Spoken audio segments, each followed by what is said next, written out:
along and welcome to season 4 of the Farming Simulator League. Woohoo! I am so happy to be back. It's awesome. As always, I've got my good friend, Mr. Terminator, with me. Hello, Alex. Man, it's season 4. Can you believe it? I'm excited. Cannot. We're really excited for this. I know you and I have, we did last season a bit together, and this is going to be my first full season, so I'm excited for that.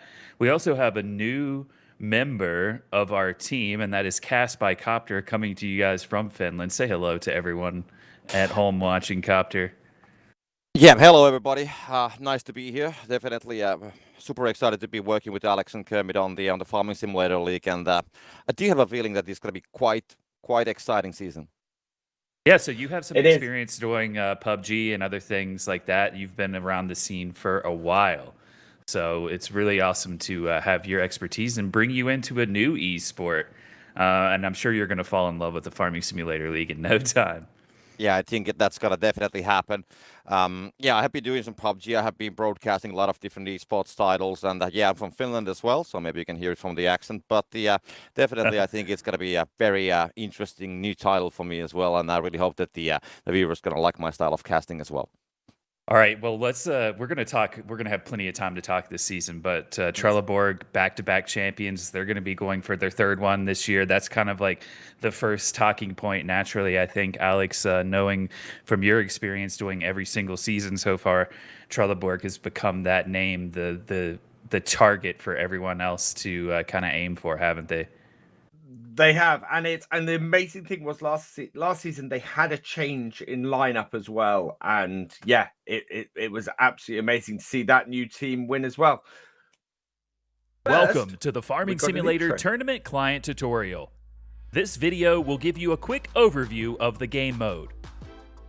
A match consists of 2 teams with 3 players each. As soon as the lobby is full, the game starts with the pick and ban phase. Here, vehicles and machines with specific characteristics and different advantages can be chosen. First, the 2 team captains take turns banning vehicles that are unavailable to either team during the course of the game. In the pick phase, the captains can select a powerful team perk and optionally choose to reserve a harvester and a baler. Following this, all players in turn choose their own tractor and individual player perk. A small challenge during the pick and ban phase is the limited time and points a team can spend. Choose wisely so that you have enough points for each player on your team. For more details on vehicles and perks, check out our stat sheet at fsl.giants-software.com. Before you start into the game, let's take a quick look at the view. The map offers for both teams hilly terrain, 2 separate fields, and a barn and a silo on each side. You can get to your barn via 3 dynamic drawbridges. But be careful, crossing them might be difficult as they are tied to your opposing team's bridges. You can, however, take the safer route over the stone bridge instead. As soon as the game starts, each player sits in their selected tractor in the starting area. Make sure you have a quick look around, as random combines and balers spawn on the pods around the starting area. But only one team can claim each piece of equipment, so be quick or you might miss out.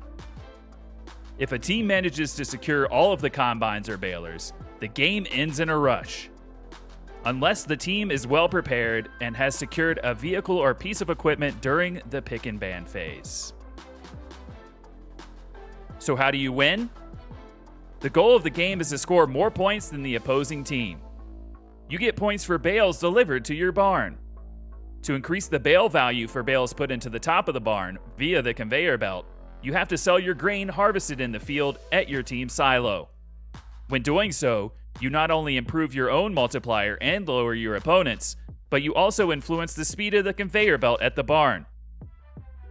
But watch out!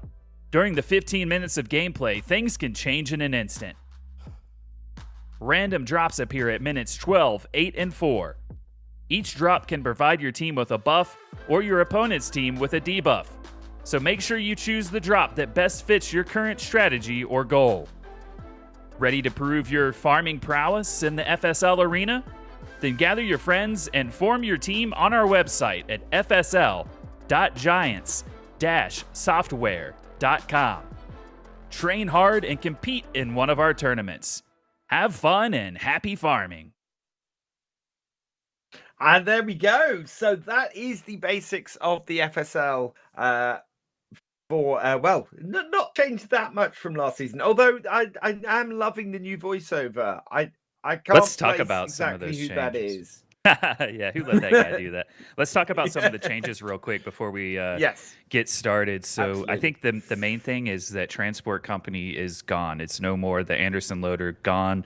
Team perk has been removed. I think that's the biggest thing because, I mean, we got to a point last season, Alex, where we pretty much expected that was going to be the team perk picked almost every single time. Yeah. So that's absolutely. gone. The straw yield has been increased for the harvesters. The speed of the harvesters has been increased as well. The weed patches were recently reduced in the most recent patch as well. The drops, the number of locations have been shrunk down from 13 to 9. Super drops from 5 to 3. So they're in a little bit better, more desirable locations now. They've been put into different groups as well for the drops. We'll go over that when we have more time, but that's really the biggest things, I would say. And so we won't have as many bales, I think, delivered without the Anderson loader, but I think it's going to come a little bit more down to, skill this season, at least individually. You're going to have to be really good and have a good plan throughout because you've got to be able to bring those bales in and not leave them out on the field. Yeah, and it is going to be a case of getting those bales in as quickly as you can while you're going. I think the idea of a baler being out there forever and the bales being left out without that Anderson there, that just isn't going to happen anymore. And teams are going to need to be getting bales into their barn area as quickly as possible and constantly as well, to not leave themselves with bales and points left on the field. Yeah, I mean, I really don't know what to expect, and I think that is the thing I'm most excited about for season 4. Just like the unknown coming into season 4, like we got to a point where like I said, we just knew what to expect last year. Right. I go into this now. So yeah, we've got Power Team Esport versus Sir Gaming as our first match about to come up here. We saw Power Team Esport, quite a bit last year. But Sir Gaming is that one's not familiar to me. What about you, Alex? I have a feeling Sir Gaming might have got through to one of the finals last year, if I remember correctly. It is a name I've heard before, but the beautiful thing about doing the play-ins on the Saturday now is that we are going to get to see more of these teams that hadn't got through to the finals before. So I'm really interested to see what both of these teams bring to this, especially with the change in rules and with the loss of the Anderson. It's really open to anybody, especially at these early stages, before teams have got themselves really worked into what they're going to do. So here we go. Power Team Esports PWE versus Sir Gaming. Going to be an interesting match, I think, this one. Yeah, well, here we go. Okay. So El Papito, when I was doing the like clean feed commentary before I started doing the actual thing with you guys last year, provided a really funny moment on one of my streams. So good to see El Papito back at Power Team Esport. Sir Gaming, they get the honor of being the first game of season 4. So let's do this thing. And straight off the bat, we've got something odd happening. What's the heck? Okay, so Sir Gaming has banned the Ideal Combine, and Power Team Sport have not banned anything. That actually cost a point to ban that Ideal has cost them a point as well. But this is again this plays into that same sort of like what do we expect? There's going to be some new strategies, and maybe that is the direct result. They knew that Power Team were probably going to go with Big Haul, so they're removing the Ideal so that the biggest grain tank as far as harvesters goes is out. So they've gone with Big Haul Power Team Esport as their team perk. That'll spawn them the giant semi truck trailer that can haul a lot of grain. And then for Sir Gaming, Unstoppable, which is one I think we're going to see a lot this season, Alex, because it is now 50%. Your transport belt at the barn is 50% faster. Your opponent's is 50% slower.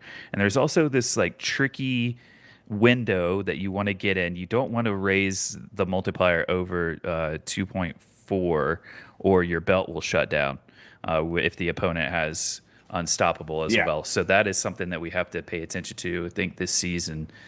So it looks like there we have it. Pretty similar setups. That is going to be a big one. And I think, wow, 3 front loaders, though. Both teams. Yeah, you've got to bring those bales in, so I feel like you need those. It really is, yeah. This is, and the manure forks, which allow you to bring 3 bales in, those are going to be, I think those are tractors we're going to see banned, actually. I think if teams are looking to be disruptive, those are the tractors that are going to get banned. All right, here we go. Alex, season 4 of the FSL is underway. Here we are. And by the way, if you're wondering, like they introed that copter guy. Where is he? So this season, because there's 3 of us, we're not going to do all 3 at once. We're actually going to rotate in and out, especially on the finals tomorrow. That way, we're not having super long days. So you'll be hearing more from Copter later on. Plenty of time for him this season to get to know you guys as well. But here we are, Alex. I'm excited to be at this point. Velo has got his hands on the Massey Ferguson mine. Although all I can see at the moment is that he's got his hands on the Massey Ferguson combine. So he is going into there, and I think he's getting some straw cuts and wheat cuts straight off the bat. A really interesting setup that both teams have gone for here. The trouble is, with Transport Company out, it's very difficult in this first game of what to expect. And Malden coming in for first bill here. Yeah, so Marshall Maiden giving it a flick and missing. The first Trelleborg flick of the day. No, it wasn't Trelleborg. I can't remember who it was last season. Pretty much everyone now. Of the day misses. The drive-by bailing hits. First bail of 118 points for Power Team Esport. Oh, so he's still trying to get this in. I'm surprised he didn't just leave it, having all kinds of trouble. Not a good way to start the season for Sir Gaming. So you're right. I do remember Sir Gaming now because I remember Marshall Maiden and him getting hit by the profanity filter with his name.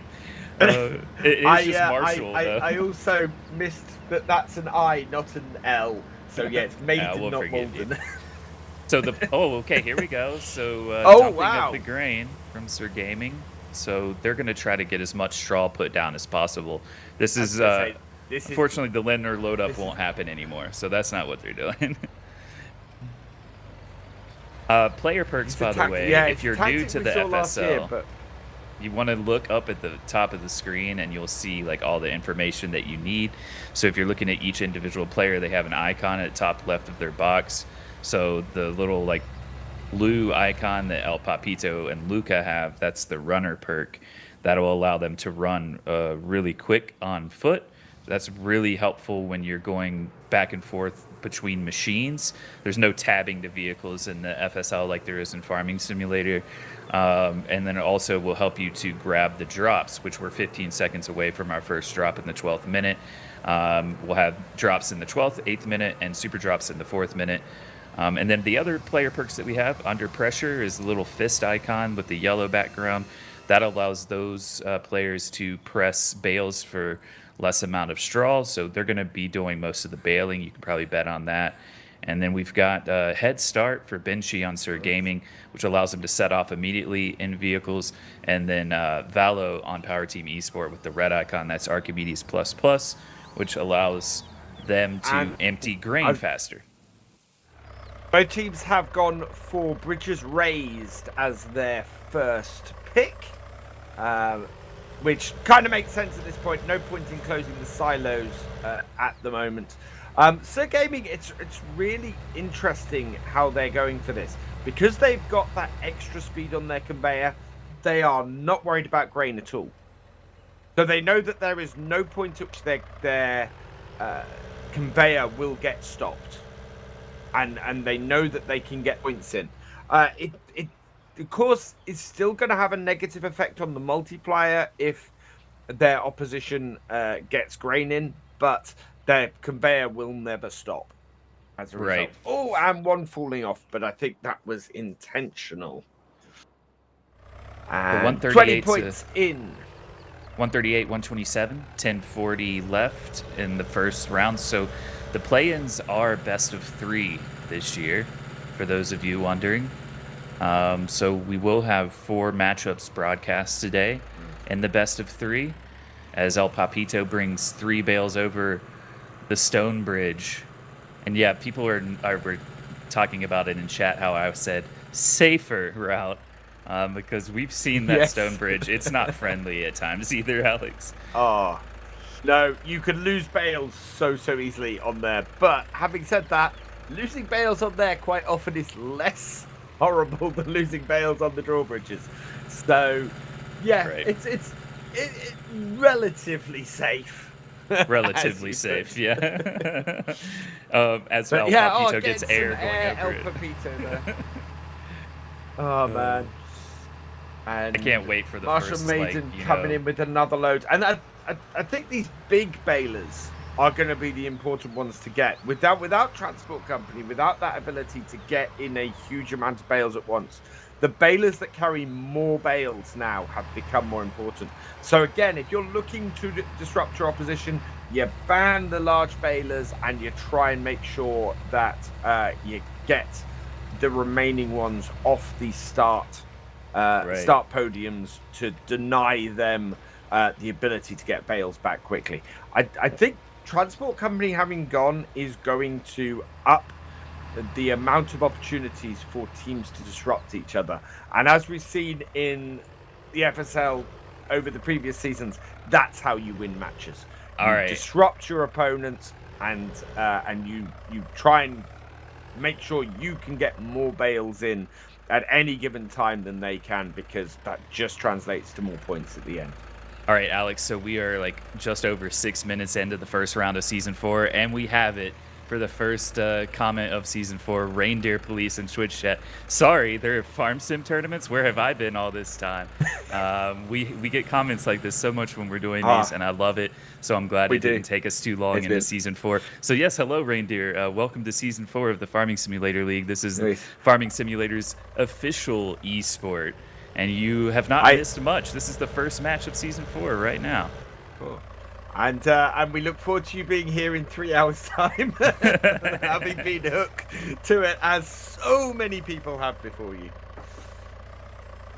So you were talking about the balers. So the Corona, the New Holland, and the Case can all bring 3 in on the back at one time. So you're right. Those could be absolutely massive to make sure you're getting this year. Of course, with those, though, you got to make sure that you have at least 200 horsepower for the New Holland and the Case and 300 for the Corona. So you got to take that into account when you're thinking about these things. As we have our 8-minute drops, and Sir Gaming has gone with bale drop for 2 bales. That'll drop 2 bales directly near their barn.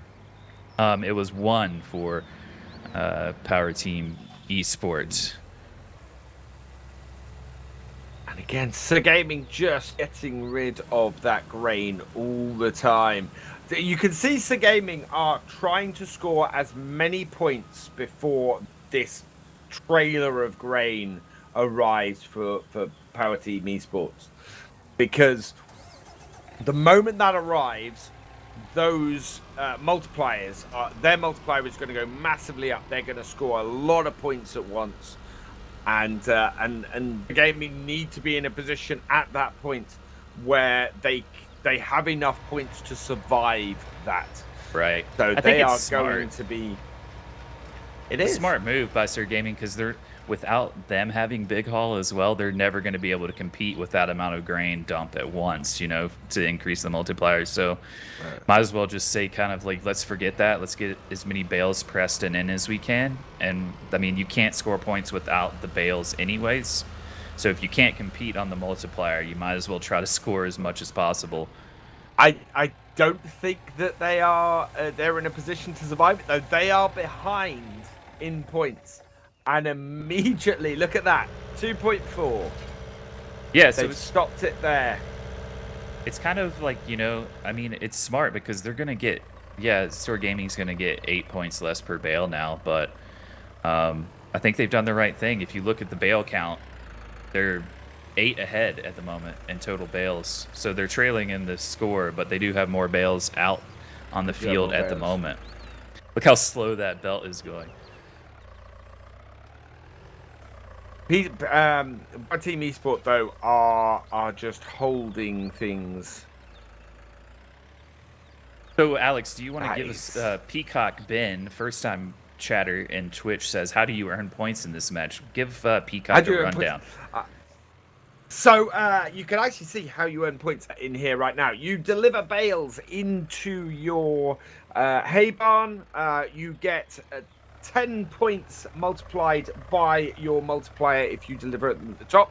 So you can see Sir Gaming at the moment are getting 1.6 multipliers, so they're getting 16 points a bale in the top, while Power Team Esports are currently getting 2.4 multipliers, so they're getting 24 points per bale.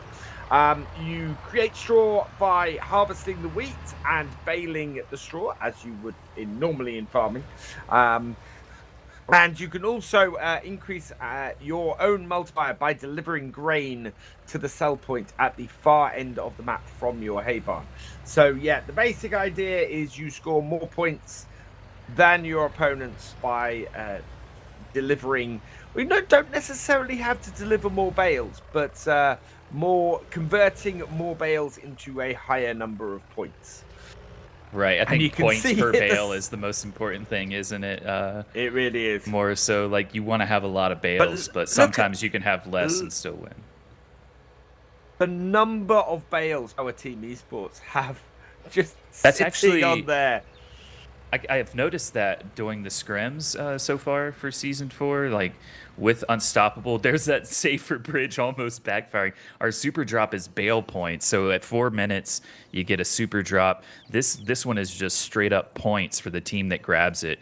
So it looks like both teams are going for it. Wow. Looks like it was weighted heavily in the favor of one team over the other. So gaming for that. Power Team Esports are having a huge problem in here. Well, Power Team Esports did get these bales. They got the 20 bale point super drop, so that's kind of closed the gap for them a little bit. But this is a close one. To get that, because had Sir Gaming got that 96 points, that really would have been the end of it. Because Power Team Esports have the bales, they cannot get them into their hayloft. Their belt is just too slow. Yeah, very slow. This is fine now, but when we get to like a minute to go, if there's some sitting on there, then they got to start worrying.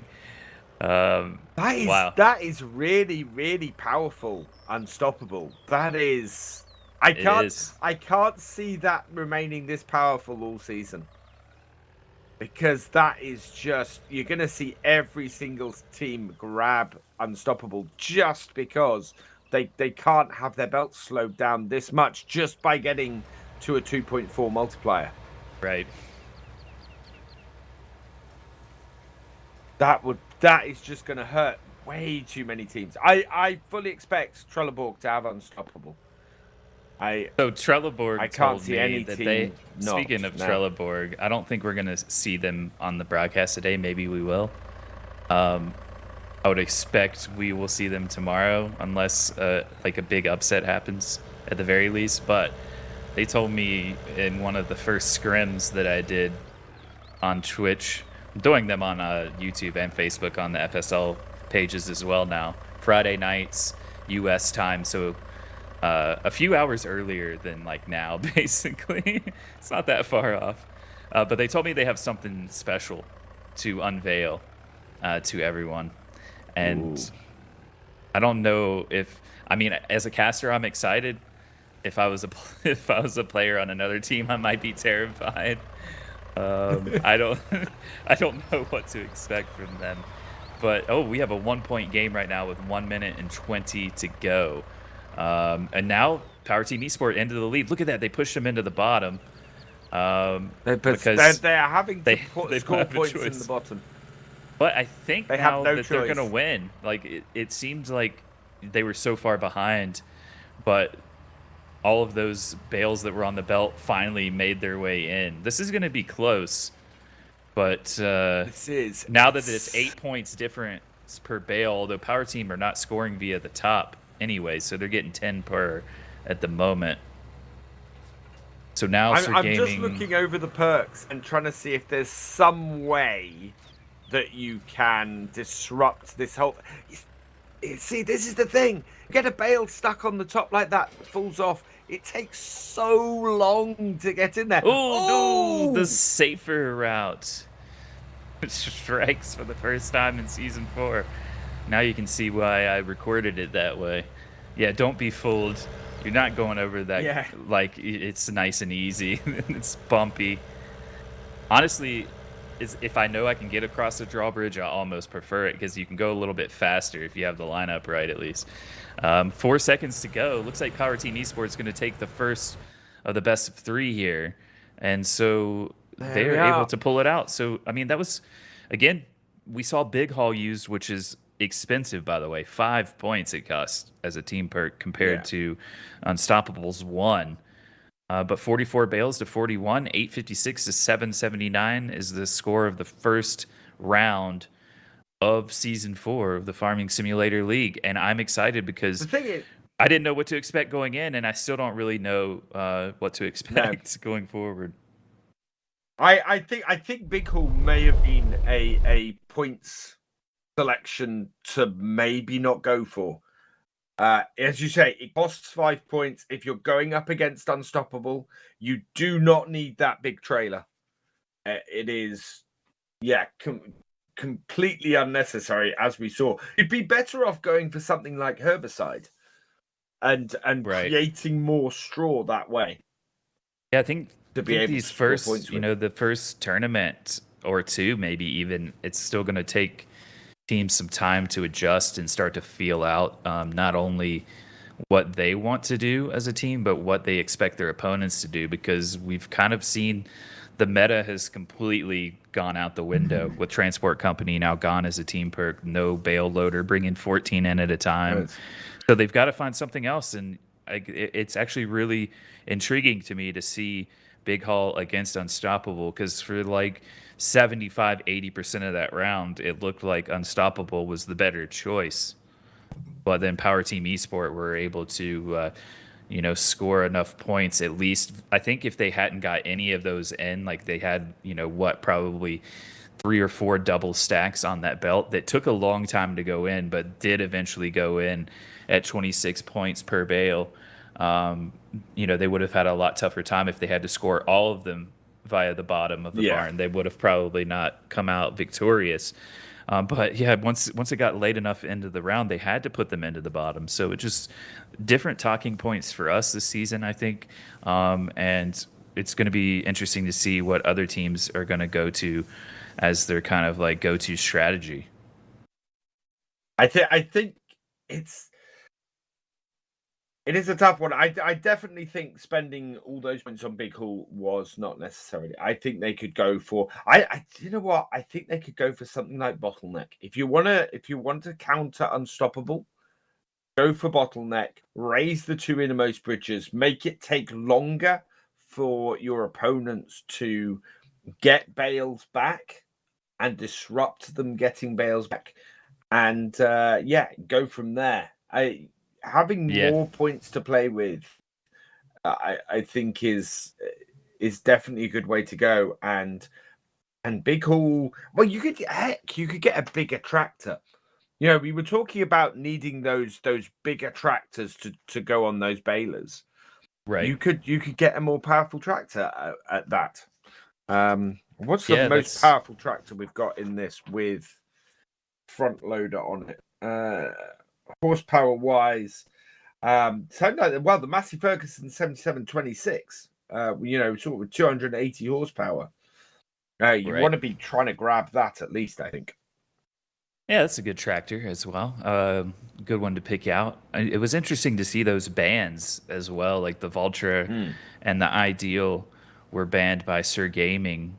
So yeah, I love it. Like it kind of makes it seem like I don't know what I'm talking about because like I don't know what to expect this season, but I kind Well, of this is love the that at the thing. same time. It's always good to see things turned on their heads, and I love the early moments of a season simply because we have this whole thing of we don't know what to expect. The even the top teams haven't fully tested and got their strategies out there in a fully competitive environment yet. So there will be counters, there will be refinements, and at the moment it's very, very interesting to see how things shape out and see how teams handle this new client.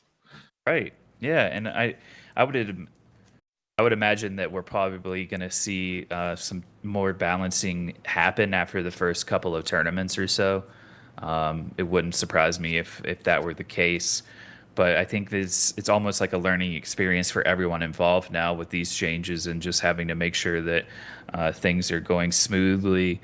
I think I really like the way the drops are happening this season as we're ready now for the second of the best of three. So these two teams going at it again.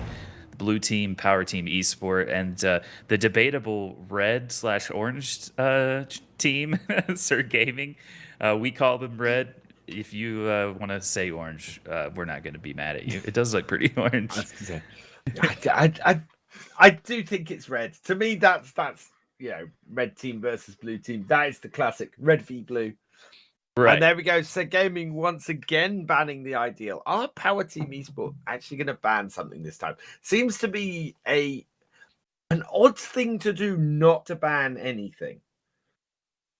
Yeah, but also if you ban it, you can't use it, right? And so, like, I do think we saw that teams want stackers for one thing.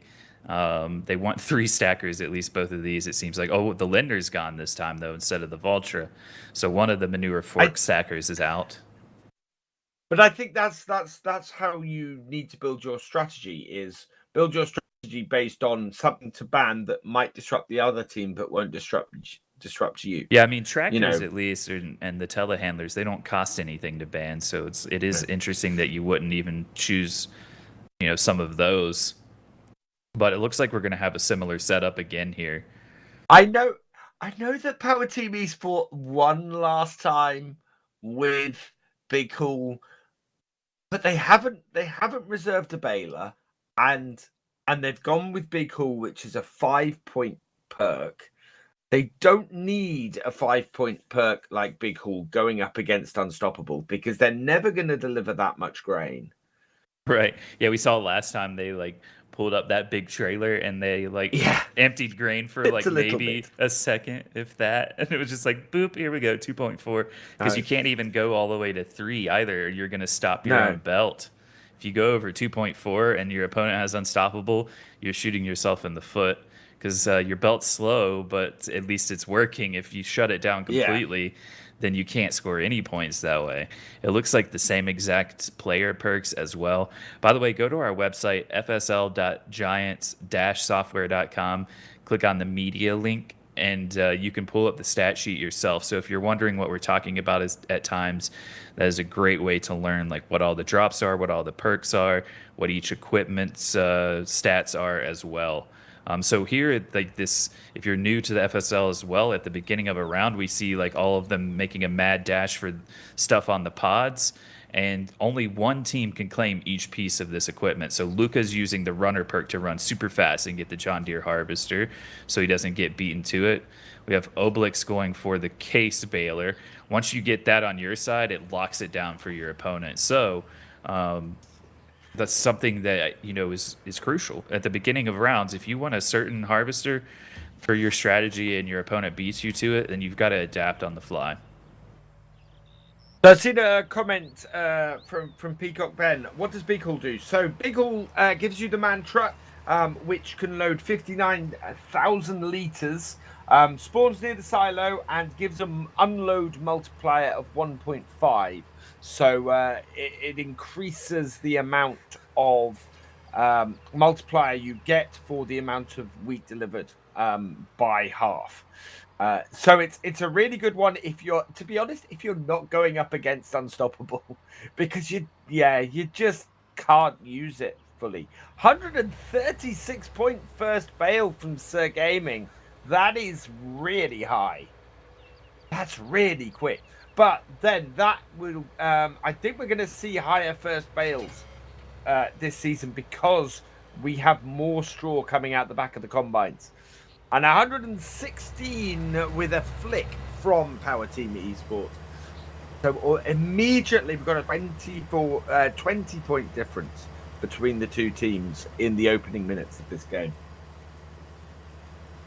Yeah, we're getting lots of good questions in chat as well. Spleem on Twitch says high multiplier means your belt goes really slow. No, not necessarily, but the unstoppable team perk that Sir Gaming has makes their belt 50% faster, their opponents 50% slower, and if Power Team Esport were to go over a 2.4 multiplier, then they would shut their belt down.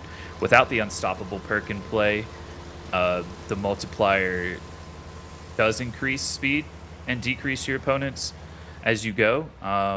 So you can get up to like 3 times without unstoppable. And if you get to a 3-time multiplier, your opponent's goes to 1, and their belt will shut down as well.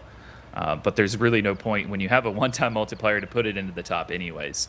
So the multiplied points are only for bales put into the top part of the barn via the conveyor belt. Otherwise, you're getting 10 points per bale, unless it's like a super drop like bottom boost, which gives you the same amount of points as your multiplier for bales into the bottom for a certain period of time. And then the first bale is scored based on time as well.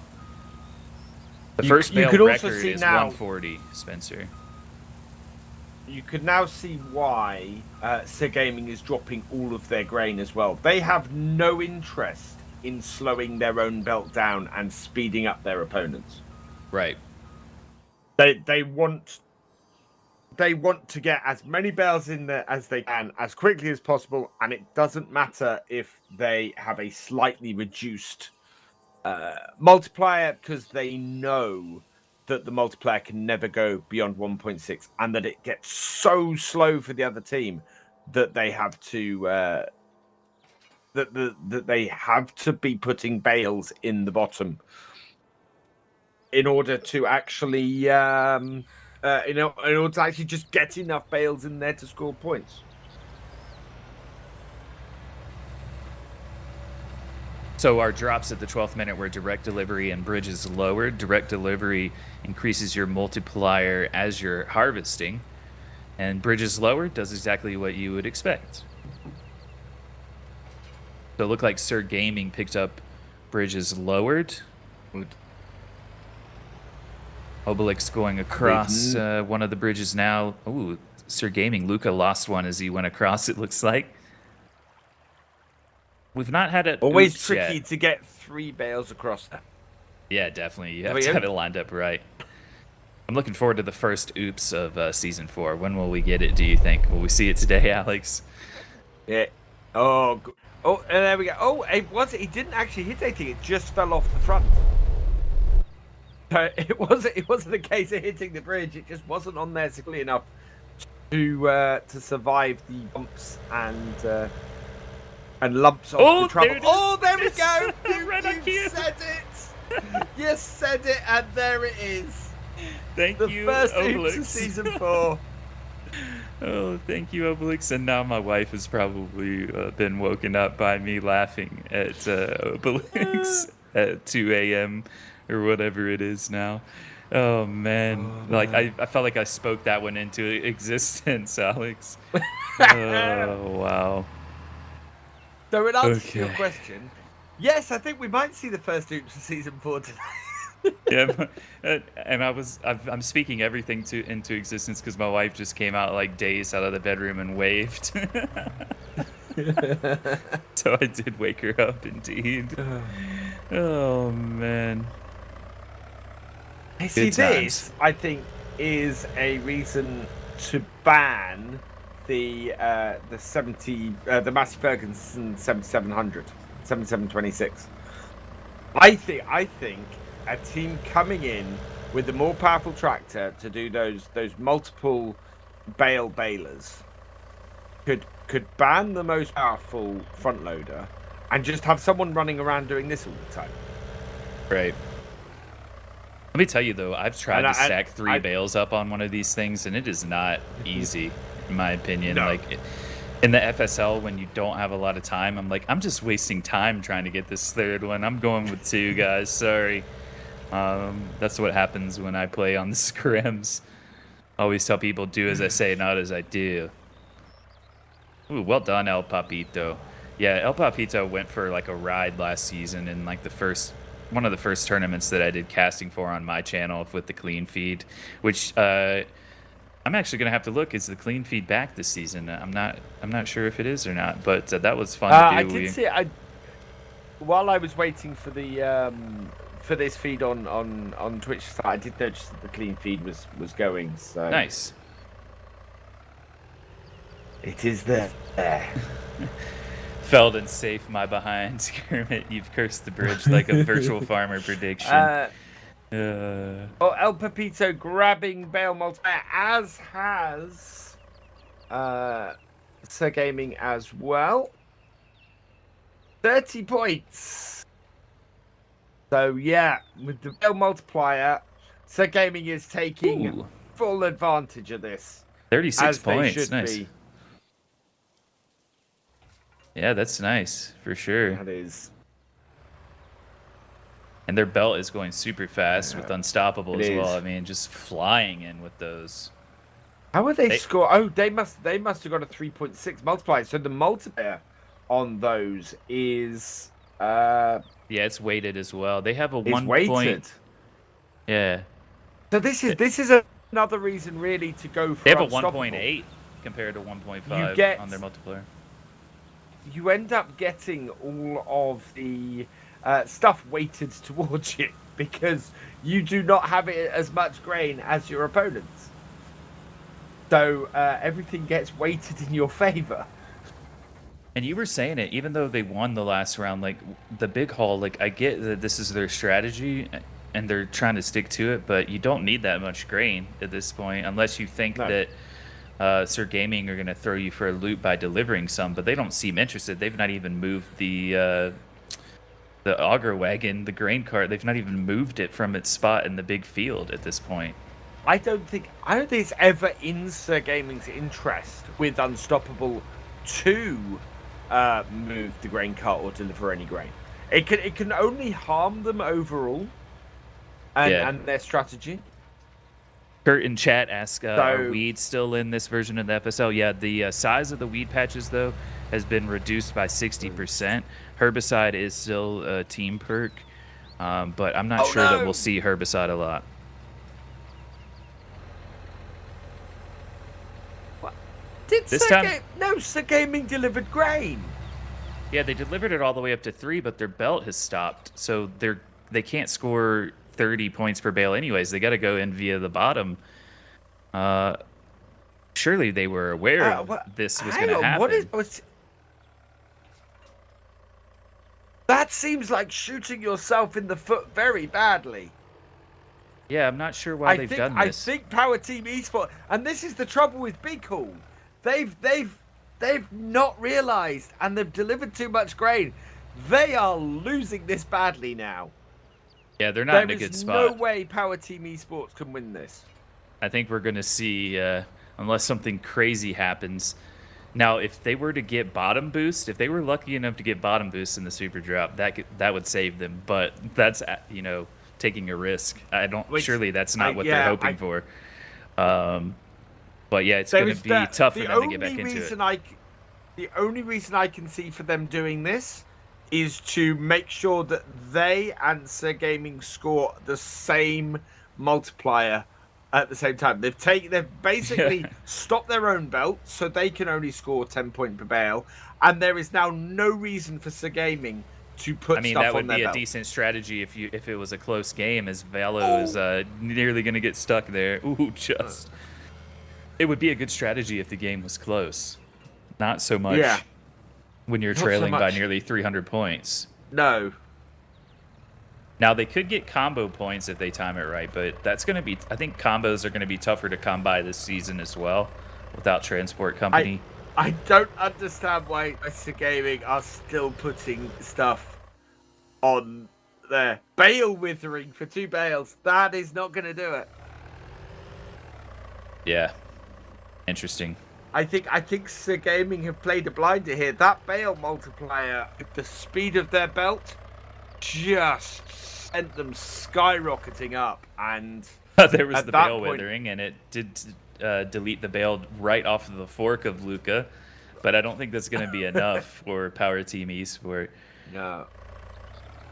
They scored so many points with that Bale multiplier. With the speed of their belt, that it has just destroyed Power Team Esports game. And I think I get the feeling that stopping their own belt was an act of desperation to stop Sir Gaming getting a high multiplier, knowing that they just couldn't get the bales into the top in time. So Time Lapse Sim Gamer on YouTube said, Kermit, isn't it like 4 a.m. for you? It's 15 until 3 in my time zone at the moment, but I got my 6 hours of sleep. I'm good. The FSL has me hyped up. I've got coffee. I've got Alex to keep me company. We'll have Cast by Copter, the 3rd member of the team, rotating in later as well, and he'll bring some energy. So I'm feeding off of all of you guys and the action that we're all watching as well. Papito was waiting for like a combo counter here at this point, but yeah, the bales Sir Gaming are looking good. I think we're gonna have it's not gonna take us long. Our first matchup of season 4, and we're gonna have the 3rd of the best of 3 from the look of it. We have our first standoff. Yeah. Of season 3, of season 4, and yeah, the straw bale standoff. And Power Team Esports have bottled it. So if this does, which looks highly likely, if it does go to the 3rd of the best of 3, Power Team Esport, are they going to stick with Big Haul or go with something else here? I'm not sure if they were aware of this change of you can't go over 2.4 if your opponent has unstoppable, because you're just going to shut your own belt down. But it seemed like they were aware of it. They were aware of it in the first round. It was I think it was personally, I think it was a tactic. I think it was a tactic to try and even up how many even up the point bonuses. Looking at this, although Sir Gaming are winning this by a good chunk, I think they're making a mistake and Bale's in on the conveyor. They don't need to do it, and it's so much easier to get them down the bottom. I'll play the devil's advocate here and say that they have a nice lead, and they might as well practice their stacking while they can as well, because it is going in super fast. And they've got speed. Yeah. They got speed on that belt. But now just put them into the bottom. There's under a minute to go. Yeah. Don't even waste the time and effort if it falls off. Just get that bale scored at this point. Playing the waiting game again here. Can they see? They can't see each other's smoke, can they? I can't remember. They can't see each other's what? Combo. Yeah, they can see it. That's how they know when to counter it. Oh, that's how they know it. Guys, he was sitting there waiting to counter a combo, and I wasn't quite sure why. I think he didn't have anything else to do, so he's just hanging out. Just hanging out waiting for. That's the thing. You don't get the massive 14 bales arrive again. So, yeah, decisive victory and the highest point score of Season 4 so far. 920 points for Sir Gaming in this second round, or this second game. So, yeah, we're going best of 3. Same amount of bales delivered, but look how many Sir Gaming were able to get in via the top. They They scored some of those at 10, but a lot of those were scored early in the round before Power Team even delivered the grain. So it's like you Yeah. don't need all of that grain in the big haul. So like, why even fill the thing all the way up? I'm not sure. And they delivered all of more than enough grain delivered by Power Team Esport. I think they don't need big haul. I think it's a mistake. Yeah. I'm interested to see if Big Haul will like have a point reduction or something because it just doesn't seem that viable of a strategy. I feel like Unstoppable is going to be the most used one in this season, just from like my early observations between the first round here and doing the scrims as well. I notice a lot of teams using it in the scrims. I'm not sure we'll see Herbicide used much because the weed patches have been reduced anyways. And then Bottleneck. I think Bottleneck could be a good one. Could be a good one. It costs the same amount of points as Unstoppable. And if you disrupt how many bales someone can get back with Unstoppable, you even things up. And then you can take... if you can get enough grain for a 2.4 in early, because you don't need to deliver that much grain for it, you could end up doing a lot of disruption with Bottleneck. Right. And if you're getting it, and if you're getting that 2.4 early, you get longer for your slower belt to be getting bales in at that 2.4 multiplier. I think there's some room for maneuver with a strategy that uses Bottleneck. I really do. Definitely, especially now without Transport Company, your opponent won't have that, so they can't bring in 14 at a time on the Anderson loader.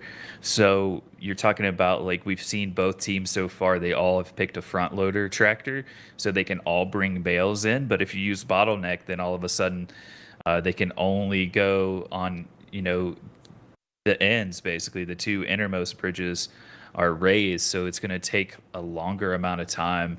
If multiple people are going over the one drawbridge, then they're almost already down to just the stone bridge as well. So it's definitely something to consider as we go forward. But Unstoppable, I think, will be used a lot. The other thing about Bottleneck is it gives your team two dedicated bridges that are closer and quicker to use all the time to get stuff onto that conveyor to get the 2.4 points. I think that if you're going up against Unstoppable, Bottleneck is actually a really good counter for it. Oh, that's actually a good point. I'm looking forward to seeing a team come and stomp all over people using Unstoppable by using a strategy like that. It'll be entertaining for us, that's for sure.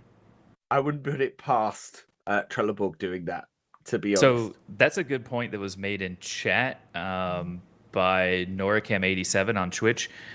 Sir Gaming did have that 1.8 bale multiplier there for a while. They were scoring 36 points per bale on several bales into the top. Yeah. And their belt was going super fast. They probably scored like at least 6, if not more, at 36 points apiece.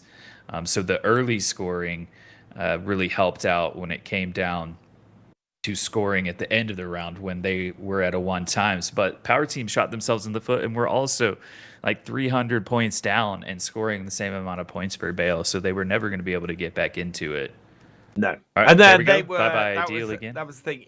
There was 6 points more per bale at that time for Sir Gaming, and they had that huge speed advantage on their belt. That's where all their points came from in the last game.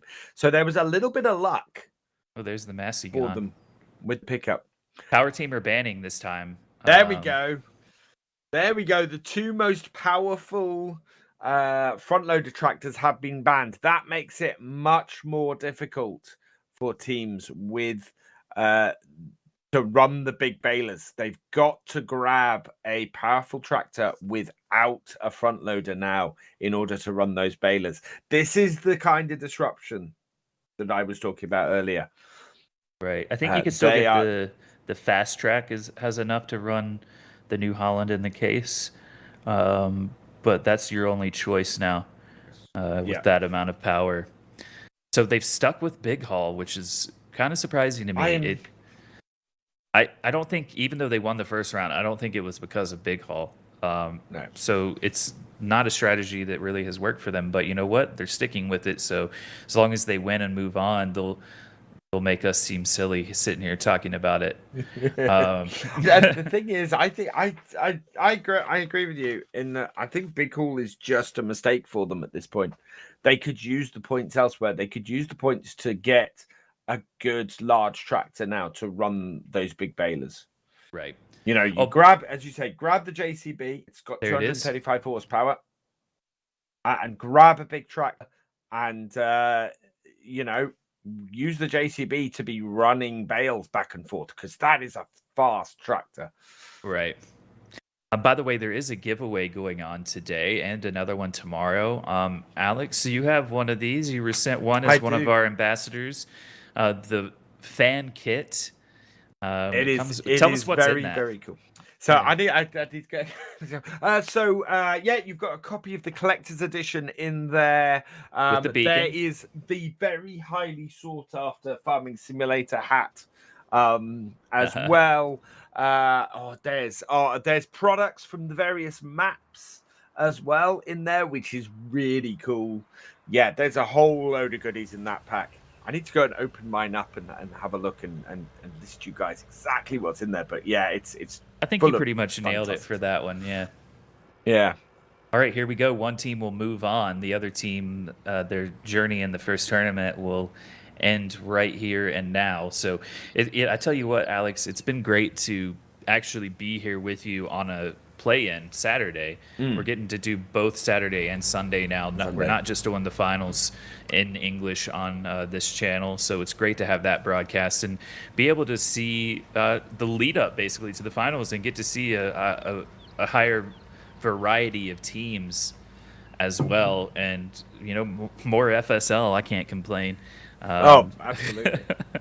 And the great thing is, we saw this last season. Some of the most interesting matches in Season 3 were in the play-ins. You know, some of the highest point scoring and closest matches were in these play-ins. So really, really pleased to be bringing this to you guys this year, because these games are great. Felden, I was operating under the assumption that it is faster in reverse still, the Fiat, but I can't confirm that. And if it's not in the stat sheet, that does raise the question, is it? I would like to know this as well. We're going to have to figure this out.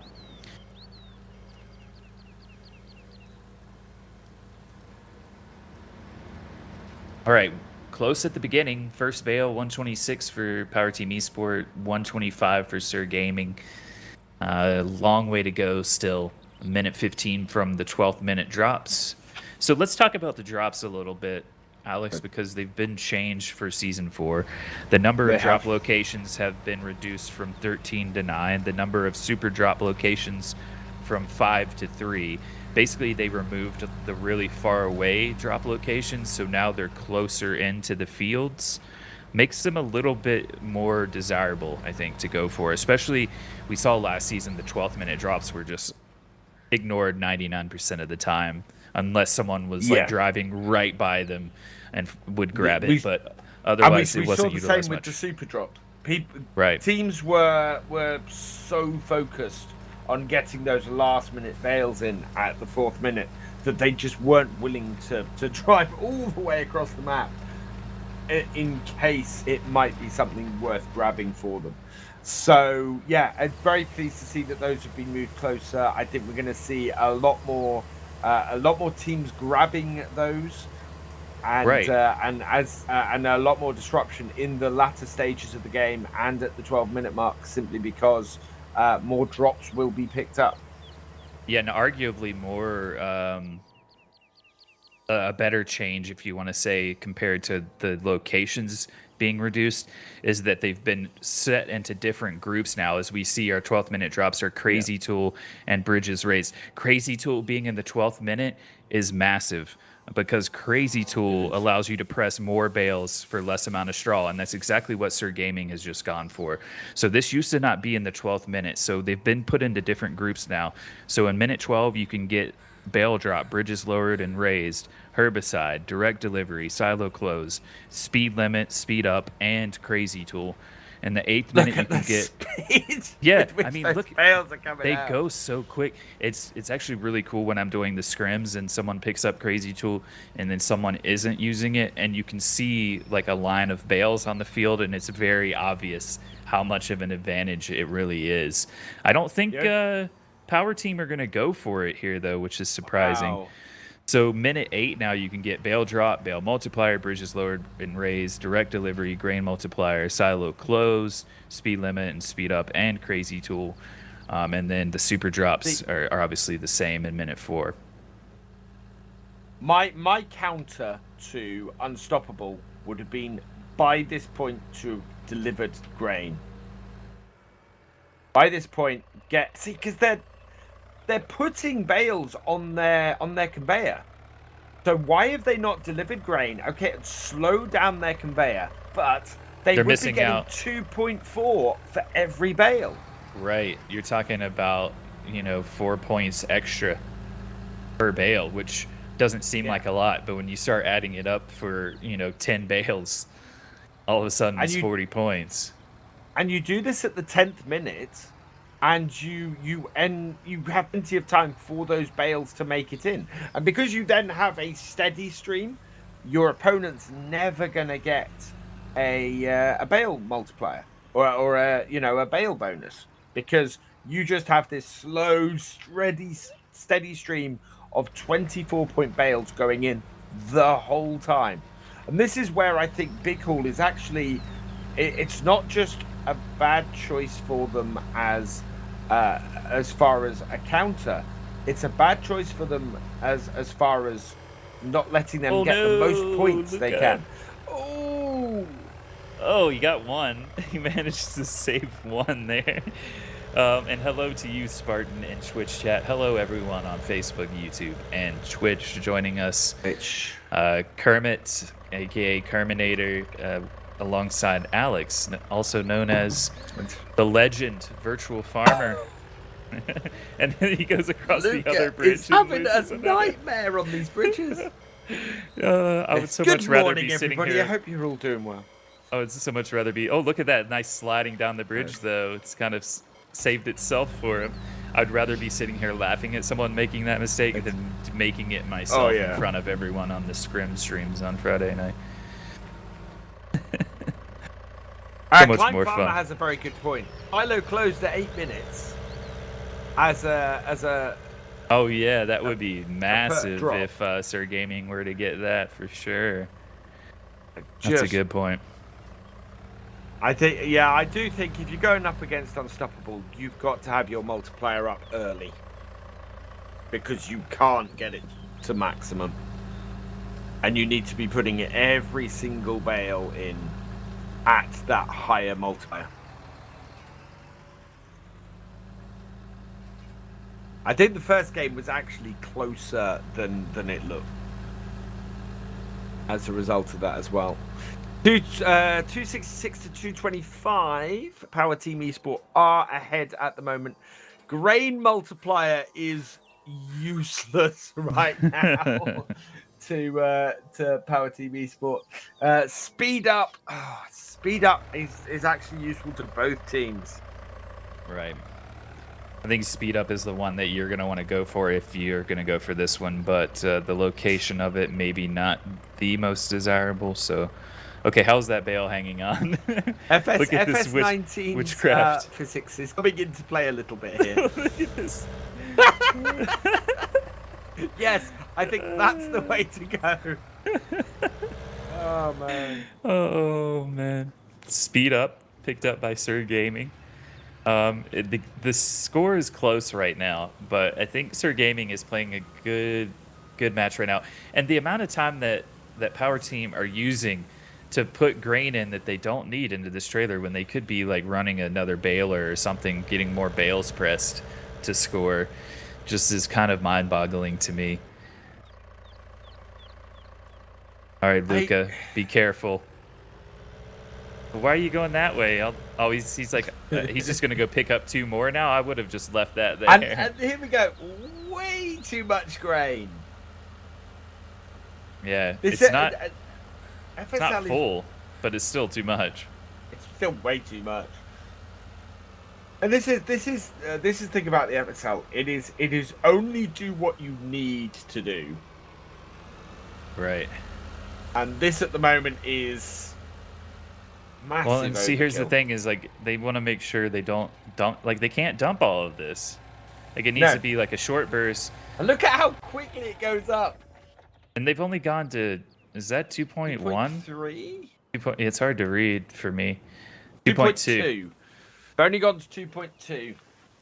Why? Why not go to 2.4 as well? Like, I'm just so confused. And look at all that grain in that trailer. Why Like empty the entire combines into that and spend time doing that rather than creating more straw for bales? Wow. I'm just perplexed, really. But I mean, Power Team do have the lead. We'll see how this shakes out. See whether even on amount of bales. They've got the lead this time. It's even on bales, so they are in a better spot than they have been. But I just still feel like the strategy might need refined a little bit, or they're going to be caught out with it too much. Ooh, nice little spin move. He saved it. You see, that's the thing. They've got 5 minutes left, and Sir Gaming will get all these bales in. They have such a fast conveyor belt at this point. They will get all these in. Power Team Esport don't have the bales back. They don't have the speed on the belt. It's going to be tough for them, I think. Right.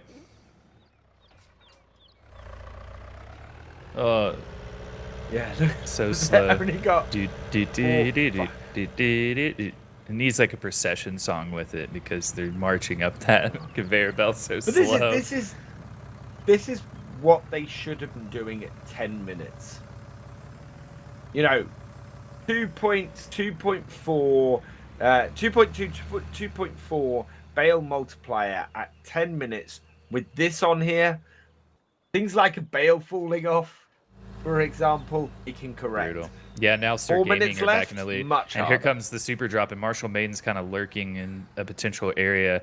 We've got Bale withering again. So 4 bales for Sir Gaming if they were to get this. They need this because the bale difference right now, Power Team picks it up though, so it's 1 bale deleted for Sir Gaming, and it deleted right off of Marshall Maiden's fork, it looked like. So, you know, Power Team are in a good spot. As much as we've questioned their big haul strategy, they're looking a lot better now. They may be trailing, but they've got 8 more bales. They can get more into the top. They're going to score extra points that way as well. That one just went flying. Threw it off. That's the trouble with that JCB. You can't go above 2.4 now, Spartan. If your opponent has Unstoppable and you go to 2.5, you'll shut your belt down. Anything above 2.4. There we go. 2.2 to 1.8 is the best ratio on the on Unstoppable. So that's why they've done that, is to try and get the best ratio. Like speed compared to points. Yeah. I still feel like I would take the points personally, but that's probably why I'm sitting here talking about it instead of playing. Yeah, I disqualified. I feel Cloud Farmer is right at this point in the game.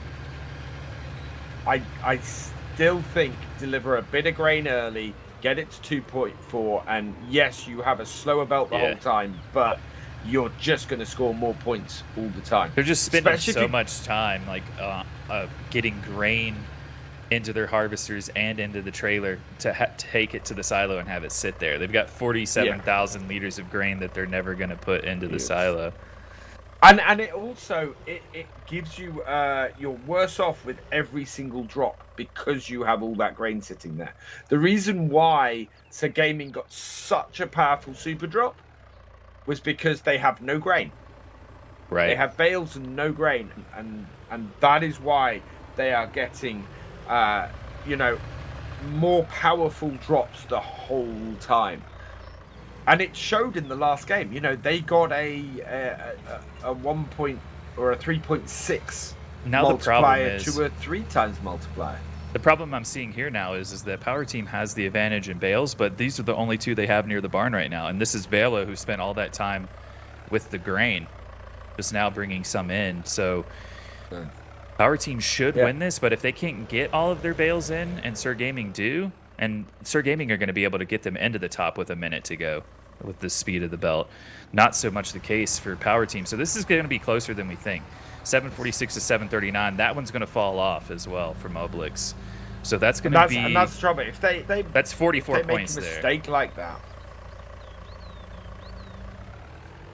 Yeah, like that one's falling off. That one's going in. They're going to have to put some into the bottom. They don't have a choice. Under a minute to go. It looks like Power Team might win, but anything can happen here. If they run out of bales. Papito going up the belt now. Look at this. Okay, Papito. That's one way to do it. I think they might take it, but I think they're going to come across. I think they're going to come across a team who are using Unstoppable a little bit more effectively, and they're going to come a cropper. That's what I feel from this. They are going to win. They have 25 seconds left. I don't think there are enough bales here for Sir Gaming to pull this back. Especially having to put some into the bottom off of the back of the baler. And I think Marshall Maiden might be stuck as well. Yeah, Marshall Maiden is stuck and can't get those in. This on. So they've blocked their bottom one. 6 seconds. Is that going to go in? I don't know how he's gotten stuck. It's not going to be enough even if it does, and it's not. Bummer. So, okay, Power Team, I see you. Yeah. Big Haul, maybe. Yeah, I think they would have won without it, to be honest, though. Yeah, I think they could have won with a greater margin without, because as you said, they had no bales back. They spent a lot of time delivering that grain. And as a result, they could have had more bales back and delivered even more bales. They had 2 still out on the field, but I think they could have pressed more as well. That's the thing. Yeah, interesting. That was our first matchup, though. So Power Team Esport moves on. They'll, I think, play the winner of one of our other play-ins here today, if I remember correctly from the bracket. Yeah, so this was round 1A. They'll play the winner of round 1B, which is Sim Game Alliance versus Farming Friends. And then the winner of round 1C, which is Far Out Esports versus Battle Combine, will play Fermier's Flamboyance, which we saw last season. Season 3 of the FSL. We've got Lindner and Astragon playing later today, Cortiva and Bednar, Trelleborg and Herman, Vultra and Agrol. Still plenty more to come. I think we're going to have 3 more rounds, 3 more matchups on the broadcast. Not all of them today will be broadcast, but we will be live again tomorrow, 10 a.m. Central European time with the finals. So I'd be interested to see who moves on. You know, we got so used to Trelleborg. We'll be back after this break. We'll talk about it more.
right, we're back. Online tournament number 1, season 4 of the Farming Simulator League. You're seeing the German casters on screen, by the way, but this is Kerminator with you guys, and I have Cast by Copter now with me in the casting seat. Alex is going to take his break. So, Copter, this is your first match coming up that you'll commentate for us. I'm excited. Definitely excited. I was watching the previous one. It was, I think the new changes are definitely working out. The game speed is quite fast, and there's a lot of like exciting moments happening. So definitely, I think that the changes for this season, they are really showing on the broadcast. But definitely excited about the next game. Yeah, I think we're going to see some highlights from the last game. Here comes Obelix and attempting a drive-by bailing, a 118 on the first bail. So the first bail is all about speed, getting it delivered as fast as possible to score the points. Marshall Maiden mistiming that one a little bit for Sir Gaming rather. Definitely two different strategies, and you're right. Like, the thing I think I like the most about the changes for Season 4 is that with Transport Company, when you could bring 14 bales in at a time previously on Season 3, a lot of the points were being scored at the very end of the round, whereas now you got to have like a steady stream of scoring throughout most of the round, like starting at like 10 minutes or after. You have to be ready to start scoring bales, and you have to be bringing them in all the time, because you can only bring them in, 2 or 3 at a time on a front loader. You might be able to bring more in if you have a baler on the back. You can bring 2 or 3 in on the back of a baler, depending on which one you have as well.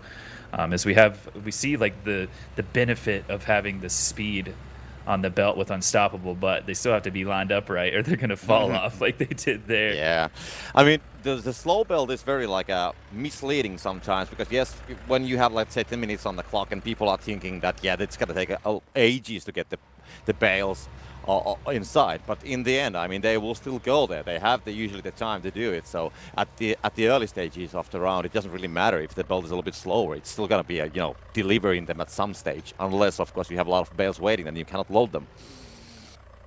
Yeah. The thing I do think, like with the slower belt, is it does give you at least a chance to correct your mistake. It's Benchy, the safer route, crashing into the advertising boards there. Yeah, also there was a moment when he was actually like dropping from the bridge and driving there on the water, and then he needed to go the long way around. I'm just wondering if the bales are still like usable after that, because they're basically wet.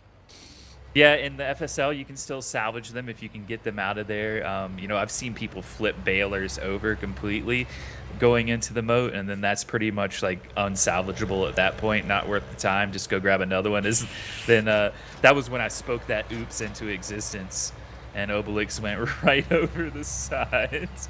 But I thought it was interesting. I mean, Power Team Esport won that matchup in the best of 3, but it wasn't really down to their team perk. It was down to just scoring bales, which is really the name of the game. I think that'll be one of the most positive changes that comes out of the changes for Season 4. Removing Transport Company is now like scoring bales throughout the entire round is now more important, and having a little bit more individual skill over your opponent is going to mean more. The drops still may switch things one way or another, but it is going to come down, I think, more often than not to skill in Season 4.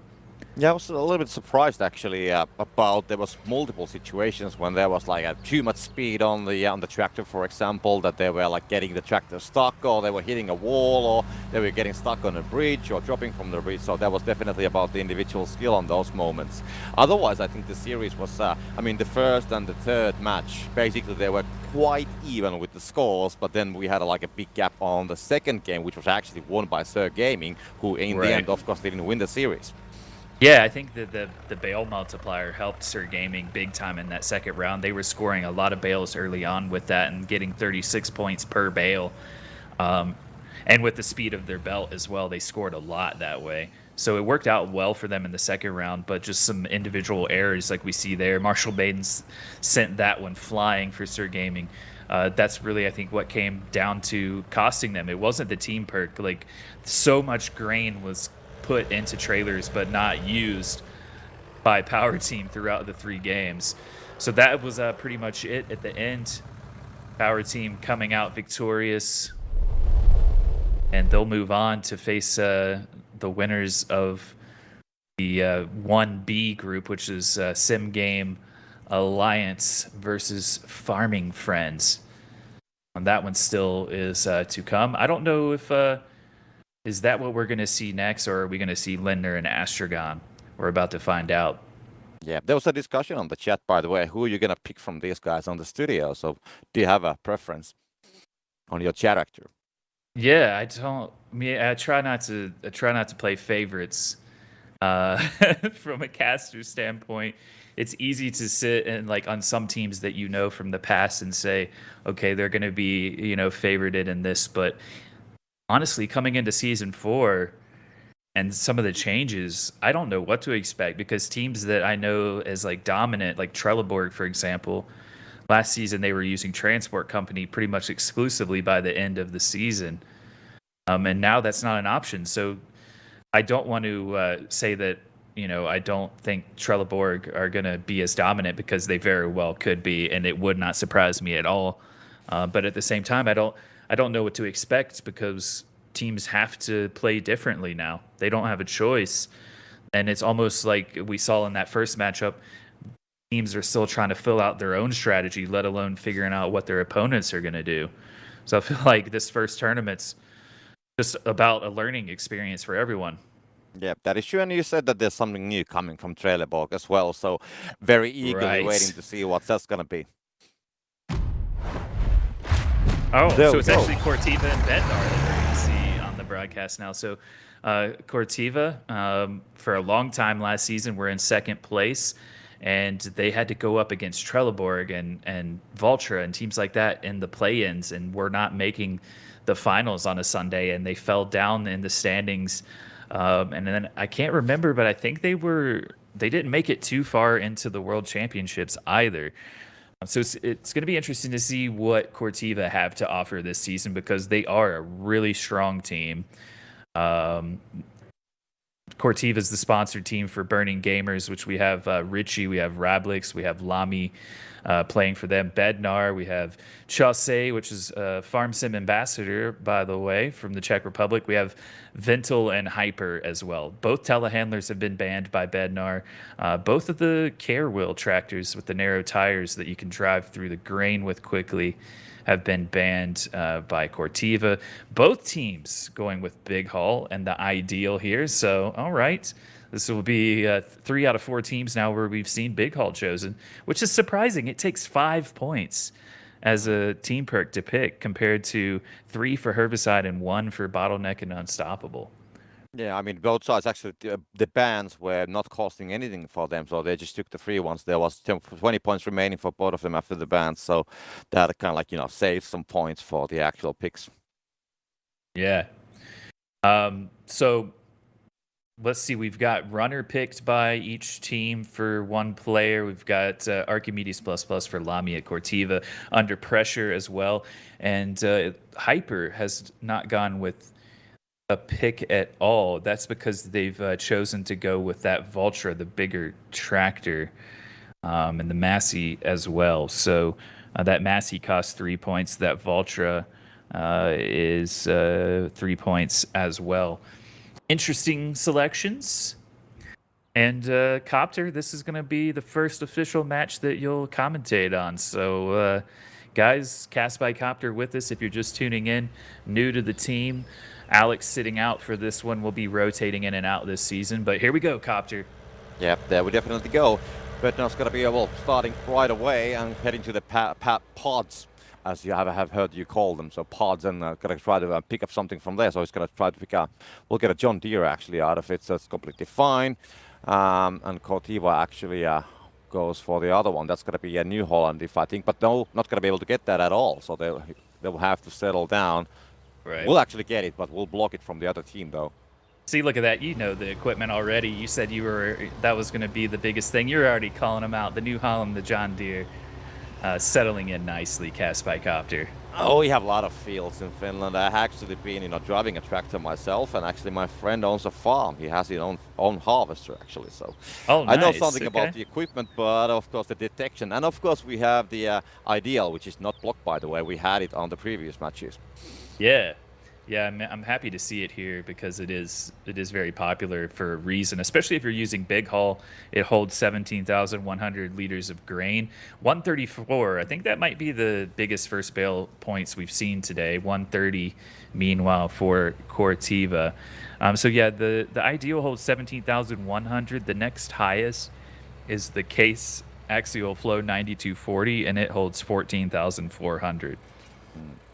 Yeah, I think yes. On the previous game, we had 125 and 126. The first bales coming in, and I think on the first game we had about 130. But yeah, I think I also agree that 136 is probably the highest.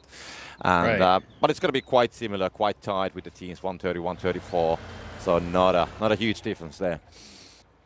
There comes Chase now bringing in the man truck with the trailer on the back that you get for the big haul perk that spawns near your silo. There's a little like covered parking area on the side of the small field near the silo where that will spawn.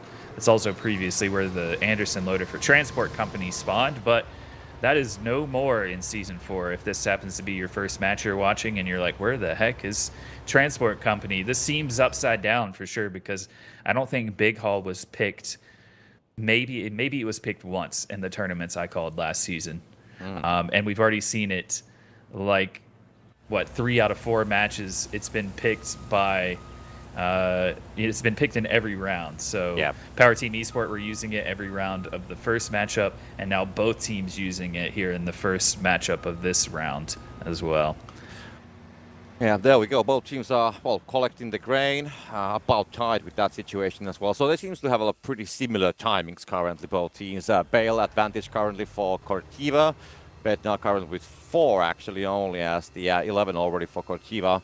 And of course we have the first drops coming in as well. Yeah, herbicide and silo close. So herbicide will remove the weeds on your fields for a certain amount of time, whenever it says on the drop. I think that one says 67 seconds. And then, of course, the other one I think is a little bit, was it bridges raised? Yeah, a little bit more explanatory on that one. Yeah. Just Well, right there in the name. yeah, nobody has been picking any of those though, so maybe they don't see that they're going to be useful, or maybe it's going to take a time. They have 1 minute of pick up the drops, but so far they're just standing there, and they're going to be teams focusing on their current doings before the drops. Right. Yeah, I mean, herbicide I don't think is that useful because teams already ignore the patches of weeds. So I'm not sure why they would go for that in the drop, to be honest, unless they just wanted to, like, do a straight line. But the thing with picking a dropout is, like, if the person who is closest to it has to stop what they're doing, is it worth stopping what they're doing, whether it's baling like we're seeing Richie do now, or harvesting, which are both crucial in an early part of the round? Because if you don't harvest your grain, then you're not going to get the straw put down onto the field to score. That one's going off. That's not making it. Goodbye. Yeah, that's going to drop down. And we saw actually on the previous game, on the previous match lineup, when kind of like team was focusing maybe on things they shouldn't have done, meanwhile as there was some other activities available, and that kind of backfired at the later stage when they just, didn't have the bales available as they were collecting the grain too much. So of course, picking up the drops, that can have a similar effect at some stage. Right. 194 to 130, just over 10 minutes to go. So someone asked, good guy Giova in Twitch chat says, Trelleborg are still the strongest team, or is there a team good enough to beat them? I want to say, Trelleborg are definitely the team to beat. Back-to-back champions. They'll be going for 3 in a row this season. But there has been some changes that throw things up into the air, and I think the playing field will be leveled a little bit. Now, having said that, I don't know. Trelleborg said they have something up their sleeve. I would say they're still the team to beat, but that could change after this first tournament, to be honest, because I have no idea what to expect, and I think that's a really cool feeling to have from a caster's perspective, because we almost came in last season expecting Trelleborg to be dominant at the top, but then Vultra late on started to have a really strong showing as well, and they were winning some tournaments. But yeah, I mean, Trelleborg, Vultra, Cortiva, I think they're all still going to be, really strong teams in the FSL. But I think there's room for other teams to come into that mix now. we saw John Deere last season like start strong, but kind of dwindle out by the end. Like I'm interested to see what we're gonna see from them in season 4 as well. Even Bednar came on late last season and competed at the highest level and surprised everyone in that one tournament. So like, man, don't count them out either. So I think that after maybe the 3rd or 4th tournament of this season, we'll start to know a little bit better of like who we should expect the top players to be. And I mean, if I saw correctly on the match lineup graphics, we actually have a match from Trelleborg on the coming up next after this one. So then we'll see what is going to happen with them. And of course, the updated strategies and so on. And as multiple times mentioned, first tournament of the season. So yeah, teams have been scrimming. They have been learning something about the others. But, it could be that, this tournament is the time when the teams are kind of like revealing their hands and the cards they have on them. And then, of course, the teams are, of course, digging deep, see the strategies from the others, and then, of course, trying to see if they need to, adjust something. But there we go. The 8-minute drops are coming in. I can't believe that Cortiva haven't picked Crazy Tool as well, but here's probably why they didn't pick it, because the guy that was operating their baler is the one that picked up the drop. So if you're going to pick up Crazy Tool, it only lasts for about 30 seconds, and you already need to be out in the field bailing your straw. Otherwise, it's pointless to pick up. So they've gone with the speed limit instead, which will slow down their opponents. Oh! Accidents happen, even for the pros. Right. Yeah, it makes me feel better when I see these like top players making these having these accidents, because I'm an absolute wreck, pun intended, when I am playing on the scrims on Friday nights when I have to fill in. I much prefer to sit here and cast and laugh at them than make a fool of myself, to be honest. Yeah, there we go. The multipliers are changing, so a lot of grain actually by Cortiva put there 2.4, and now it's going to be going the other direction. So Bednar on the other side is going to be putting the grain in, and it's going to go back to almost 2.0, 1.9, 2.1. So the advantage still goes for Cortiva. And as we saw in the last one, of course, there was a 2.2. That was the optimal that was discussed. Oh, and Bednar just got some counter points for countering a bail combo.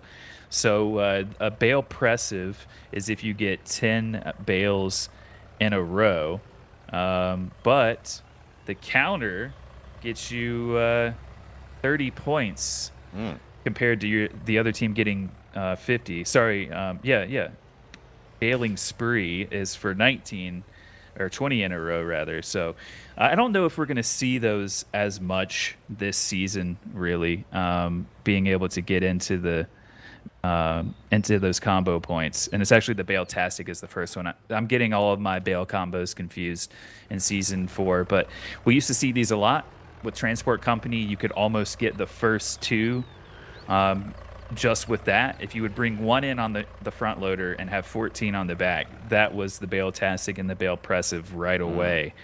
So I don't know if we'll see combos as much, but there we saw Cortiva were close to one, and Bednar countered it just at the right time. Well, there we go. One is going to drop again for Cortiva from the belt, but that was, of course, obviously known by them as well. Not going to be a surprise when you place it that much on the side. I mean, currently the point situation, we have 5 minutes on the clock. Bednar slightly in the lead, but anything can still happen. It's definitely not decided, and we can see Cortiva getting the points as they will put the bails on the bell. So now just 20 points the gap. So it's going to be getting awfully close. And if you look at the actual ratios currently, it's a little bit hard to see, but I think that the Cortiva actually has the advantage when it comes to the grain ratio. Yeah, I don't know how that happened because they both had big haul, but Cortiva must have brought in slightly more, so they ended up with 2.1 to 1.9. So it's not a huge difference, but in a close game, they're scoring 2 extra points per bale. They're getting 21 to Bednar's 19. So they're starting to close that gap already, and now they're into the lead. We're 30 seconds away from the super drop. And the super drop, I think, is going to be huge depending on what it is here, which team can get it. So the regular drops are the 12th minute and 8th minute. Both teams can pick them up. The super drop, only one team can claim them. So the super drop, I think, in this one, because it's close, they're close in bail count as well. Bednar desperately need this super drop to go in their favor to give them a chance here. We're about to see what it's going to be. It's either going to be Bale points, bottom boost, Lord Baylor, Bale Withering, or multiplier switch. And it is Bale Withering. It's one Bale for each team. It doesn't seem like a lot, but Bednar needs every little thing they can get right now. So that could switch it in their favor if they could grab it. But is it worth getting if you are, having to waste time not bringing Bales in? I'm not sure. Yeah, that just might take too much time away from the other task currently. And we can see Cortiva, they are just trying to get the bales as fast as they can on the belt. We can see Rablix coming with the tractor. Rich is just dropping the bales outside of it, so they should have a nice operation actually. And this is going to be a lot of points from them. They have the advantage on the ratio as well, so these should be 21 points per bale. So what we are looking at is like 120 points just lying there as they will load them on the belt. Right. Oh, Bednar into the lead, well, briefly, and now Cortiva back into the lead. We see Ventil bringing some bales in for Bednar. 3 minutes to go now. We're going to see a replay here. Ventil, yeet. All right. That's how you spin them. Wow. Okay. Too bad he couldn't have flung that like towards the barn. That would have been really impressive. That went sky high. Yeah, next time just aim for the belt, even if you're that far away. If it's going to land on the belt, I'm going to be definitely giving a special prize for that guy. But of course, it's not a real thing to say, but still, quite funny incident. Oh, I didn't even notice it until now, but so Virtual Farmer, Alex, our other caster, he's sitting out this round. And of course, when he goes to sit out, his favorite tractor is selected as we see Lamy with the New Holland T6 there for Cortiva coming into play. So I'm sure he was watching and was excited to see that come out. And I almost asked him earlier, but we ran out of time. Like, how long until we see your favorite tractor, do you think? And here it is again. Yeah, just 2 minutes remaining though. And the gap is still very close. It's like 40, 50 points, so it's a quite close one. These can still change. I mean, we mentioned the super drop before 4 minutes. It didn't affect the situation, so the gap is still very small. So every bale is going to be counting a lot. And I mean, of course, we can see Rapix going the same strategy, getting 2 bales on the front loader. So a lot of bales are currently on the move, and they have the kind of like the benefit of the bridges currently, so they can use the faster route to get those bales inside. And that might be the crucial thing, because now actually Bednar just takes the lead, and we have 1 minute and 20 seconds remaining. Wow, yeah, back and forth. This one's too close to call at the moment. Both of them have 9 bales as well, so I'm not even sure the 2 extra points per bale will help Cortiva get back into it. It's going to come down now to which team can get all of their bales in, I think. This is going to be really close. Yeah, the Bednar belt is just a little bit slower, not by much, but a little bit faster currently. So it seems that Bednar they are leading now with 50 points, and if they get the same amount of bales on the belt, I mean, they should be actually able to close this down. Yeah, they're scoring less points, you're right, but their belt is faster as a result, so they've got more of a chance to get them into the top here late on when you start running out of time, as Bednar now 909 to 890 in the lead 27 seconds ago, 928 to 890. It seems like to me like Cortiva's they only have 3 bales at the barn at the moment. That's what's going to cost them. Bednar continues to bring them in. Here now comes Lamy. He's going to have to put those into the bottom, so that makes it a little bit closer, but then Bednar continues to score as well. So 4 seconds, 3 seconds. I don't think Cortiva have any bales left, and we have our first over 1,000 points scored of Season 4 here by Bednar in this round. I think it was 1,014 at the end. Let's see where we ended up, Copter. Yep, 1,014 to 973, 46 bales, 44 into the top. Yeah, that's by very Bednar. close. That was impressive. Yeah. Delivered grain, they had just over like 1,000 less, but that actually worked in their favor, I think, at the end. Picking up Crazy Tool was massive for them, and they were ready to utilize it. They picked it up, they were already baling, and that allowed them to create a lot more bales early on in the round that they were able to score. And I think that at the end as well, they had more that they were able to get in. Cortiva just too many bales left out in the field. Yeah, true. I mean, definitely at the end, like during the last couple minutes, they were definitely, getting a better pace by bringing the pails on the belt, and there was almost like a rush hour at the belt. I mean, they had a problem that how can they get all the bales there? But in the end, they just found a way. And of course, when we had Cortiva, they didn't have the bales. They had just a little bit slower belt. So even if they would have had those bales available, yeah. As we saw at the end, they will just have to put it on the first floor instead of them putting on the belt, and kind of like the last 2 minutes, they were pretty hectic. Yeah, pretty hectic, but that was a good matchup. So, Sim Game Alliance, we had a question by Surfing Cowboy. Does anyone know if SGA is going to be shown? No, but I can confirm that they have moved on. They won in 2 games. They won the first round 880 to 768, and then the second round 856 to 811. So, Sim Game Alliance, who are representing the U.S., playing from the U.S., representing really all of North America, because they do have Odwalla Gaming, who's from Canada, on their team as well, on their roster. So I don't play favorites, but my bias is going to show a little bit, and I'm excited to see them participate this season. They're having to deal with the time difference just like me, and they're having to deal with playing on European-based servers, but their very first official FSL match taking place off the broadcast right now, and they have won in 2 games to move on to the second round, and they're going to play Power Team Esport, I believe. I can definitely understand the slight bias towards your home team. We don't have a Finnish team here. Well, we do have a Finnish manufacturer, so Valtra is actually a Finnish factory producing those tractors. Right. So definitely, and the Finnish way of saying would be Valtra. That's how it's called here, but that's just some small detail information. But that's every time when team picks a Valtra, that's my home team.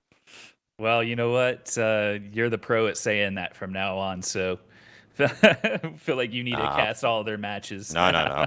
I don't wanna go there because you don't wanna learn Finnish language. It just doesn't make sense at this stage. So we'll just go with the Valtra. Gotcha.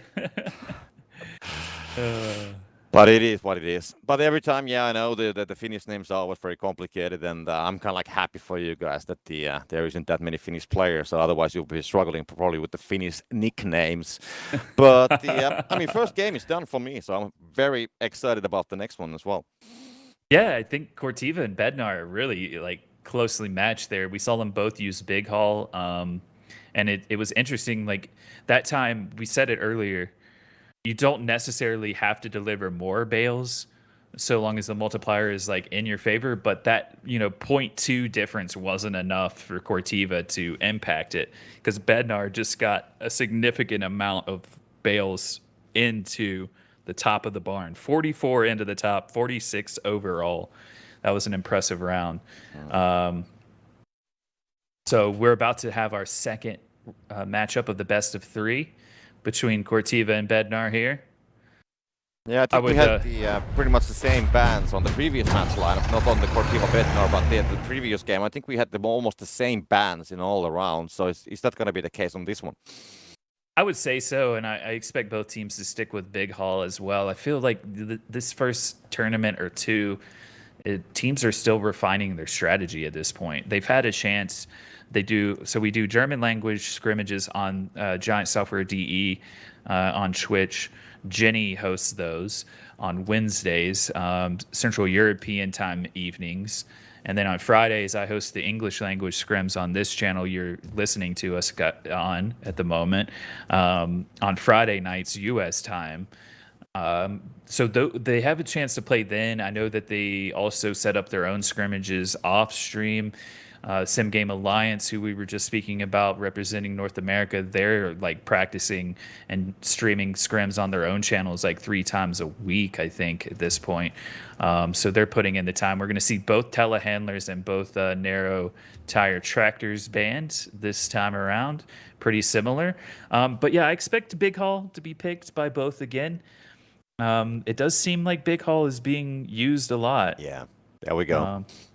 And both teams, I think, picking Big Haul in a similar setup, it did come down to who gets more bales delivered compared to anything else, right? So this is, again, when you're matched up completely evenly, the the timing and the cutting out of mistakes is more important.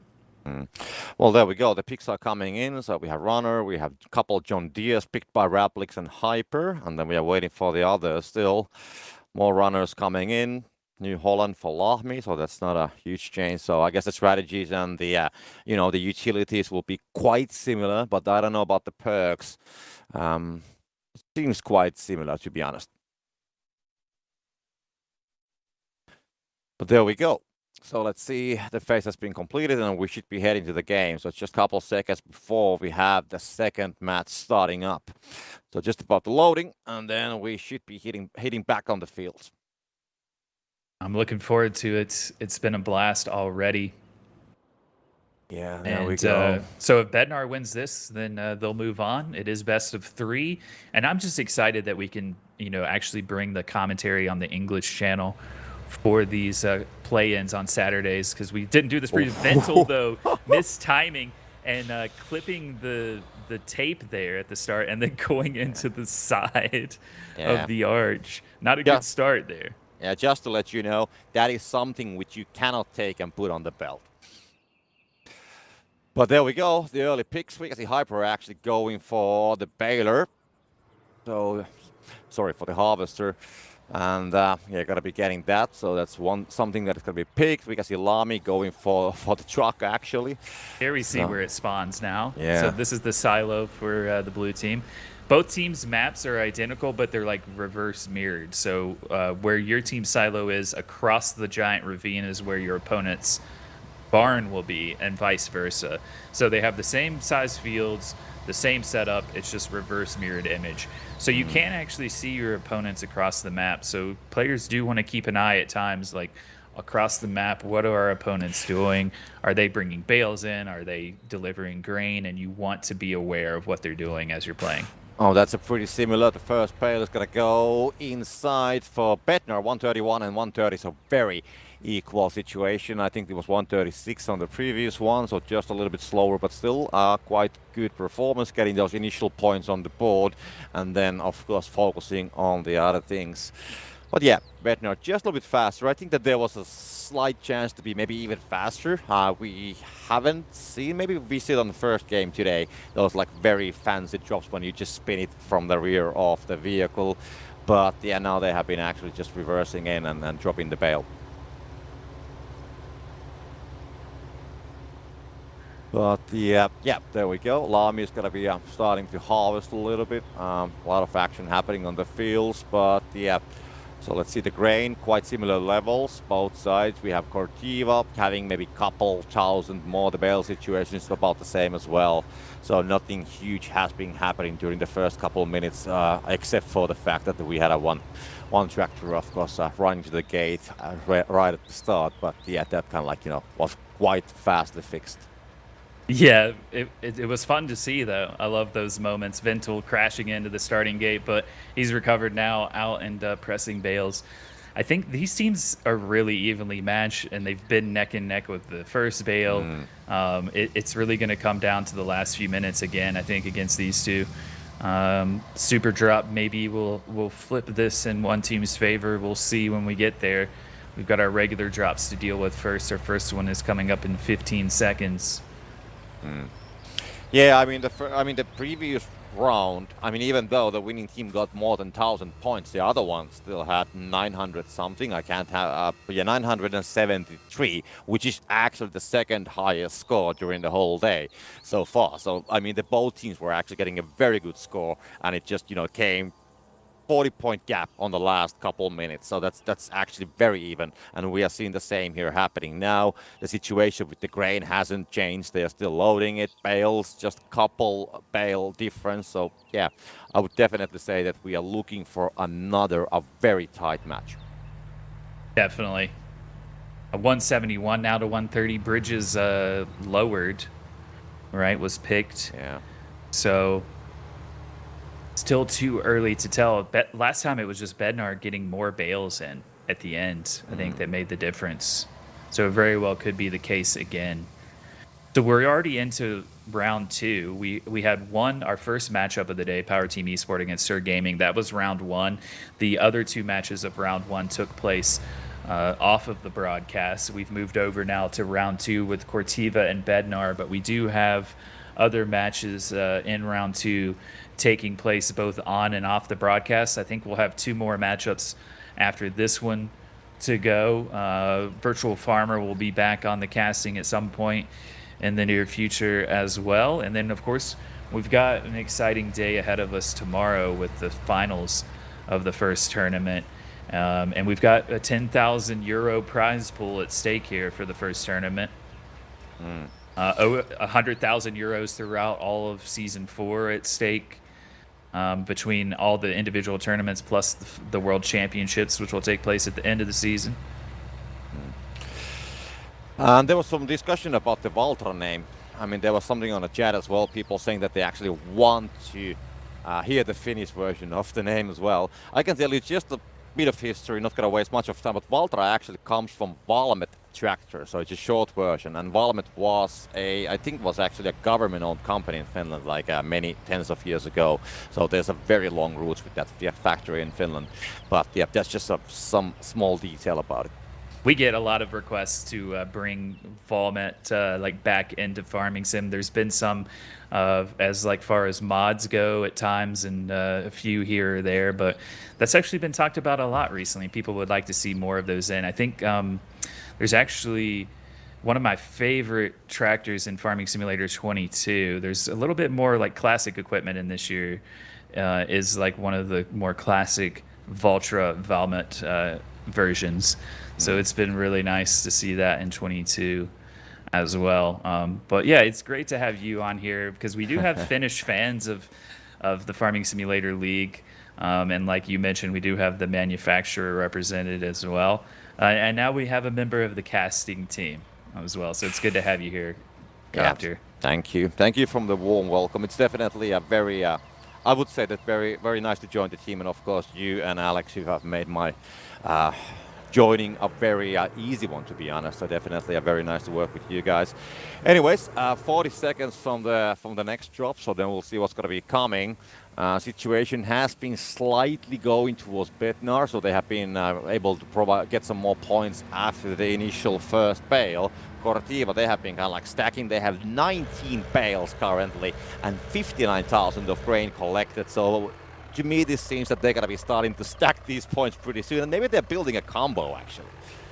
Right, and they're ready to deliver the grain. I mean, their trailer should be full at this point, and if they want to maximize this, they're going to put them on as they're delivering the grain as well.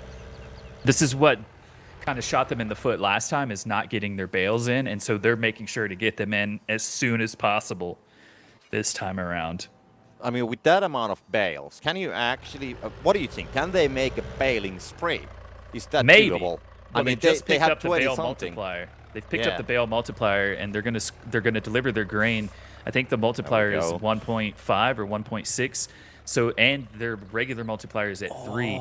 So their belt is going really slow, but they're gonna score a lot of points per bale at the moment with the bale multiplier if they can get them in. Yeah, that's going to be a lot of points, and there we go. This have been picked up, so definitely I think Cortiva, they are looking. I mean, if they have 20 bales that way, so what's that going to be like? One bale is going to be 30-something. 45 points. 45. So you can actually make like 900 points from those. I don't think that the multiplier is going to last as long as all those bales is going to go inside, but it's still going to be 30 points without the multiplier, as far as I know. So then it should be still like, 6. I don't know. My calculation is they're off. scoring a lot, though. I mean, they're going to score at least a couple of 100 points, I think. They're running out of time now. Their belt is moving really slow. Bednar waited as well. That was a smart move by Bednar to wait late in the window of the minute to grab the drop. So now Bednar are going to do the same. They're delivering grain, and they're going to start scoring a good bit of points here as well. But on the other side, I mean, as Bednar was putting the grain in, that's going to help Cortiva a little bit. Okay, they're going to take down the multiplier, but they will get more bales in with the drop. Right. And that's going to be gone now. But yeah, we can see already almost 500 points for Cortiva. Bednar is trying to catch it. Yeah, the whole ratio with the grain is going to be 2.1 to 1.9, so it's pretty even. And 6 minutes remaining, so still one more drop. And I might be wrong, but my gut feeling says that Bednar is currently, yes, they have bales, but they cannot completely reach Cortiva with these bales, and they might be slightly behind Cortiva, but then the 4-minute drop, that can change the whole situation. Right. I might be wrong here, but I don't think Bednar is scoring the amount of points they're supposed to be with this multiplier added on, because 1.9 and their multiplier is 1.6. So that should be 3.5. They're getting 5 points less per bale than they should be when they had that multiplier active.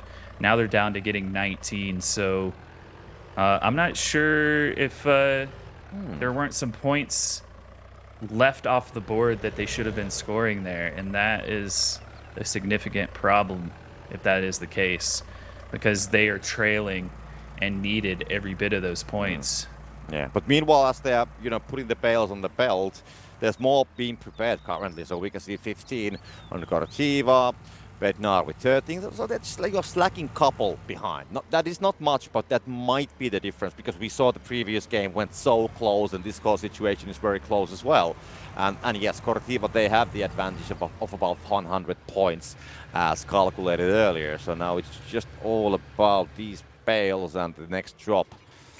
Gonna be getting close. I mean, I do have a feeling that the last minutes will be again a very hectic time of the match. Yeah, the super drop is desperately needed. I think it's not quite 100 points for Bednar, but they really need that super drop, I think, to be able to compete here, because they are behind in the bale count, behind in the score, and Chase is right in the area that he wants to be, though, because the super drop very well could appear right next to him as he's going along this pass and bailing at the moment. Yeah, I mean, the super drop, it can be definitely the, if they're going to go lurking for it, let's see what's going to be. Boost. Oh, yeah, that's going to be working out. Yeah, and we can see Joseph just immediately grabbing, so he was definitely lurking for it, and this could be the kind of like the small bit of help that they need to actually get the job working for them. Just push them into the bottom now, and you're getting the same amount of points as you would get via the belt, so 19 points per bale scored, and they still have it for 50 seconds, so Hyper should be able to get, all 5 of these bales that are sitting here into the bottom and score. It actually looks like 6. No, that one's flipped on its side. I thought it was double stacked for a moment. Yeah, but I mean, getting those in, they're going to be getting very close. We can see at the same time Cortiva putting some more bales on the belt that actually might drop the first one. Not completely sure, but it's at least a little bit sideways. But there's definitely more coming in. So, but also Bednar getting some more bales there. So this is, I mean, yeah, it's both teams getting about the same amount of points all the time. So something needs to change if they want to kind of have the shift on the balance. Unloading the Corona baler directly into the bottom was Chase as well. So yeah, that was a good super drop. It's kind of even things a bit, but the problem is there's 6 bales behind Cortiva now with 240 to go. Cortiva has to get all of those in, but they're in a lot better situation than they were in the first of the best of 3 with all of those bales just sitting out in the field. They've been doing a better job at bringing them in. Richie driving through the grain and slowing down significantly there. We actually might see, I mean, there was the 1,000 points on the previous game, and now looking at the Cortiva situation, we might actually, or they might be actually even topping that. They are definitely on a roll here, and I wouldn't be surprised if they went like 1,050, because there's still 2 minutes of the time, and they have a lot of bales, so they have a lot of points still available for them. So it's looking very good for Cortiva.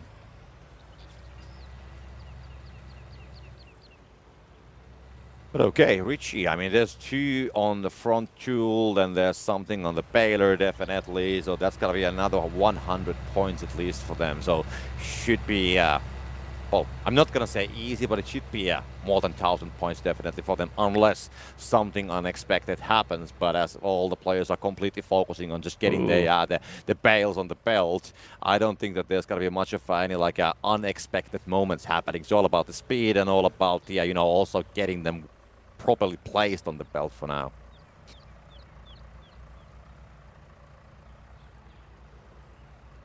Well, there we go. So the points are just flowing in, and we can see Bednar just 40 points behind. So it's definitely getting close. We can see a lot of bales for them being prepared as well. Ventil will just stack them right next to the belt. Hyper kind of like has a dedicated task of putting them on the belt, and he's putting them very nicely. And I just love those last second pushes when they're driving all the way on the second floor with the tractor to get that last bale delivered. And yeah, the action is quite similar for Cortiva. They already 1,040 points, so they have topped the score from the previous game. They have a couple more bales. Ooh, as we lost someone. Yeah, we 40 lost Chase. seconds. Yeah, 40 seconds remaining in a technical break. This is going to be a cliffhanger. Yeah, for sure. I think Cortiva are in a good spot. Bednar does have 2 extra bales if you look bottom left, but that 2 is not enough to get them back into the game. And Cortiva has all 4 of theirs sitting there at the barn, so they're going to be able to score them all into the top. Well, there we go. We do have some replays. No, we actually have the guys from the German studio coming in. Very handsome fellas, by the way. And a couple of minutes remaining on the technical break. But the second game has been definitely advancing. Very interesting. I think that couple times we have seen that maybe there's a small advantage for Cortiva, but Bednar, they have been able to get almost back to the tie with the situation.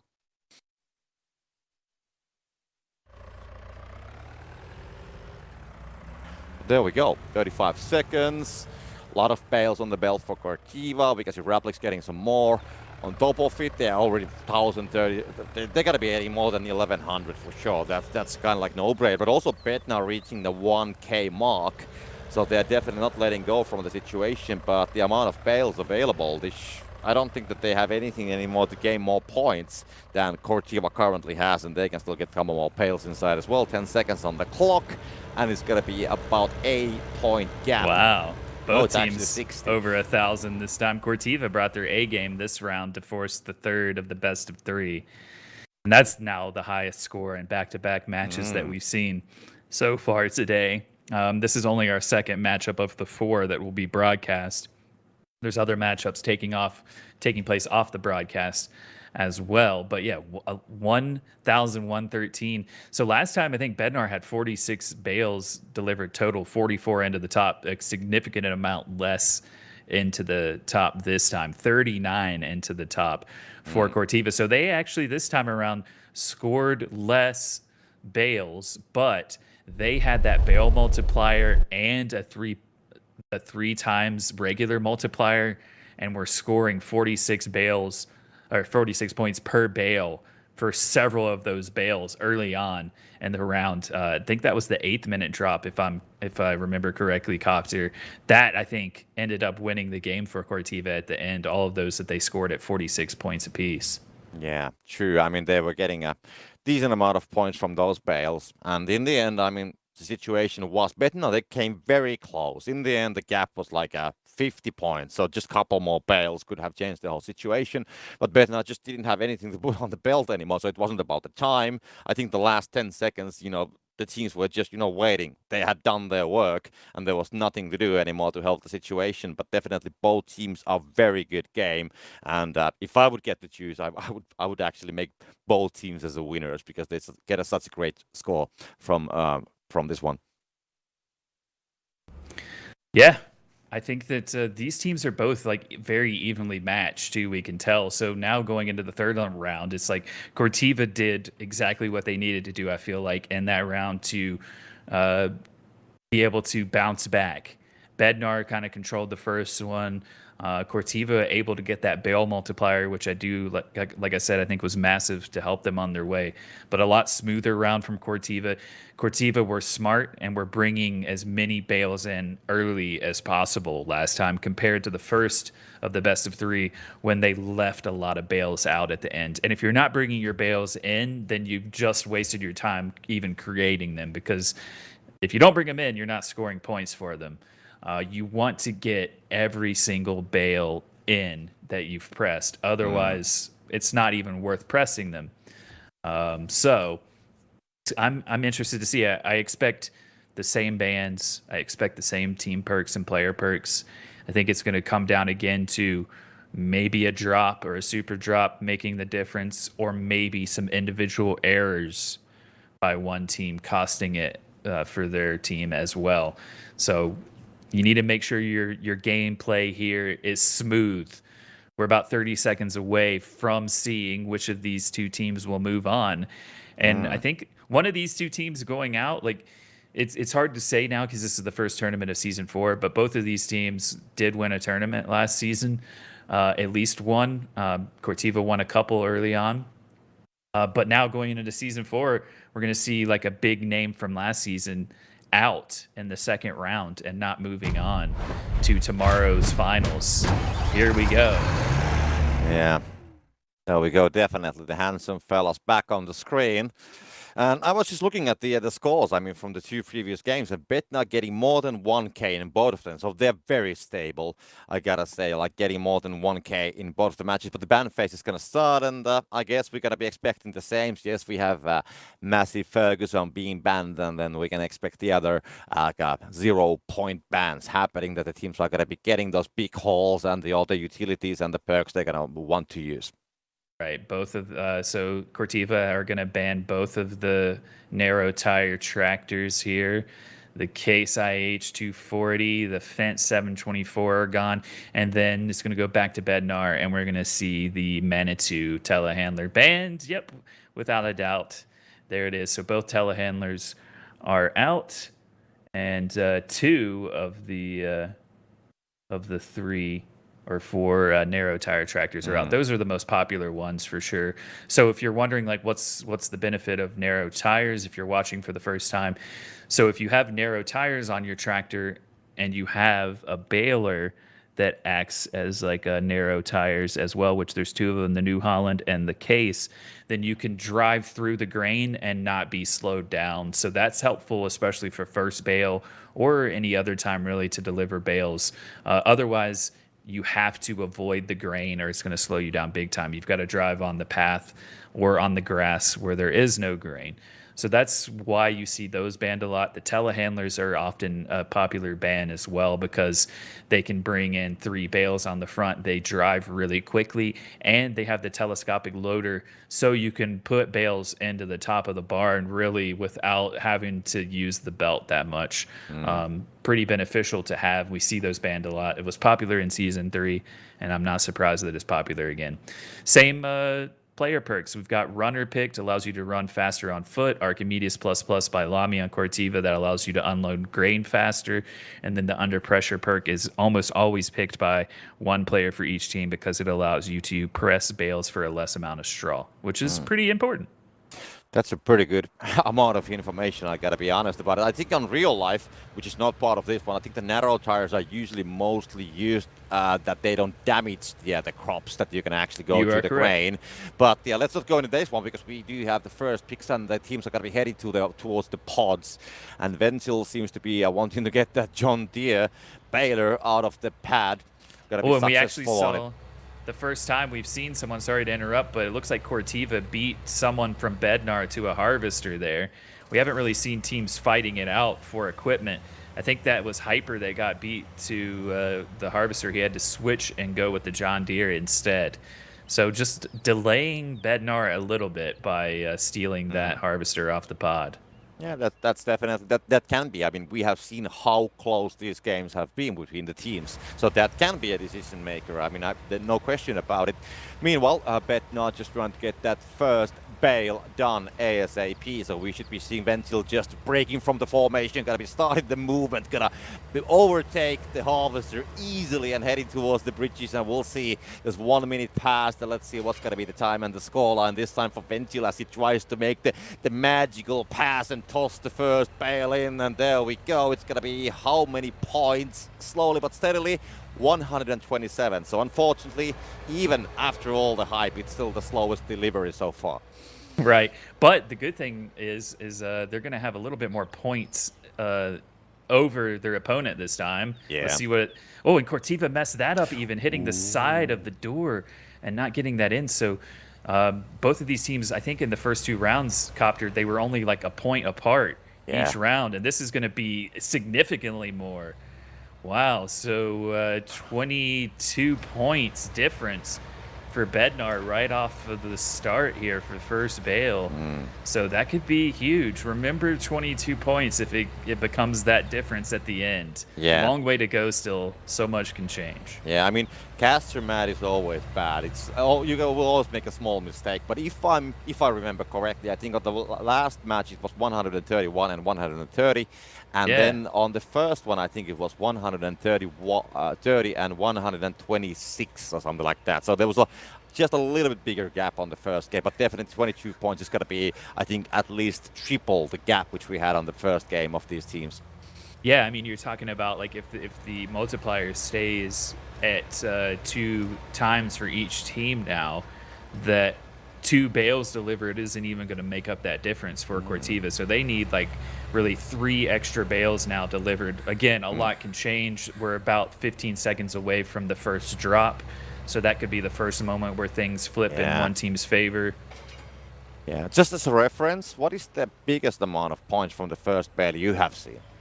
So last season's record was 140, and that was set by Trelleborg late in the season. It was 139 set by Cortiva for a long time. Trelleborg broke it late on. We have Crazy Tool and Bridges raised, but I do think we're going to see that broken this season because it used to be 140 as the max score. You couldn't get above that. You can get more than that now. Some people have been saying in their practices that they've gotten 145. I think I maybe even heard like 146. So we might see that broken, but I'm not sure if we'll see it broken without like a lot of really strong gameplay. It's going to be tough. So it'll be interesting to see this season. 140 is the record from last year, but you know, things have changed. We have a clean slate now. Don't know what to expect. Yeah, that is something that we just have to keep on our minds when we have the first bales. And for sure, if you're going to see more than 140, then we're going to be telling that, yes, Kermit was right about that one. But meanwhile, we have the Crazy Tool being picked by Bednar, so they should be making some bales pretty fast right now as we speak. They have 9 versus actually 9 for Cortiva as we speak as well, so maybe a 1 bale advantage. So yeah, these small things, they can definitely add up. Bednar having a couple more points, they haven't managed to deliver some more bales already inside. So these small things, I mean, during this, what do we have, like 10.5 minutes remaining, they can definitely add up, and that can actually make the gap. Yeah, Bednar are looking good. They have to like their chances, but as you said, like plenty of time. Anything can change. Both teams are just kind of neck and neck. Cortiva has 5 now extra bales though, so that's going to be helpful. They need that. I'm just wondering like what happens with the multiplier now, because in the first round we saw Cortiva actually had the multiplier advantage at 2.1 to 1.9, but I think that actually backfired because Bednar's belt was sped up. They were able to score more points with their bale multiplier. Last round it was pretty much even and came down more to the amount of bales put in with the bale multiplier drop. You could see that again at 8 minutes as Bednar is going to score 40 points right there with those two into the top. So extending their lead now to 102 points. I think what we are seeing here is the same strategy which we saw in the previous game. So we can see Bednar, they're definitely making the bales, but they're also delivering them. And we can see Cortiva stacking the bales. And what we saw in the previous game was that they were actually waiting for the 8-minute drop, which is 1 minute and 15 seconds away from this one. And so they're making the same thing. They're just stacking a huge amount here. They're collecting the grain. We can expect that they will probably drop the grain and try to get the ratio as their advantage, and then see if they can still get something from the 8-minute drop as well, and then they're going to unload that huge amount of bales on the belt. Yeah, it's a smart strategy, Copter. You're right, because a bale multiplier may not show up in the 8-minute, but I think that it's worth the risk, especially if you're using Big Haul. As you said, like last round, they not only had the 3-time regular multiplier, but they got the 1.5 on top of that as well. And by the way, I was talking about the points last round, and I've never claimed to be a math expert, and that's where I've got this wrong. It's because I thought you were adding the multipliers together, and it turns out you actually multiply them together. So it'll be your regular multiplier multiplied by what the bale multiplier drop amount would be. So that's where it ended up being 30 points per bale for Bednar, when I was thinking in my head it should be 35. We're 5 seconds away from the drop happening. It's going to be right there in front of the player for Bednar that was on screen. And it is, nope, grain multiplier this time and speed limit. So, I mean, you could get grain multiplier here and deliver your grain. But you can only get up to 3 times anyways. And they both have big hauls, so that's kind of pointless. Speed limit might be the one you want to go with just to slow your opponent down. But I don't know if teams are going to really go for this drop. Actually, grain multiplier has been picked by Bednar. But it's also been picked at the same time by Cortiva as well. And both teams are now delivering grain with the grain multiplier.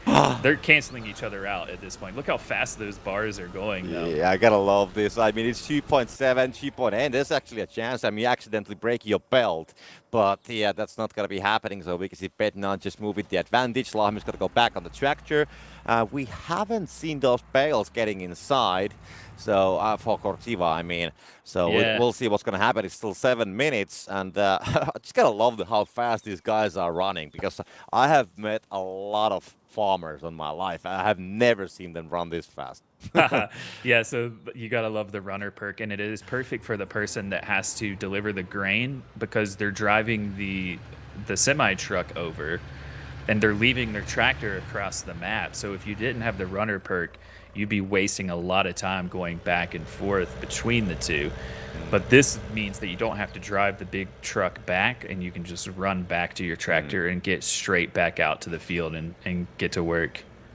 Yeah, Cortiva is getting some bales inside, so they have lost a couple from the inventory, getting some points. It's 2.0, by the way, the ratio, so it's completely reset to the stock value. So there's nothing bad going on with the ratio currently.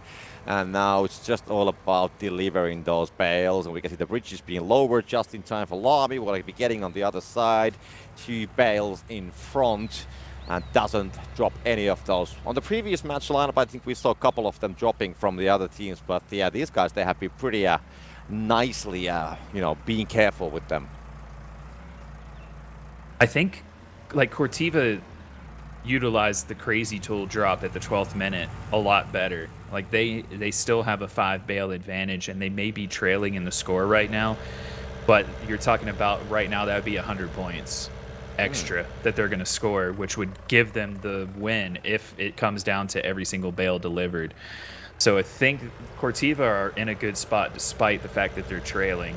And this very well could still come down to the super drop at the 4th minute, flipping this in someone's favor. We saw the bottom boost last time, which it's my favorite super drop, I have to say. Even without Transport Company this year and the ability to put the Anderson loader into the bottom and score 14 with your multiplier, plus the combo point potential that you get with that, I still like to see bottom boost, because now we see, like, with 5 minutes to go, teams are starting to bring all of their bales in. So you're starting to get a large amount of bales stacked around the barn. And if you happen to get bottom boosts and can put them all into the bottom and get the multiplied points for it, that could really flip things in your favor. Yeah, this is getting very close. I mean, now we can see Bednar just, okay, they are leading by 20-40 points, but the bale situation is quite even. So it's going to be, another thriller in the end. Hopefully this time we don't have the technical break, though, as we had on the previous one. But yeah, looking at the amount of bales and the overall situation currently, the 4-minute mark in 10 seconds, that could be the game changer, as we can see that the 6th sense was actually activated. But now just a couple seconds, and then we know what's going to be the super drop. Right, so 6th sense is something for the observer mode only. It actually is a perk that you can pick, a player perk as well, but for us, it shows us where these drops could potentially be. And it's multiplier switch this time, which is pointless, because the multiplier is completely even at the moment, so neither team is going to waste time to go for this one this time around. So then it's going to come all the way down to just doing the work and getting the job done. No excuses anymore that the other team had this and this and this. So now it's all about these guys. Interestingly enough as well, Bednar were 5 bales back, and now they have the bale advantage. It's gone away because they've scored 2, but I think Bednar are in a great spot here. If they can get all of their bales in, they're going to win. They've got the lead by almost 100 points, I don't think there's enough bales there to make the gap up now. It's 4 bales with a 102-point lead for Bednar, so that would be 22 points shy, which, do you remember what was the first bale difference? 22 points. Yeah, it's getting close. I mean, yes, you're completely right. The bell situation is quite similar. So the only thing, okay, it's not the only thing, but yeah, the thing that could change the situation is that somebody makes a mistake on the bridge or just messing up with the loading on the belt. You know, these kind of things can happen. But so far, it's looking good. Hyper getting those 2 times 20 points, going to be getting to 747 points so far. So yeah, 102 points is the gap, and there's like no bail advantage. Maybe even Bednar having a 1 bail advantage currently. Yeah, Bednar are looking good unless a mistake happens. As you said, they are looking good to move on here. It started out slowly for Cortiva, making a mistake on the first bail that's cost them. And there for a while with Crazy Tool in the 12th minute, I thought, okay, Cortiva have the bail advantage. They're looking good. But at some point, Cortiva fell behind in the bail advantage. They must. Oh, and then Lamy crashing in. At least that one flung in the right direction towards the barn instead of being lost in the water. I mean, we saw a couple minutes ago, maybe 5 minutes ago, we saw actually that there was the bailer, which was, flipped on the fields for Cortiva. So that actually can explain the whole situation with the bales. I completely forgot about that. Good point. See, look at this. Cat Spy Copter settling in nicely on his first tournament, catching all of that action for you guys at home. Yeah, I think Bednar have this unless something crazy happens.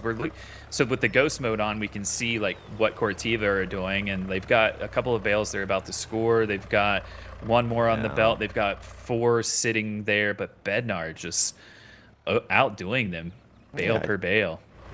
It's exactly the small things are just adding up. The first bale, flipping the bailer, maybe that accident, the bridge was maybe 20 points if they're gonna miss 1 bale because of it. So they're just adding up, and I don't know what to expect from the final scoreline. If Bednar will get all the bales inside, they're gonna be looking more than 1K once again, and of course then they should be winning Cortiva as well, and also they would have more than 1K points from all the 3 matches in this series. So that's actually like I said, very stable and very huge scorelines all the time. Yeah, and Cortiva picked a bad time to score their least amount of points of the day as well, I would say. It looks like this is going to be their lowest scoreline of the 3 matches so far. And if you're getting over 1,000 on a regular basis, you're setting yourself up to be pretty successful, especially this season with no transport company in play. Cortiva now having to put bales into the bottom, so they're getting half the amount of points for those. And Bednar just kind of driving around in celebration.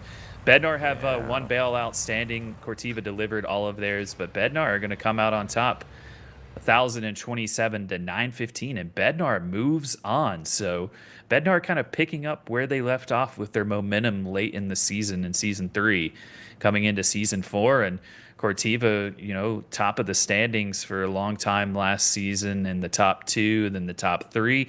And they're out here. Like you said, Bednar scoring over 1,000 every single round. So watch out. Bednar are a team to look out for sure. Yeah, I mean, the first thing that comes to my mind, of course, a lot of discussion has been held about Trelleborg already. The strategy which they had last season, that really can't be used. They have something on their pockets. But based on the performance of Bednar, could this be a team that's going to be able to challenge Trelleborg this year? Maybe. I mean, like I said, if you can score over 1,000 points per, like, you're setting yourself up to be pretty successful. You may not win every single round. By the way, they're showing what the giveaway is. It comes in this nice box that looks like a straw bale. Lots of cool stuff inside, so definitely enter that giveaway. There's a link going around in chat. We'll have Lindner versus Astragon coming up as our next match. We'll be back after a break, first with highlights of the previous matchup that you just saw. See you in a bit.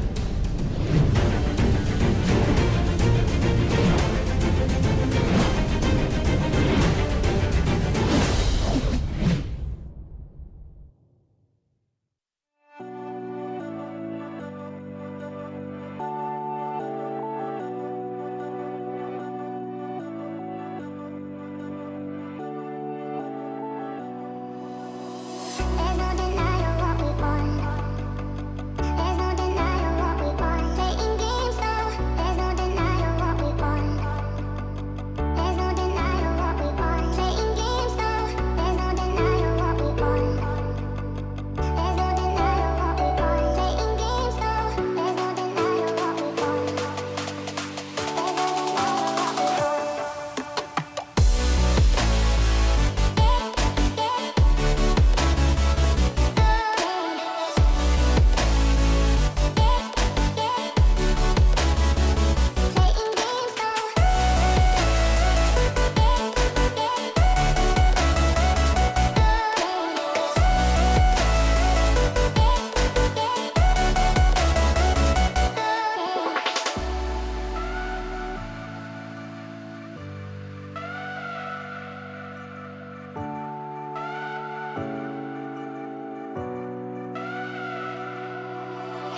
There's no denying what we want. There's no denying what we want. Playing games, no. There's no denying what we want. There's no denying what we want. Playing games, no. There's no denying what we want. There's no denying what we want. Playing games, no. There's no denying what we want.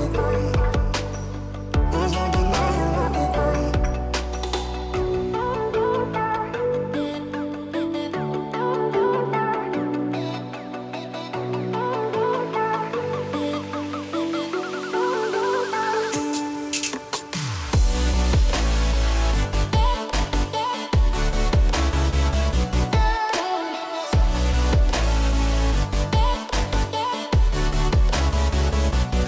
no.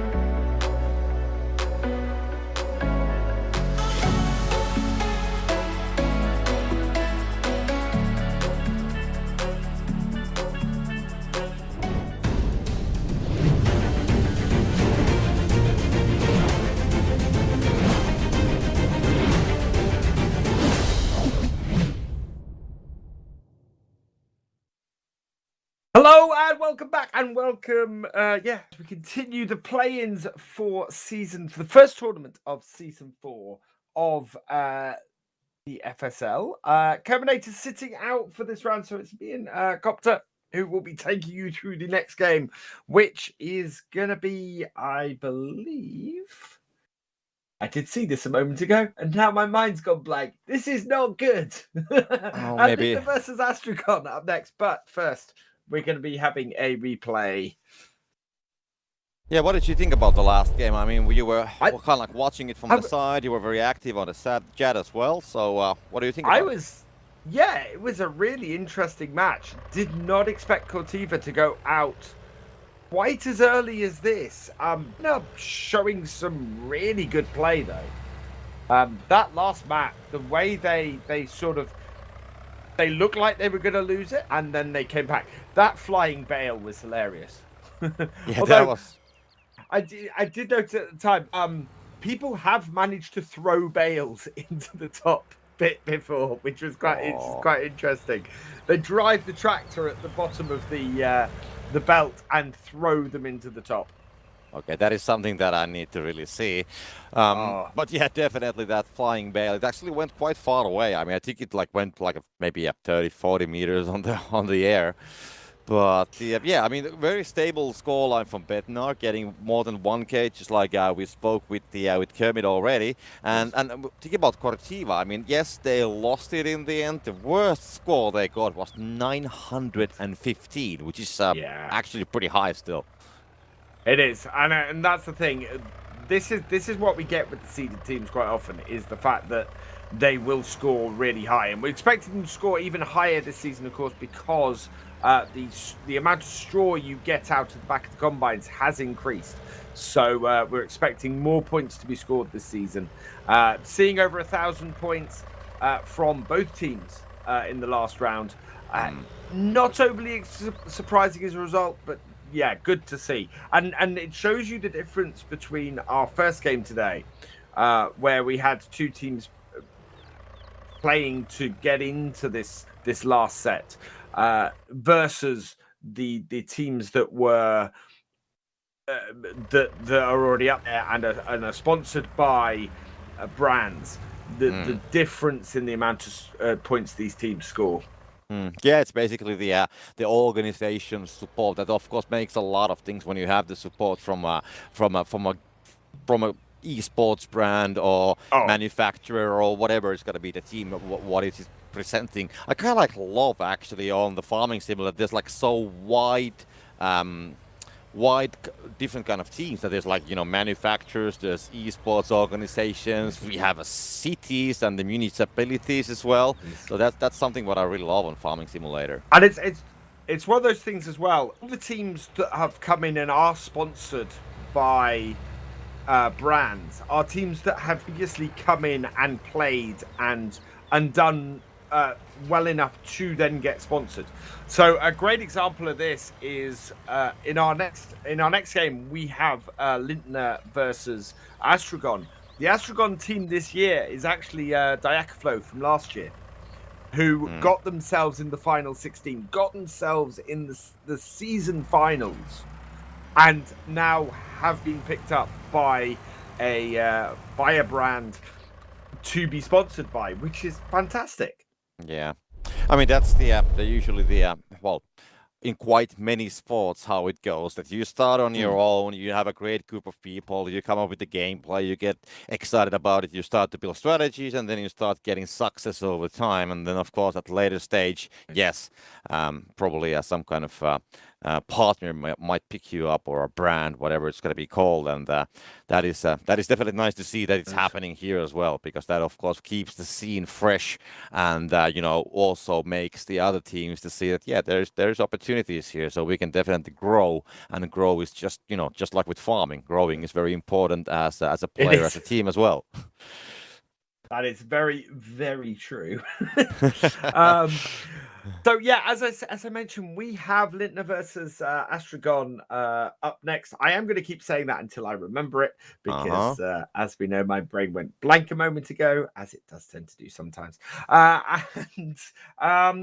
yeah, I'm not really sure what to expect from these two teams. As with the last game, Bednar playing an absolute blinder, coming out.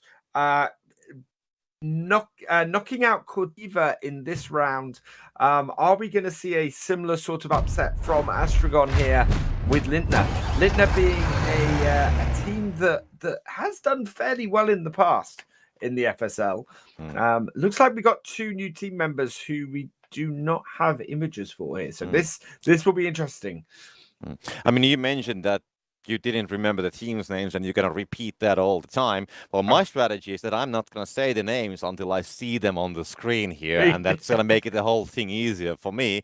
But there we go. John Deere is going to be actually banned. That's, again, one of those 0-point bans. And let's see what the Astragon's going to be choosing. So they have the next two turns. We've got the telehandlers going, and it's interesting that we've seen no team try and pick telehandlers yet. And we've had this in previous seasons where the telehandlers get banned and no team is picking them anyway, partly because they get banned so much, teams don't include them in their strategy. But I could see telehandlers being very useful in a counter against doing Unstoppable. They could be very useful at countering that. Oh, but the New Holland's been banned. How is it that the one game that I'm sitting out today, the New Holland doesn't get banned and gets picked, and then immediately as soon as I get back, it's banned? It's always with the favorites that you will get a lot of disappointment. I'm talking about the different bans. I mean, yes, I guess when you have certain equipment, that's got to be all the time, banned. And then you kind of cannot really build the strategy, for it. But could it be possible? What do you think, Virtual Farmer? Would it be possible that if the team would have an alternative strategy for it, and wait for that right time when it's not banned, and then just go with that one? And do you think that would bring some kind of an advantage? I think that is probably a good way to go. One of the reasons why Trelleborg have been so dominant in the past is because they are so able to adapt to what other teams are doing. So Trelleborg seem to have their main strategy, but if somebody does something else, they're very quick to adapt that strategy to work against something else. Okay. And having had two teams in the previous round use Big Haul, this time neither team is using Big Haul. We've got our first instance of Bottleneck and our first instance of Herbicide coming out today in this game. So Bottleneck is raising the two innermost bridges on the opposite team. So it's going to take Lintner longer to deliver bales because they only have one bridge and the land bridge that they can go over. Whereas Lintner have removed all the weeds from their fields. So they'll be producing more grain and more straw as they go.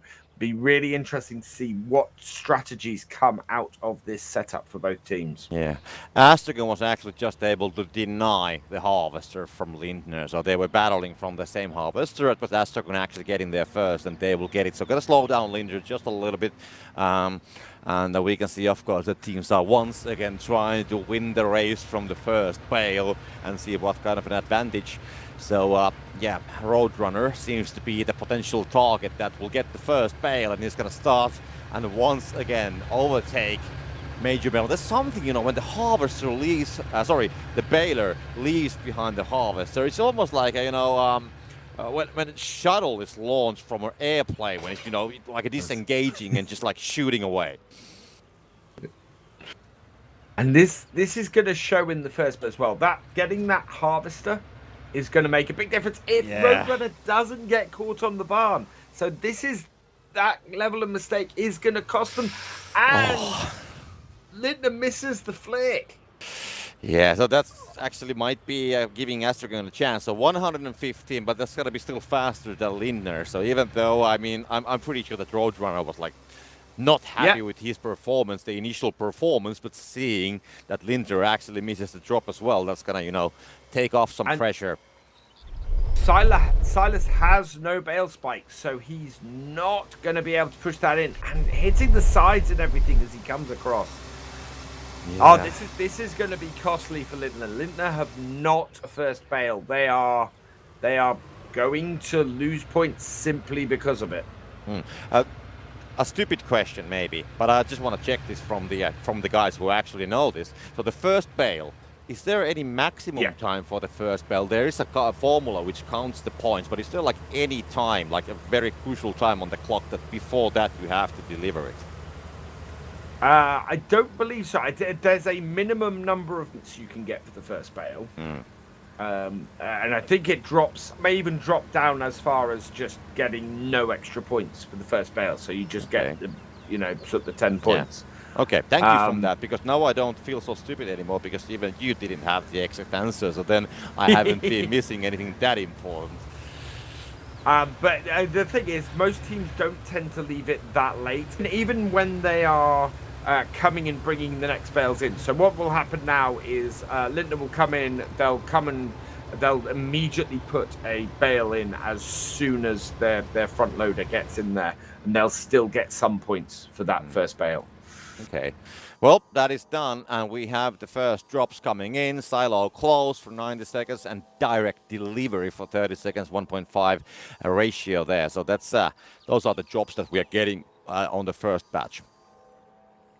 I've talked a lot, certainly in season 3, about how powerful I think direct delivery is as a pickup, as a drop, but we never really see teams go for it. It'll be interesting to see if they go for it now, but it just saves teams all that time of getting grain in. And yes, they have gone for it. Lindner have gone for direct delivery. It's going to be a wonderful counter at the moment to Astragon, who are bringing in and delivering grain right now. In fact, no, Astragon are not delivering their grain. They are going to wait for that 8-minute perk, see if they get the grain boost. Yeah, that is definitely. I gotta say, I just love these farmers when they are, you know, now they were like jumping from the water, and, you know, they are just, you know, they are so fast. But yeah, definitely, I mean, Lindner, they gotta try something. So yes, picking that drop is gonna help. And now we just have to wait and see how much they can actually catch up with that one versus the initial points gained by Astragon. And 10.5 minutes. So you spoke about the 8-minute strategy with the bales. And 2.5 minutes, and then we'll see. It hasn't been like a huge amount of bales to be produced so far. So just 2 bales for Lindner and 0 still for Astragon, as they are just getting the grain. This is the thing now. Lindner with a 2.3 advantage. They got 0.6 bonus over their opponents. They need to be delivering bales now, and This is where you see teams doing weird things in all previous seasons, having this advantage on the bale bonus and not delivering bales. Yeah, but I mean, there's a reason why Astragon is also collecting the grain. They have 60k currently, so they're gonna try to do something for the ratio. Definitely, they are not happy with the 1.7 for them, so they will try to shift the balance. And if now Lindner doesn't get to deliver those bales, I mean, then they're gonna lose the advantage which they just built with the grain. And here we go. Why are no? Why did Lindner did Astragon deliver grain just then? I mean, here we go. The dual combine setup. This is deliver as much grain as you can in the shortest period of time. Yeah, they're getting people there. I mean, I'm just wondering, Lindner, they picked up the direct delivery, but they got nothing out of it. Nope. So that was yes, that was a good pick, but it just didn't work out for them. But they have more grain at the moment as well. This is not looking good for Astragon from that point of view. Astragon have 2,000 liters less grain, and they are at a disadvantage overall for the bonus, for the multiplier. This, I think, is the advantage of getting the herbicide. This is the difference that herbicide is making for Lindner. Yeah, I just want to see how this is going to work out. I just love when you have those 3 vehicles ready to deliver the grain. As we can see also, Lindner getting something similar done on their side. So this is going to be one big battle now, this is over delivering grain. This is because the Overloader, I believe, has a bigger multiplier. I think it has a 1.5 multiplier like Cool does.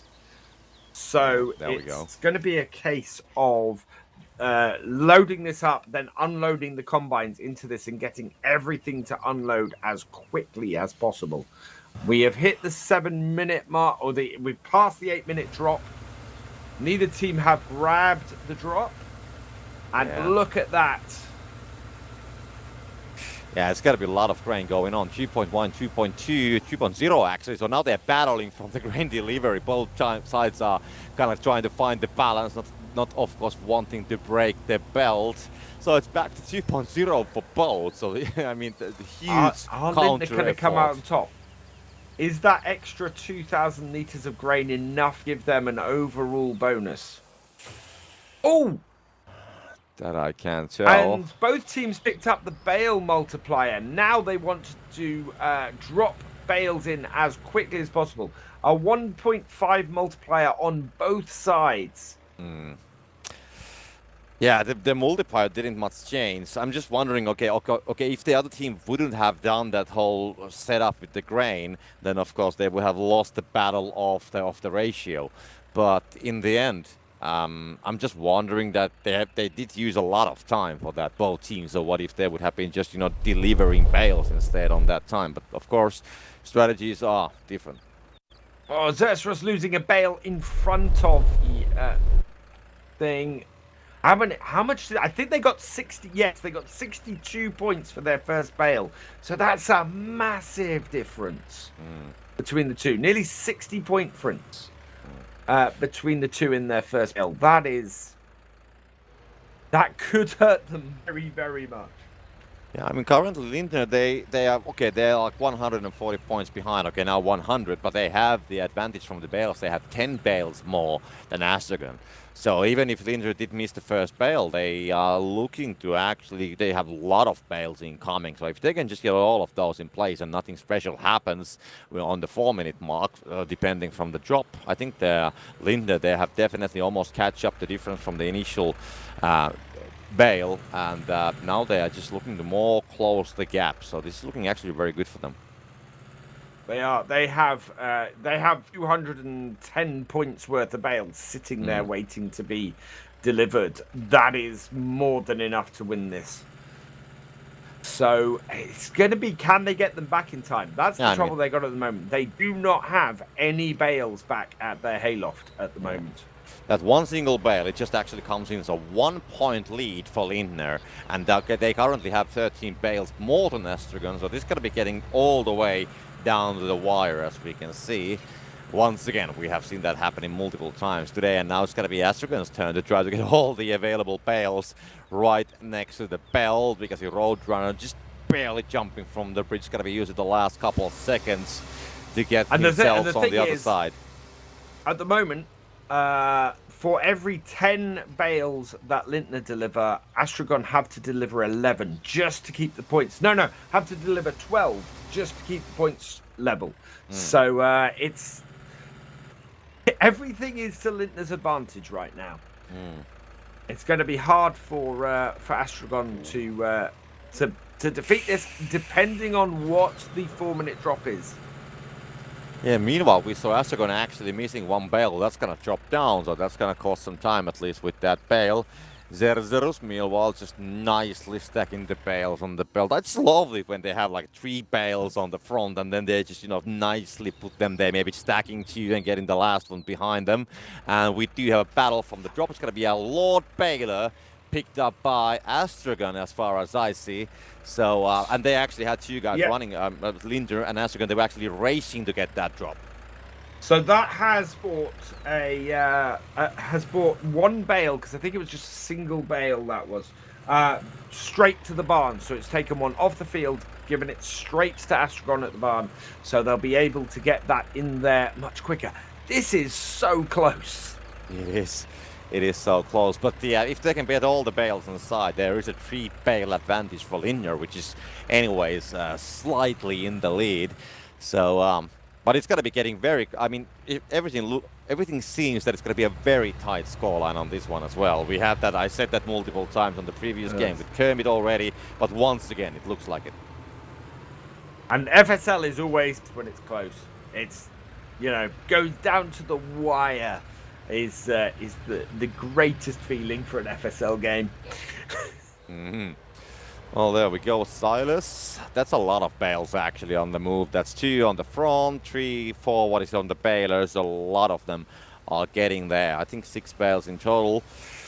So 30 points in this at the moment, and just not enough sitting out there for Astragon. If Lindner get all of their bales in, Astragon cannot win this. They have to hope that they do not get every single bale in. If Lindner fail to deliver 2 of their bales, then Astragon can still win this if they deliver all of theirs. It is gonna be close though. Yeah, it's going to be very close, and now we can see the bales getting inside. I guess there's going to be the team's also realizing the situation, so we might see that they try to get some last-minute action happening. Astragon, they actually had a 1 bale, which was almost about 45 degrees sideways on the belt, but they still got it inside. It was actually able to fit from the doors, and they didn't have the perk to make the doors wider. So I was actually maybe slightly surprised about it, but of course these guys, they know it better. They know how it should be done.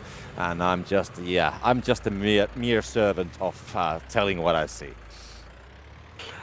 Lindner pulling out a slightly bigger advantage now. So many more bales. They have 5 bales in hand and are a good 60 points ahead.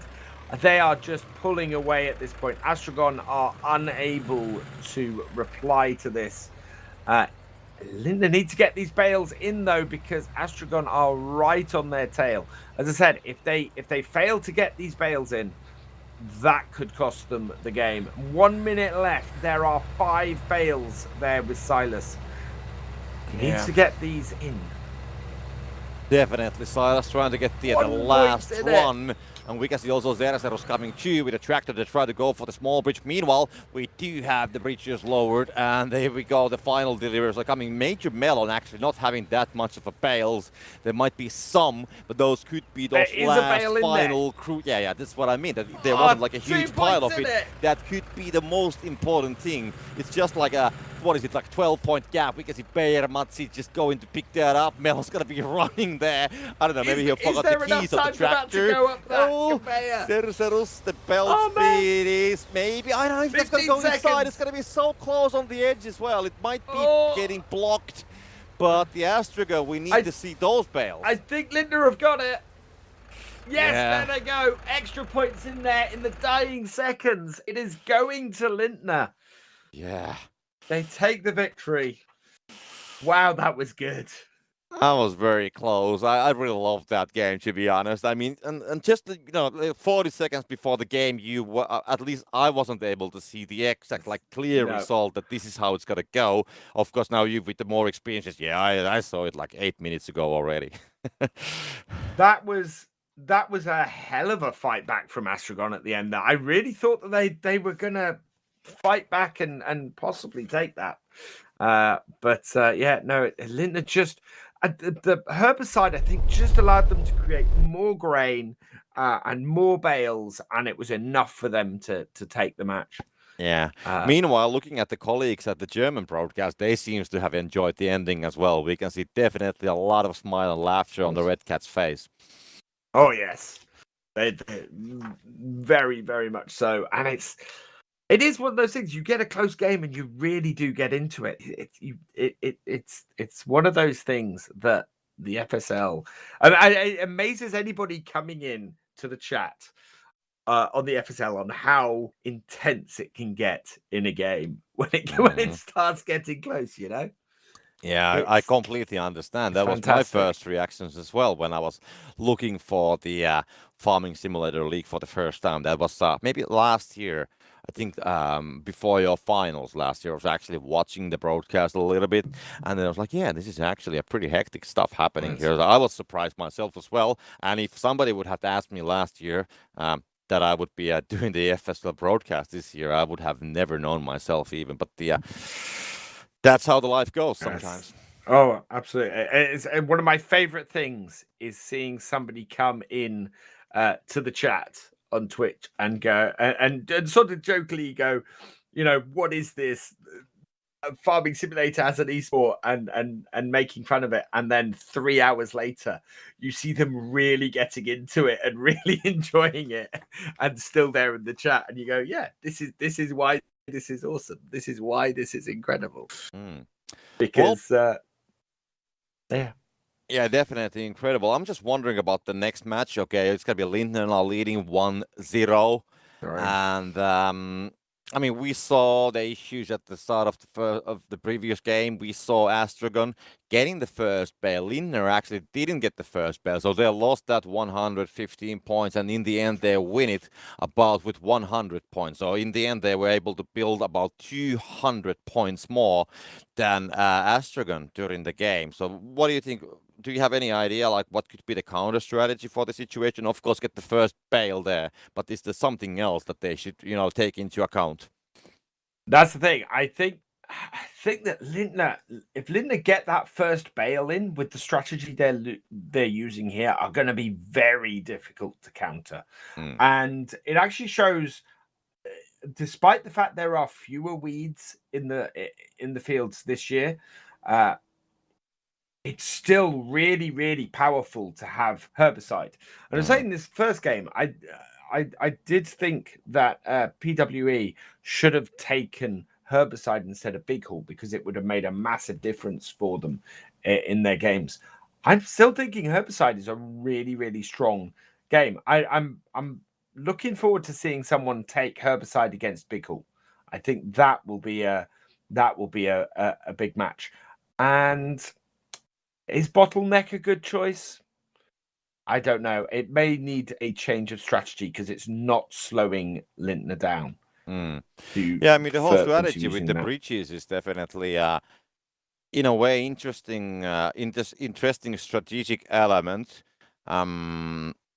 But it might be more clear for you. But what I see with the bottleneck is that it's sometimes a little bit hard to follow what's going on with the breaches. So knowing when you when the other team is having a good time, but that's got to be, of course, clearing out. But that's just the thing that comes to my mind from the bottleneck, that it's sometimes a little bit unclear to see the usage of it. But Bottleneck doesn't seem to have slowed Lindner down in that last match. And I think it's going to be a problem for Astragon if they go with it again. But we'll see if this is what their choice is. first up, we are in the banning phase. What are each of these teams going to ban? And is my New Holland going to disappear again?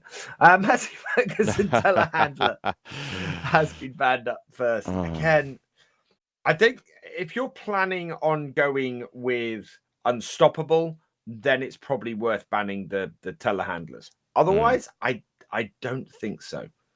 I don't think it's worth banning those. The Valtra is first up for Lintner's ban.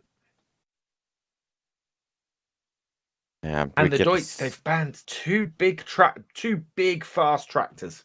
But those are kind of like still like a easy picks in the end because they are also not costing anything. So now it just comes down to the picks in the end. So have to wait and see. The telehandlers are gone. The big tracks have gone. The New Holland is still there. Okay, so this is the moment, right? That you're gonna hope for something. Bottleneck again for Lintner. Ooh. Versus Unstoppable. Actually, no.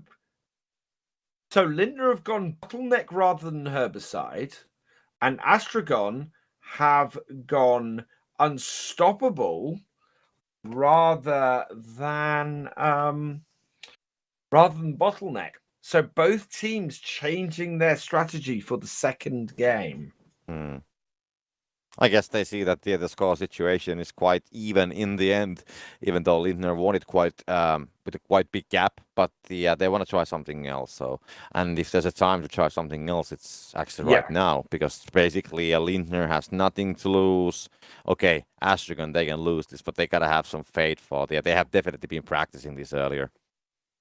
It's interesting with Herbicide working so well for them last time. Lintner have changed to Bottleneck, which definitely didn't work so well for Astragon.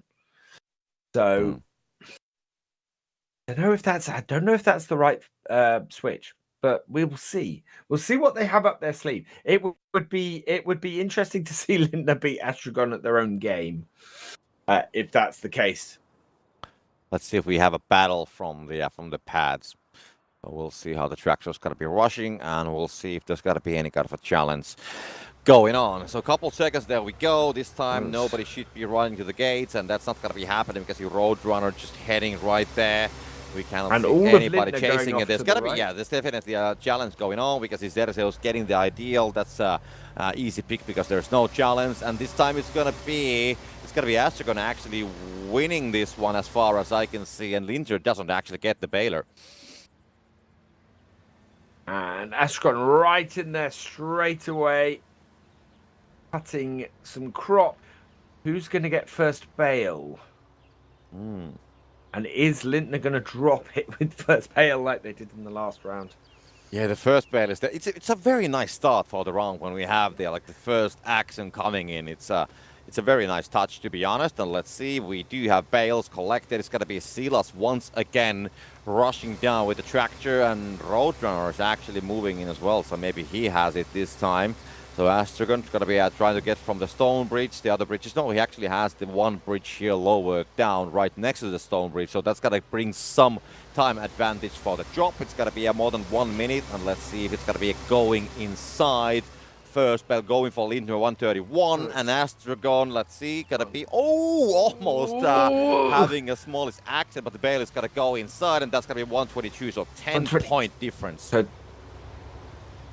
interesting to note that Lindner have managed to get 2 ideal combines, so they reserved one from themselves, and they managed to beat Astragon to it. Look at that beautiful bail flick to the barn. Now the advantage of having both of those ideal combines is they both hold a lot more grain. Means that Lintner will be able to get more grain to the silo and hopefully should grab a larger multiplier than Astragon. However, that is not going to work for them because Unstoppable is in play, and Lintner cannot go above 2.1 without stopping their belt. Oh, well, it's only 40 seconds that we can see the first drops, and if that's gonna change the balance of power anyhow. But yeah, just harvesting, we can see couple bales for the both teams. The grain level's gonna be quite much the same as well, 29 and 27k, so that's not a big gap, to be honest. And 20 seconds, and then we'll see what's gonna happen with the drops, and can they change it. Is there something, Alex, that you would like to see on the drops? I think to make it interesting, it would be good to see the bale multiplier.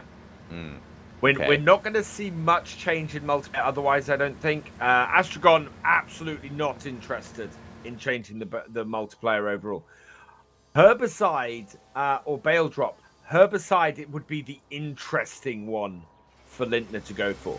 Yeah, that is what you mentioned at the start, I do remember. We'll see. For now, it seems that the teams don't have much interest towards these drops for now. Actually, the bale drop's going to be taken by Astragon. I didn't really expect that, but can you maybe, Alex, explain the reasons why it's like a no? Is it like a? I think it's a case of, can you make one extra bale? Yeah. In the time you've got herbicide, or enough straw to make one extra bale, or do you just go for the easy grab an extra bale? Yeah. Yeah, I mean, when it spawns so close to your utility already, so then it's like easy to take, as we can see Frey going for it. Because if it would have been like let's say, more further away, then it probably wouldn't have made so much sense to go just for one bale, because you're gonna lose the time that you could use to make that one bale anyways. Yeah, and neither team needs the extra grain. That's the thing. It's worth going for herbicide if you're trying to produce extra grain as well as extra bales. So as Astragon is interested in delivering any grain, there's no point in getting herbicide for them. And as Lintner is going to have more grain than it can do anything with, there's no point in worrying about it for them as well. Yeah. Oh well, the scoreline is still the same. So 10-point gap, which came from the initial bales. Now we can see actually Astragon having more bales than Lintner, so we'll see if that situation is going to change. But of course, Lintner currently leading with the grain, so we'll see what's going to happen with the multiplier. It's already 2.4 for Lintner, and based on the amount of grain they have been collecting, maybe that's the plan, that they want to keep it that way as well. I think at this Lintner are going to have to get bales on their conveyor. Their conveyor is now really, really slow. The more bales they can get in at that 2.4 in this next 10 minutes, the better they can do. There we go. Kermit correcting me. At minute 8 is when the bale multiplier arrives. So we could see the bale multiplier still appear, which would be really, really useful for Lintner if they've got bales on their conveyor, because then that would apply to any bale going in there. It's crazy tool would appear at 12 and 8. The bale situation is now pretty tight, so 11, 13, currently 10-point gap, so just a couple bales of a difference. And yeah, I mean, something tells me, I might be completely wrong once again, but something tells me that this is going to be going all the way to the last seconds. We still have 9 minutes, but still I think that there's quite similar progress done by both of the teams as we speak. And for now, I haven't seen anything that would change that balance as a whole, unless, of course, we get something on the 8-minute drop. I agree. I think we're going to see Astragon score a lot of points very quickly because they have that extra speed on their belt. I fully expect Lintner to do what they're doing now, to just now keep going out, bringing bales in and scoring points with these bales. I think all 3 of those are going to go in, and they've got time to be careful with how they stack them on there, and they need to do that. Yeah, I mean, the Lintner belt is just so slow. I mean, they have the grain ratio advantage 2.4, but then they have the slower belt, and then of course because of the picks of Astragon, the belt is gonna be anyways like 50% slower. So that's like almost like counterfeiting gravity currently. It's like are they even moving currently? Maybe like 5 centimeters per, I don't know, 10 seconds or something. So they have to be very early getting those bales, but they have plenty of time on the clock. 7.5 minutes. Those will definitely get inside. There's, what is there, like 6 There's like 10 pails which they can easily get on the belt, and then it would be currently what is like 240 points. Now this is really interesting. Lindner have picked up slowed down, and have slowed down Astragon for the next 61 seconds. Astragon have picked up speed up, which speeds them up by 30% for the next 70 seconds. So overall, Astragon are slightly faster. Yeah, it's but not by as much. They picked up the speed up themselves. If both teams had picked up speed up. Yeah, I mean that's how it goes. Lindner definitely trying to slow Astragon down here. And look at that. That is just such a full belt. It's going to be a massive amount of points. Plenty of time for all of those points to get back on there. And it's so close. I mean, I gotta be honest. I mean, we have 6.5 minutes, and I'm seriously starting to wonder: will they get all those bales up there? It's very slow. We saw those bales there already, like a couple minutes ago, and they have moved like 1.5 meters or something. I think all those bales will get up there. The important thing is we know that Lindner are going to have to put bales in at the bottom at the end. So the more bales they get on that conveyor now that get in, the better off they're going to be when they start, losing 0.6 per bale. And yeah, Lindner need to have this conveyor absolutely packed with no bales loaded in such a way they can fall off. Because if they can do that, they are going to give themselves a good margin that when they start scoring less points at the end, they're not going to feel much from that. I'm going to use your expertise a little bit. What do you think about that last bale of Lindner? Will it actually fit? Because I think it was a little bit outside, and when you have such a slow belt, then of course if you make a problem with the placement, you can't really fix it anymore, and then you're going to waste a lot of time. So I was just wondering, like, what does your eye say if you saw the last bale from Lindner, which was like a sideways a bit? I think that's probably in there enough to get in. It can be fairly forgiving. I mean, like that one I think will make it in. Okay. And if that one makes it in, the other one will. And yes. So yeah, that other one will. Yeah. You know why I'm asking these things? Because I have noticed that the chat is, sometimes commenting if people make wrong calculations. So I'm kind of like securing my back that I ask these things from you instead of giving my own opinions. Oh, look at that. That one's going.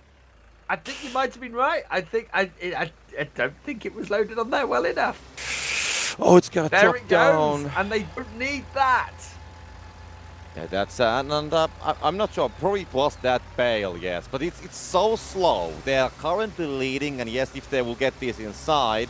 So basically, what we can see from that bale that just dropped, it was about 2 minutes when it went to the halfway. Maybe, or 1.5 minutes. Yeah. And look at this speed. I mean, these guys are just collecting the points. So he needs to be stacking those 3 high. Yeah. He's got enough time to put 2 bales on there and then put a 3rd one on the top. He needs to be stacking those 3 high, so that when it gets to the top, it gets the maximum points. 20 bale points available for Lindner. Are they going to make it out to it? Yeah, Lindner are going to make it. Astragon are ignoring it. Bale combo. Oh, bale combo countered. That's massive for Lindner. That's a huge boost in points right when they needed it. Yeah, and if I'm honest, I don't know if they calculate it because it's so slow currently, the belt, so it's very hard to calculate that one as well. But I think nicely done. That was just purely from having bales on the belt.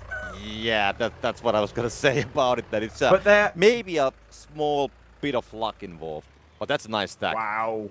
There are 11. Look at that. There are 11 extra bales. Oh, no, that's not going to make God. it. Oh, no, it's that's going to be so many bales dropping down. It's going to be all of them. No. Oh, no. The trees will get shattered in an instant. It's twisting the second set as well. Yeah, and exactly. The third set. No, this is awful. That's it. I mean, that is so huge. And that one small mistake. Look at that. Oh. Oh my That's god. gonna send all of these off. No, they will just. But can you can still like put them on the first floor, right? They'll have to push all of those in the bottom. Oh my god. Oh, that's awful. That is awful, definitely.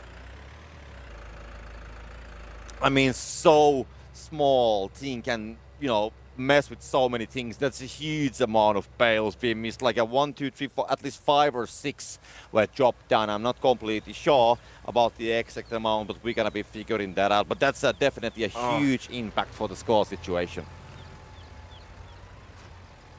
That's be devastating. All of that time waiting for those bales to get on there, and they're just falling off. They're all just concertinaing together. Oh, that's huge. So bad. Oh well, but we'll have to see if they will find some kind of a way. So we just have to figure that out if they somehow manage to rescue the situation. But of course, it's got to be very, very complicated to do anything about that anymore at this stage, especially when the belt is so slow. But the belt moving that slow, they have the time to stack them straight, and that's the thing. They need to take that time to stack them straight. Yeah. Because otherwise, it just causes such just so many bales falling off. That's really unfortunate. Man. But more grain delivered for. I'm now watching it a little bit behind because I've got a little bit of a technical issue. But more bales going in. We'll see what will happen with this. Yeah, we have to wait this for going to it for affect a while. Lindner's still ahead though. Lindner's still getting good points. Actually, Astragon delivered grain. Why did Astragon deliver grain? That's really weird. I'm not gonna speculate with that one because we didn't see it happening really, so we're gonna figure it out. We have a smallish technical issue currently on our side, which is gonna be trying to get resolved, and because of that, there was some parts of the game which unfortunately me and Alex were not able to see. So that's why we didn't cover it. Watching the stream, which is about a minute behind. So yeah. Yeah, so maybe we can summarize what actually happened there. But of course, Astragon having, I mean, they were gaining it. We saw the bale incident, but the Linter, they still had a chance to, in a way, to recover from it. They had the bale advantage even still after that because they had so many bales waiting downstairs. And even though you viewers probably know the result already, we are just seeing it with a delay from the stream. We are. It is looking like, to me, it is looking like Astragon have pulled out a ridiculous lead here. I think it's probably gone to them. We have a technical break. Okay, now we see that as well. Okay. And we have just got the feedback as well. Yeah, so sorry about it, viewers. We just had a smallish issue on our side, so maybe none of the commentaries for the past couple minutes made any sense after the bale incident because we just didn't see what was going on. That's why there's the technical break. But meanwhile, these guys are showing all those nice perks. Lindner have lost a player. So yes, they are showing you everything in the fan box, which is really, really cool. Having done an unboxing of one of these myself a few months ago, there are all sorts of things in there. There's chocolate, and I'm going to have to get mine out, actually, to have a look at this. I would love to have that farming simulator cap, to be honest. I have some of my relatives, actually, who are farmers, and during the summertime, we usually do visit them and go, to the countryside, and having one of those caps would be amazing. But now we have the resume, so we have Astragon on the lead, 7,500, and Linder 70 points behind approximately, and we can see the final bales, 15 seconds. We can see Linder just stacking them on the belt. Astragon, they have couple bales which they can put on the first floor, but that's about it. They will make it to 820 and 5 seconds to go, and Linder, they just don't have the bales. They don't have the time. They have something on the build, and the last rush is not going to be going inside even. So it's going to be, in the end, Astragon getting a victory from the second match. That is... Wow. 37 bales delivered from Astragon. There you go. That is where the win came from. They delivered more grain as well. That is slightly ridiculous. Considering that they were on... they were doing the Unstoppable. To deliver more grain is a little bit weird. But yeah, there we go. Apologies for the large amount of noise that came back for a moment while I was extracting my Farming Simulator 22 fan pack.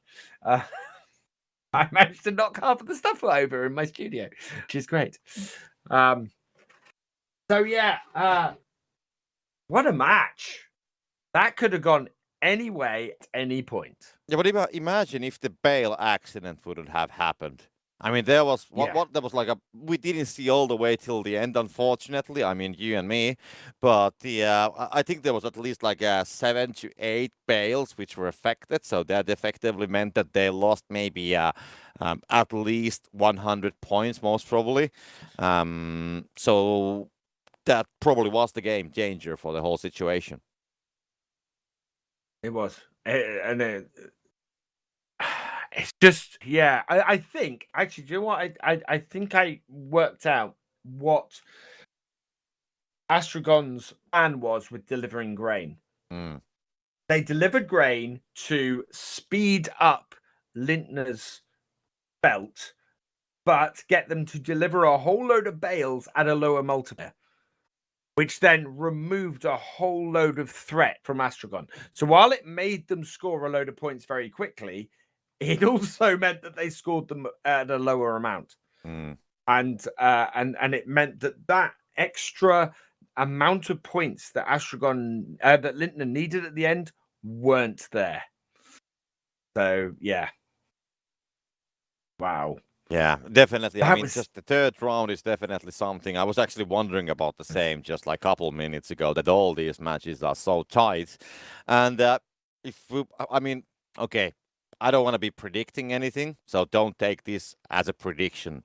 But what we have seen, that all the previous matches as well, we saw the power team winning the first and the third. We saw Bednar winning the first and the third. And now we have Lindner with the first win, now with Astragon. So will the third game go for Lindner as well?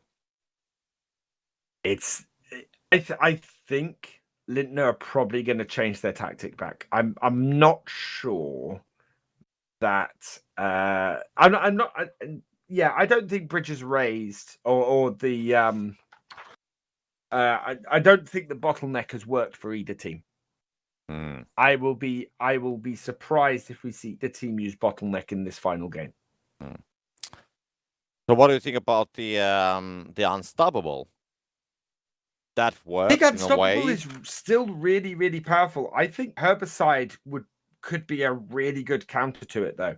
Especially if you can load those. If you load bales onto that conveyor 3 high and straight, take the time that you've got to load them on, you can make a huge amount of points. You can get yourself a nice lead that will not matter when you have to throw bales into the bottom at the end.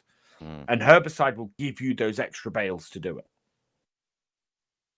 And if I was going to put money on it, that's where I would put money on Trelleborg going. Okay. I think Herbicide is going to be their choice. I'm going to keep that on mind. But there we go. Those couple of pictures you pointed out. Lindner just having one happy face on the cameras, and Astragon on the other side having all the 3 members there. But now we got to be entering into the veto phase, or the ban phase, as we call it here. So let's see.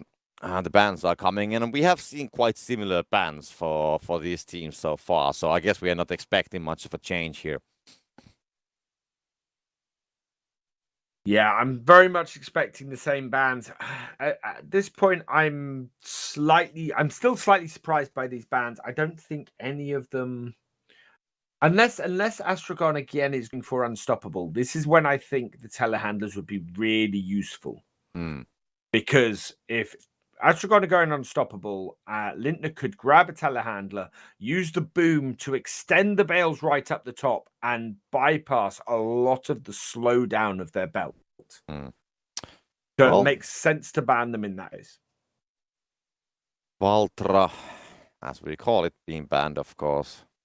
Massey, Manicho, and the last one we are still waiting for it. Shouldn't be like a major game changer. To be honest, it's going to be Deitch far. So that was also picked on the last game as well. And then we have the, of course, the picks coming in. And so this is where the difference might be made. So what are we going to have chosen? So an ideal coming in for Astragon. Bottleneck again for Lintner. I'm not convinced. Let's see. I mean, I wouldn't be surprised if they actually pick Unstoppable, and they do, because they used that on the last game and they won it. So yes, of course, we had a Lintner making a mistake when they were putting the bales on the belt, but still. So this could work, but there also is a chance that Astragon actually could be, you know, thinking that it was working, but of course they probably saw the accident, but it's not anyhow guaranteed that Lintner will make the same accident on the third game as well.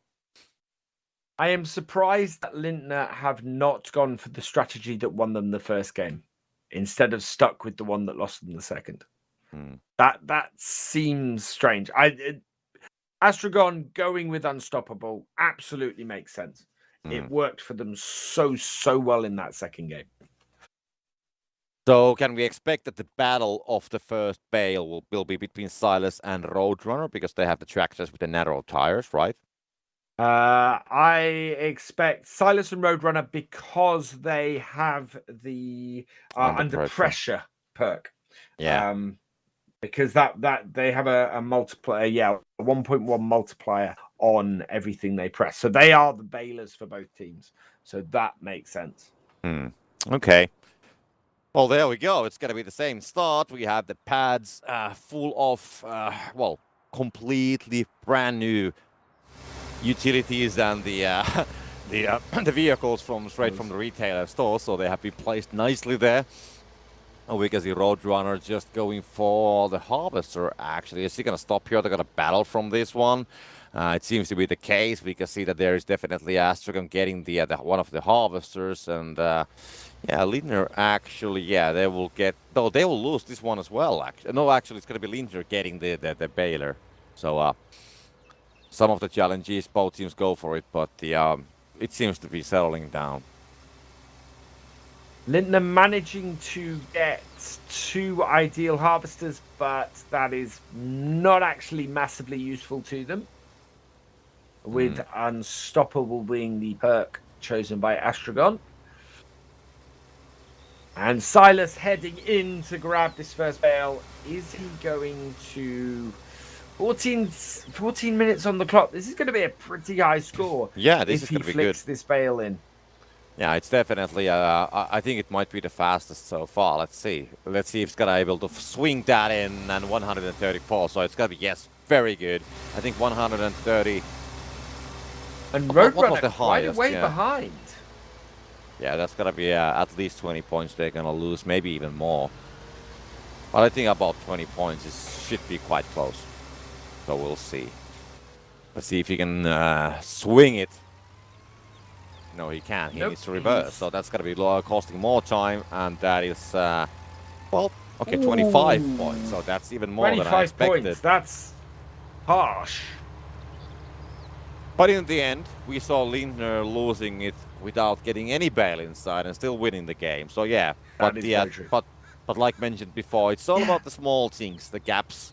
They are building it from those. So every time when you have a lake, the water is coming from the small. That makes it even weirder that they haven't gone for herbicide, and have gone for bottleneck instead, because you're right. They had a 60-70 point difference in first bale and still won it. So yeah, I don't know. Well, we will see how this works. Astragon once again getting rid of grain as they go around for unstoppable. Yeah. Oh well. Basically, go ahead. basically trying to keep that harvester as empty as possible so they can keep it going as long as possible. But yeah, 10 seconds for the next, for the first drops. So once again, it comes to a point if there's something worth of taking, that's gonna be spawning. So just 1 second, it's gonna be bridges raised and herbicide. Herbicide. I think both are actually quite interesting. I think Linden will go for herbicide. I think Astragon might go for bridges raised. If either team goes for them, that is. Well, I guess we just have to wait and see. That's the only way. I'm not completely sure about the herbicide, to be honest, myself. But yeah, that just could be me and the lack of experience. The bridges raised, I think that it's a strategic element which we haven't seen used that much. And there we go. It's going to be actually picked by Astragon, so they will get the bridge raised, so they will start using it. And at the same time, we can see Lindner getting that grain, and of course altering the ratio. At the same time, and trying to get the kind of like the advantage of the points per, well, more points from each of the of the deliveries. And so now Lindner need to be delivering bales. Excuse me. Well, there we go. Looking at the bales, actually, we have Astragon, they have 4 bales. Lindner just 2, guarantee the grain advantage on Lindner, though. So they can definitely play with the ratios. And let's see what's going to be the belt speed. I mean, Lindner, they gotta feel it from the last game that, you know, they had a slow build and they had a stacking problem. So I'm just wondering, like, will they actually go for the same? Because we can see about the same. Was it 2.4 on the previous game as well? But then, of course, Astragon, they had the unstoppable as well, which they do have now as well. Yeah, so it was the 2.4. Lindner have taken it to the point that they can take it without stopping their own belt. But as we saw last time, they now need the stacking onto that belt, and as I said, I think they need to be stacking it 3 high. If they can stack 3 bales high on that belt, they will score a lot of points in a reasonable amount of time, and should be able to get themselves in a position where they have enough points in hand for the latter stages of this game. But we didn't. Will they do it? We didn't see that triple stacking happening on the previous game. So is that like just about the individual skill, or is there like what would you say? What are the reasons why they were not stacking three times high? I think at this point teams are not used to the belt going that slow when they are when they're doing their stacking. So they're still in that mindset of to get stuff on here as quickly as possible. And that's the reason why we're seeing stuff in positions where it can fall off as well. But they have, when your belt is that slow, you have the time to be able to get it to stack as straight as possible, and you have the time to add an extra bale onto the top of it if you want. So I think it'll be a matter of time before teams come in and they refine that when they're playing against somebody who is using unstoppable. Okay.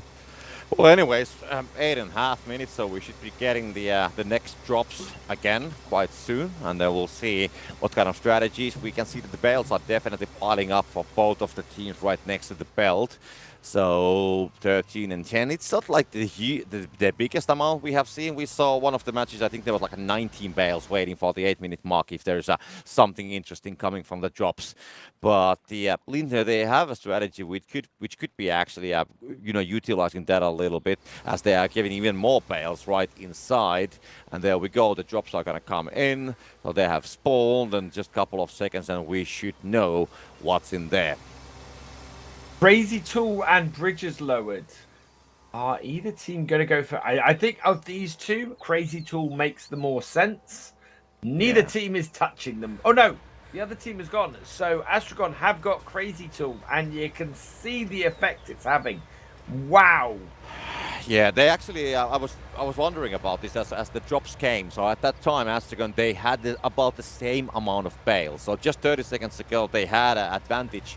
Lindner had an advantage. But look at that now. It's going to be 35. It's a huge speed. I think on that 30-second period, they made something like 20 bales. And now it's just, they just got to get those bales somehow to the belt. And they got to be fast. And do remember that Astragon, they have the faster belt. So getting those inside, it shouldn't be a problem.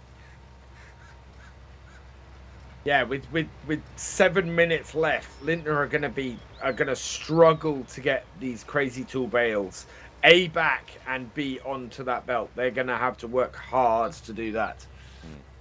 But at the same Major time, Melon coming in now with 4 bales.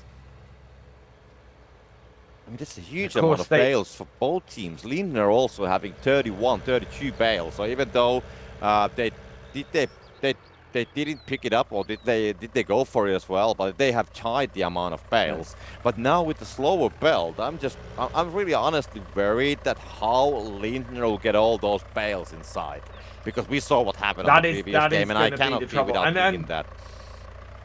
And Astragon were lucky in that they were baling as they passed, so they have lots of bales really close to their hayloft. Lindner are not so fortunate. When they picked that up, they'd already bailed past it. So theirs are further out as well. So they've got further to go to get those bales back in.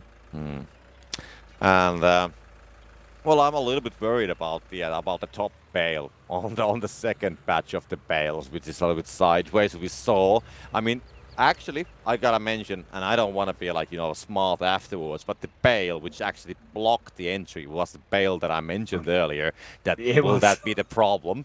And so I'm just wondering that bale doesn't look so much different. But of course, if it's the top bale, I guess it's not gonna be causing that much of a trouble. I don't honestly know, but we just have to wait and see. But the score lines are very slow. I mean, 250, 200. And there's like 30 bales waiting, so this is going to be whatever's going to happen. The teams will... Oh, that's actually not looking so straight. That isn't. That is... And Xerxes seems to be taking a little bit longer and more care to stack these. But that first one, that could cause a whole load of problems. Oh, it's that is... I mean, somehow... Seeing those bales, it just reminds me when on the middle of the night I go to the kitchen and I want to take a cookie out of the jar without waking the other parts of the family. That's how it looks to me, to be honest. But now they're exactly tied with the points. I mean, just 1 point difference for Lindner. And that, oh my God, there's a mistake for Zerxerus. He's okay. The one bale seems to be going there, and he can still get the second one on top. So that shouldn't be like a major trouble. But I mean, the slower belt, it definitely seems that not really the rules of the gravity, but the kind of like the stickiness of the belt is more problematic, because there's not so much traction and friction between the bale and the belt. That first bale also managed to go in, so it wasn't so wonky that it wasn't going to go in. Lord Baylor, 2 bales sitting there, and Lindner are running for it. Astragon are not. Yeah. That is going to be a great help. Yeah, because Lindner getting the bales inside, and after we had the previous drops, I think the amount of bales, there was a very slight, like just a couple of bale advantage to Astragon. So picking that drop actually might even the situation, even though when we look at the bales on the counts, but I think that there's going to be Lindner who have more bales on the belt. Yeah, there's going to be 8. And Zerzerus, he just needs to do a lot of work. I mean, that is actual work. Just pile them up and get them there. And Lintner now building up a very nice lead here. I don't know. This is gonna be a. It comes all the way down to the same fact that does Lindner get all the bales inside. Astragon, they have a couple more. They will get less points, but they have a faster belt. So I would say that if all these bales go inside, definitely Lindner will be on the winning side. The thing is, for every 2 bales that Lintner puts in the top, Astragon have to put 3. Yeah, and one of those 2 stacks is like 50 that points. That is where it sits. So what do we have there is 200 points on the belt currently. And there is enough time and for all of those bales on that belt at the moment to go in there. And it's and every pair that go in is Lintner just scoring points. Yeah, we'll see. But yeah, it's gonna be a very tight battle. But yeah, it seems that Lindner actually is currently on the winning side. But yeah, that for sure is not gonna go inside. That's what I'm gonna say. That's gonna go down. I think this is part of the reason though why Astragon are behind. You look at either side of that belt, there's a big pile of bales between. There's like 4 or 5 bales either side. I don't think they've been stacking them straight. I think they're struggling with the speed of that belt, to be honest. Yeah, I think it's part of how they stack them on the belt, but I think it's also that not all of those are dropped from the belt. There's some which they have delivered, but the deliveries has been dropped in, let's say, all around the belt. So it's not really like a logistical order that they can easily stack them. He cannot really repeat the same pattern, and that's why it also might be, problematic.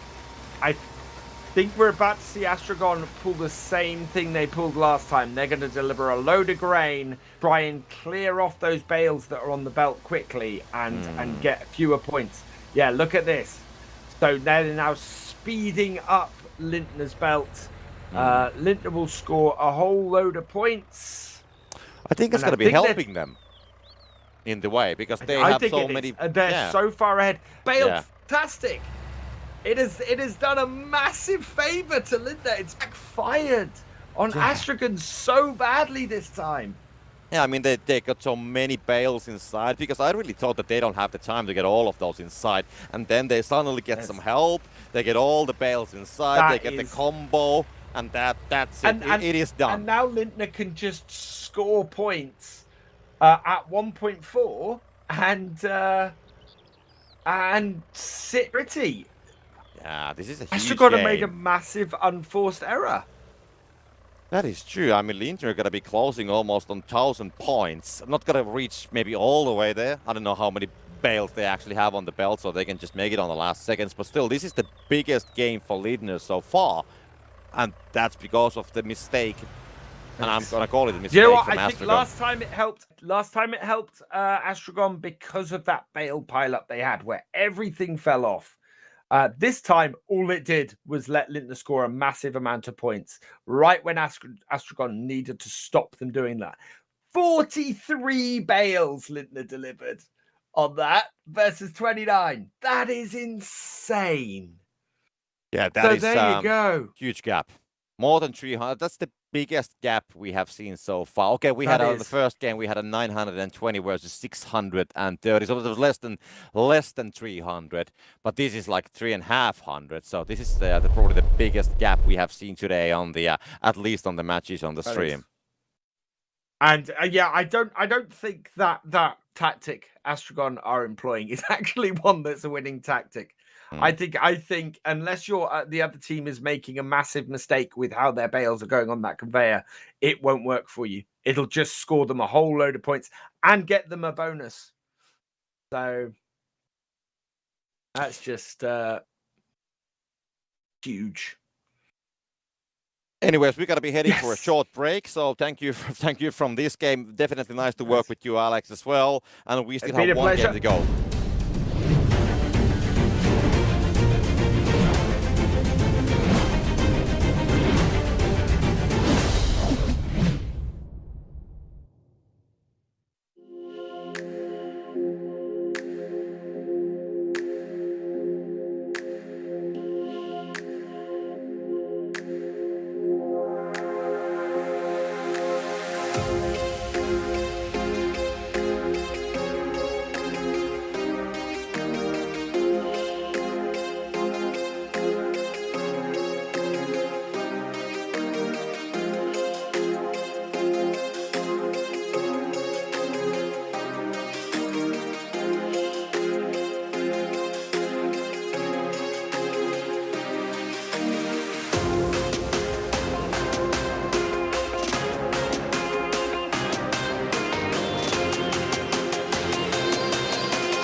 Welcome back, everybody, to the first, the play-ins for the first round of Season 4 of the Farming Simulator League. I am once again joined by Kermit.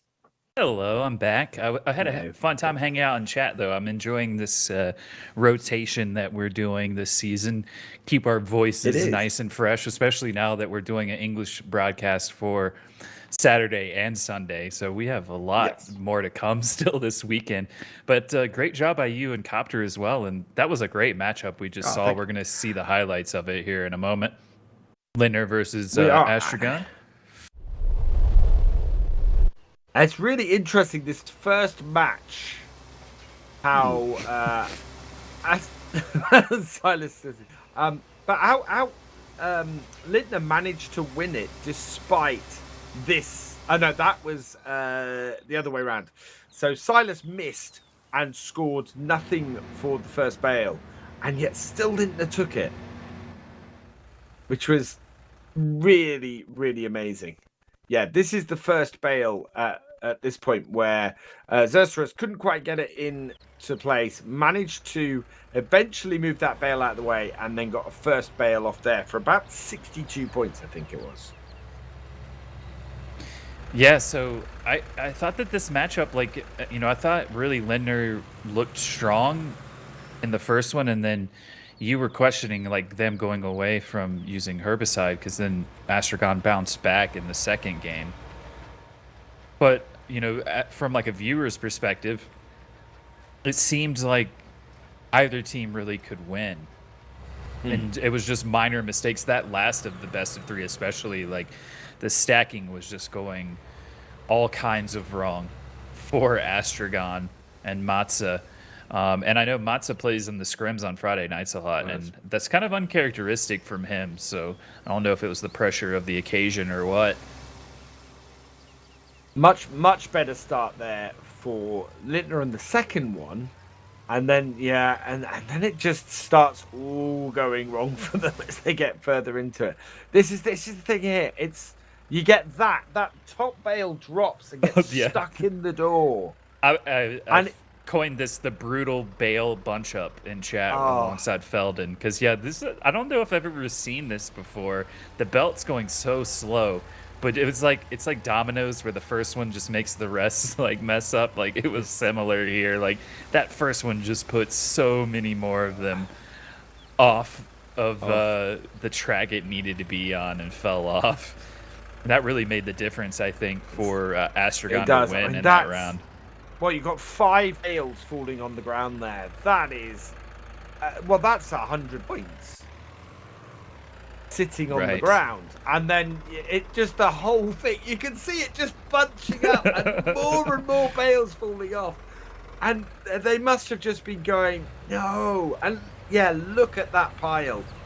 If that doesn't happen, then it probably ends in the second round and Lindner gets the sweep. But just that one bale, that mistake cost with the rest of them. That was wild to see. It was fun to see from a viewer's perspective. It was also at that point that Astragon suddenly put all the grain in. So that's why they won the second one. They suddenly sped up their belt and it just made a whole pile of bales fall off. Whereas in this third game, as we'll see in a minute, all it did was score Lindner a whole load of points and get them a bale combo. It's an odd tactic doing that. Yeah, Lindner just taking full advantage of this with which their bales went in to go and score a load extra points. That's just mad. Absolutely crazy. Yeah. Wow. By the way, if you're watching and you're wondering about the audio right now, you're seeing the German casters on screen. You're listening to the English broadcast. If you do speak German, you can see the German broadcast with the audio on Giant Software DE right here on Twitch. If that's where you're watching, on YouTube and Facebook, you'll be hearing the English broadcast. Hopefully, fingers crossed, later in the year we might be able to get to do these in person again, which would be awesome. But nothing confirmed yet. Yeah, maybe the finals, but other than that, like all of the tournaments will be online. So this is going to be the last matchup that will be broadcast today. We've got My Insanity versus Truck Hell coming in, and the fourth match on the broadcast today. So there's other matches going on off of the broadcast. We'll be starting with the finals tomorrow at 10 a.m. Central European time, 4 a.m. Eastern time, and calculated to whatever that may be wherever you are in the world. My Insanity last season, though, they were a pretty consistent team that we saw make it into the finals a lot. We didn't really see them like with any super high finishes throughout most of the season, but they're definitely a team that has shown that they can compete. And I'm interested to see, like, it seems like pretty much the same group returning for them with Jan as the captain, PB. They've got Lars in there as well. I'm interested to see how they can do in season 4, because I don't know about you, Alex, but so far most of the games have seemed pretty even, and it's come down to either like a super drop going in the favor of a team, or maybe a team making mistakes. It definitely seems like individual skill is going to shine more in season 4 than what we were used to seeing. I think very much that. I'd certainly in these early games, that is very much the case. I think before teams fully lock down their strategies, it tends to happen by about the 4th, 5th tournament. We're going to see a lot of experimentation and a lot of teams moving around a bit and trying to refine that. This is the first game we've had where we've had a bottleneck against Big Hall. Yeah, and you were saying that earlier. The very first round of the day that we broadcast, Power Team Esport, we're using Big Hall, and we were wondering why, the counter was, or why they were using it instead of Bottleneck. But here we have the two against each other. So it is great. Like, I love Transport Company last season. Like, the Lindner load up when they unveiled that was like one of the craziest moments of FSL history, I think. But also, I think having it removed this season has switched things up massively, and it's made it really interesting to see. And I want to see how Bottleneck against Big Hall will pan out here in this matchup. I think there's more ability to shake things up without Transport Company in. I think we'll find that teams will start using more than one strategy depending on what their opponents are using. I'm seeing some questions in chat. Yes, the Farming Simulator League client is still Farming Simulator 19 only. It's PC only as well. At the moment, we do hope that this can change in the future, but hey, we're here with season 4. That's, I think, what matters most to me, and I'm excited that we could be here for another season of the FSL with you all. There's been some changes to the client. It's been updated a bit. The biggest changes we were just talking about, Transport Company's been removed. The straw yield has been increased by 40% from the harvesters. The size of the weed patches have been reduced by 60%. But the Transport Company and the Anderson bale stacker being removed are the biggest changes for sure. As look at that even. Oh wow, Alex, 129. Simultaneous. That was like that is a thing of beauty. Great work by whoever was working the camera switching there, because we were able to see like the tail end of the other team delivering, and it was like bang bang on that one, just back to back, 129 apiece. So it's not going to be the first bale that makes a difference in this one at the end of the round. Let's see what happens between now and the end with 13-15 to go.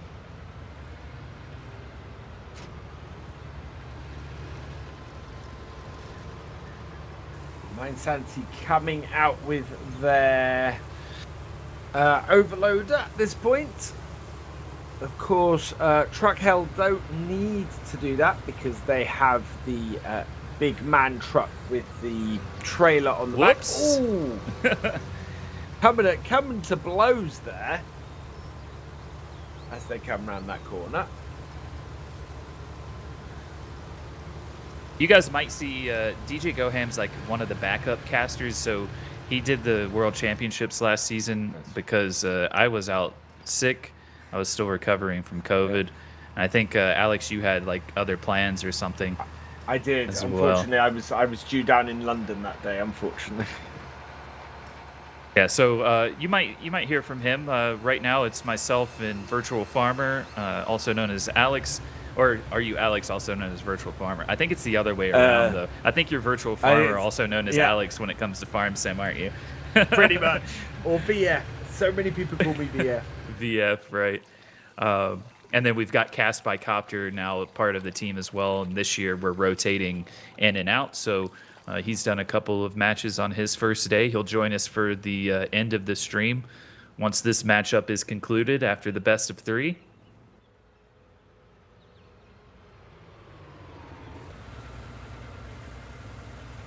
As we have My Insanity delivering grain. That's a pretty early delivery, 11 and a half to go, but it's man, things have changed for sure. Like, you want to get grain, if you want to deliver grain, you need to get it in as soon as possible. They need to try to score some bales while they can, because Truck Hell have Big Haul, and they're going to bring in the full amount, 59,000 that the trailer with the man semi-truck will hold. So for now, My Insanity has the multiplier advantage, but it's not going to last for too long. So are they ready to score? They don't even have any bales pressed at this point. So I'm not sure why you would go deliver grain if you're not ready to score. The trouble they've got is they have got that cool trailer coming in. Delivering grain at this is risky, but if with the big haul they don't get a grain multiplier at 8 minutes, then it will pay off. If grain multiplier comes up, My Insanity are gonna be in trouble. Yeah, I'm not like I'm all for delivering that grain early if you have some bales to score at 30 points apiece. Otherwise, you've wasted the time to even go over there, knowing that your opponent has Big Haul, and at any moment when they hit 59,000, they're at 40,000 now. Truck L, they're gonna take that trailer and deliver a huge amount of grain. So, like, look at the bale difference right now. Truck L has 20-0. So, like, My Insanity must be playing the long game here. I'm not sure what to expect. Nice pun there in chat. Creating some bales. Pineapple in chat says this match is so fire, and I feel like that's in reference to the fact that we have Truck Hell, and their icon is literally a flame. So, well done. Will there be a highlights vid? That's a good question. So the Farming Simulator League has its own YouTube and Facebook channels. Like on Twitch, it's the same, because Twitch, we have the giant software English and German channels that represent the entire company. But on YouTube and Facebook, FSL have their own account. So you'll have to look up FSL Esports if you want to find the FSL YouTube channel. That's where most of the archived videos will be. Highlight videos are usually posted after each tournament, after like a week or two following the tournament. So I would assume it's going to be the same this season as well. Ooh, lost a bale on the bridge. That's going to cost some time. PB400 heading in with 3 bales on the front of that very useful little manure fork. That's a good point that Spencer has made, and like I completely spaced and didn't think about that. Like, they had to deliver the grain in the grain cart so that they could go fill it up again, but still, like, delivering it that early and not at least scoring a couple of bales at 30 points as well is interesting to me. And they've still not scored any bales. They may be hoping that they get bale multiplier at the 8th minute. That would be huge, since they have the 3 times already. But here, at any moment, that Big Haul is ready and is going to be delivered. What is it going to be? Oh, bale multiplier is out there. It is bale multiplier. They want that. That is huge for My Insanity. Yeah, they need to get this and get some bales have to hope in. that the Big Haul, and here he goes. Truck is not ready to tip. He's going to go straight, and with these 3 bales, he's going to... I thought he would hop out there, but he might want to get across first. Why wouldn't you grab that and then drive? Why wouldn't you grab it? What's he? Or Is he getting gonna it on there so that on there and then run back and grab it, or have a teammate grab it? They're I'm gonna not have sure. to be quick. Yeah, it's gonna have to be really fast because they're okay. He's hopped out of his tractor and grabbed it. Has Jan, and PB is already stacking them. At the same time, Truckhell is headed towards the silo, and Jupkal from Truckhell is just playing the waiting game, waiting to pick up Bale Multiplier here. 71 seconds for it, and I'm expecting the big haul now to suddenly start dropping stuff to even that up. But, yeah, here we go. My Insanity dropping grain to counter it. So they scored, what, like 160 points, though, with that before they were able to get there. So that was still a good bit of play by My Insanity, for sure. And they've evened it back up. So that has gone perfectly for My Insanity. So I need to stop, like I said, it's easy for me to sit here and criticizing, but I need to stop doing that so much because My Insanity knew exactly what they were doing. And it just so happened that probably the ideal scenario in their heads was, okay, we're delivering this now. Bell Multiplier in the 8th minute, hopefully, and then we can deliver another load and even things back out. So they have given themselves a significant lead and even the multiplier. Like that's a great counter to Big Haul. That is a brilliant counter to Big Haul. I'm still not convinced that Bottleneck is the way to go, though. I'm still not convinced that Big Haul is the way to go with like 5 points that it costs to pick and like it just like My Insanity just showed the perfect way to counter it. Deliver grain early and then be ready by the time that the other team is delivering, because the Horse Titan holds 30,000. So if you deliver that twice, it's 1,000 more than what the Big Haul trailer will hold.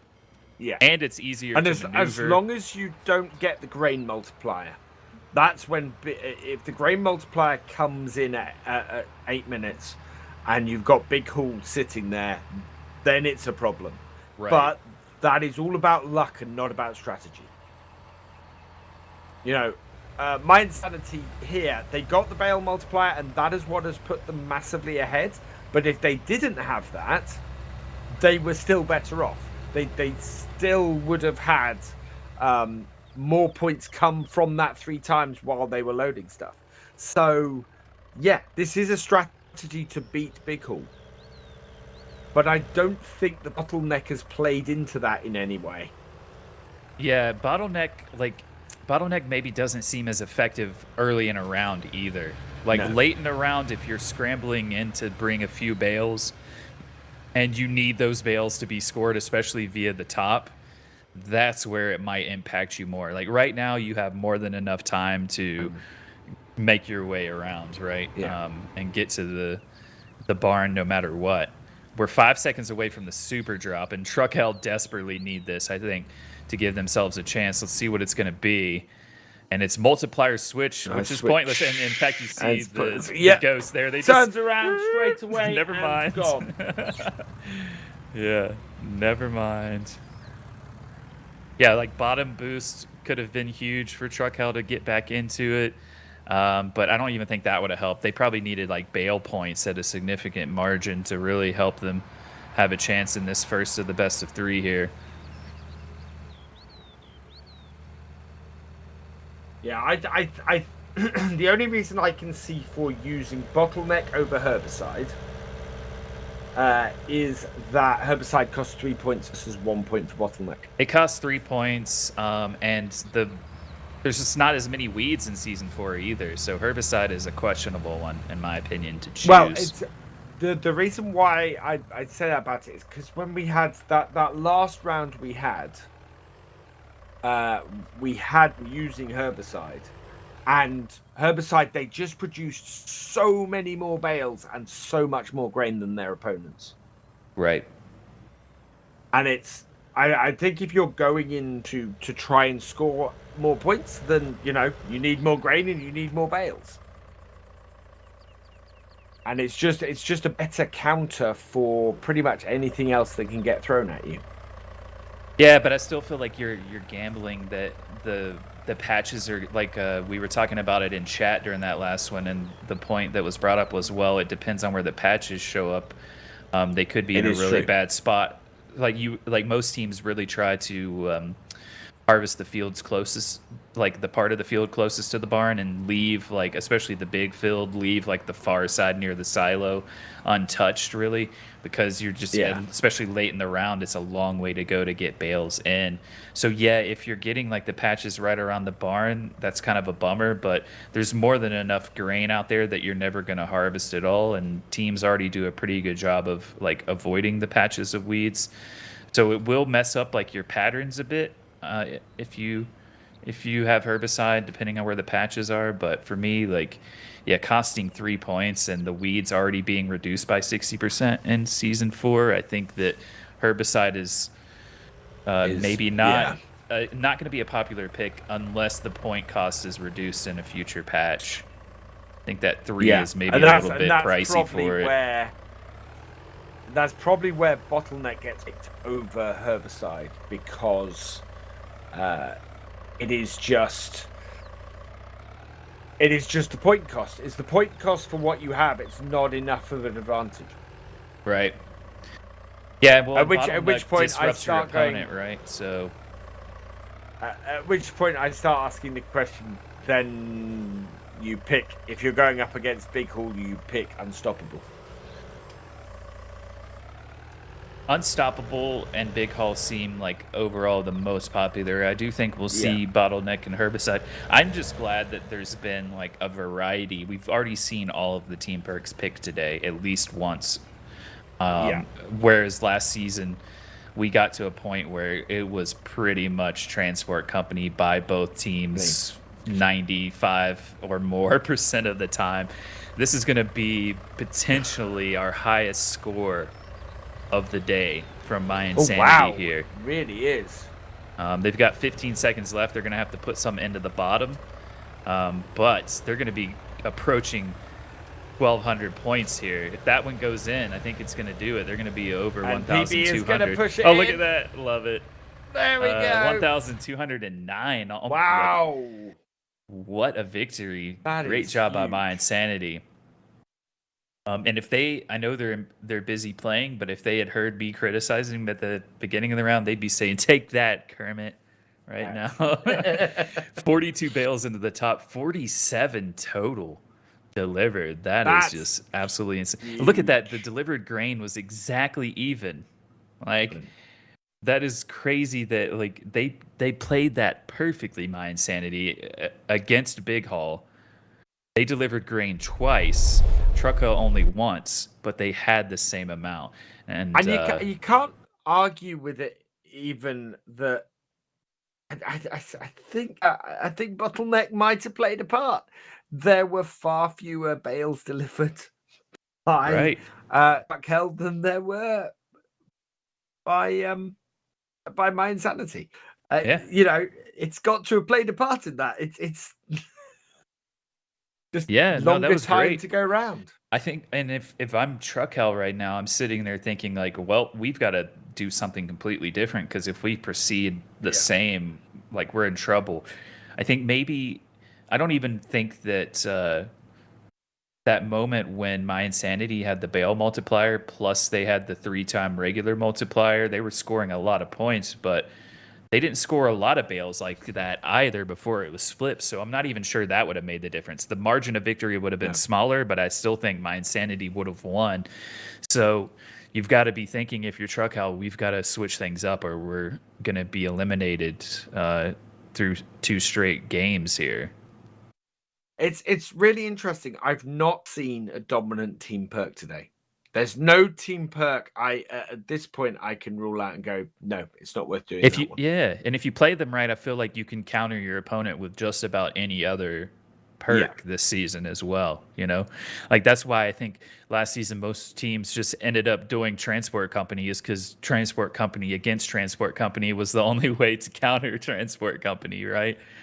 So it's good to see a variety this season. There was a point last season, though. It started off with just being solid transport company at the beginning of the season. It ended up being solid transport company at the end of the season. In the middle of the season, we had that whole section where everybody just didn't. We will be back shortly. Oh no, we won't. We will be going What's going straight on? back in. That We've was a got quick one more 1 second game. break No, just to we've got 2 more keep you games. on your toes, Alex. That's all it was. It came up and I'm going, I can keep talking, can't I? No, yes, no, okay. Right. Game 2. Oh man. I'm excited. I'm excited for tomorrow as well. We're gonna hopefully. I think we're gonna have like an updated bracket for you all to share after this matchup is over, so that we can kind of tell you what to expect for tomorrow. There's been 4. This is the 4th matchup that we'll broadcast today, but we will. There's been a bunch of others going on off the broadcast. So we'll have the matchups kind of setting the stage for you after this. Copter will rejoin us for that, and we'll do some more highlights and such. But for now, we've got the best of 3 still to play for here. So My Insanity won the first round. If they win here, it's over. Truckhell, okay, mixing it up, banning the Ideal. That costs them a point. So I doubt they're going to pick Big Hall again, because Big Hall costs 5. They've got to make those points up somewhere. Bottleneck again for My Insanity. They've gone with... Wow. Okay. Well, okay. it's interesting that they've gone with the same thing. But again, I guess at this point of the season, if teams have come in with a particular strategy that they've been practicing a lot and they haven't practiced a backup plan, then what can you really do? You know? I would say at this though, you probably need a backup plan.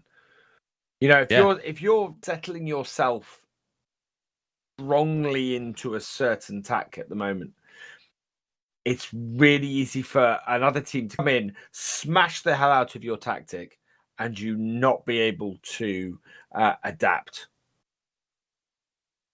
And I kind of feel that's the way it's going for Truck Hell at the moment. And Truck Hell have had to short themselves. They've not been able to reserve a Baylor, and Jupkal doesn't have a player perk. No. And I feel like the runner perk this season could be really important, because you have to be able to get from point A to point B but leave equipment somewhere, and not having the luxury of the bale stacker.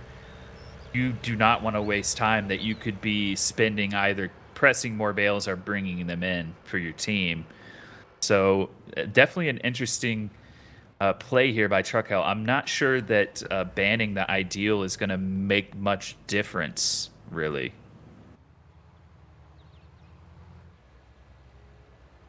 Possibly. Well, no, not really. Yeah, because it's banned, which means they've got the big haul, so that's not going to affect them. It could conceivably affect My Insanity.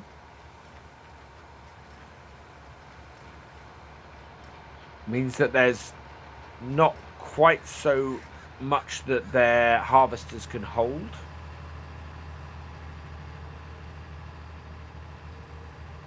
Let's see what we get as far as first bale here. Having a look at Jan with the New Holland baler. It's a nice baler. It is a very nice baler. Coming in with for My Insanity's first bale. I don't think Truckhell are too far behind. 136 has been the highest we've seen. They're going opposite directions, but pretty same timing. My Insanity, though, crashing into the side of the barn and missing. So a good start by Truckhell. My Insanity circling back to try again, and again crashing in. So, oh no, he's trying to push it in. He needs to lower that front weight. He lowers that. Yeah, there we go. Oh, well, nope. Oh, no. Nope. He didn't wait. Oh, he didn't wait for the weight. Okay, I would have abandoned it at this time. Of it. I would abandon it. Artie wasted too much time here. Just, you don't have a front loader. You're better off just leaving it if you miss. He didn't wait for the front weight drop before he tried again. And had he done that, would have gone in. Yeah, good morning, Tony, and everyone else in chat on Twitch, YouTube, and Facebook. Glad you all could join us. This is our 4th of the 4 matches that'll be broadcast today during the qualifiers. If My Insanity win this round, that'll be it. Truck Hell, though, with the first bail mistake by Jan for My Insanity, are looking good, at least early on in this round, to be able to force the third of the best of 3.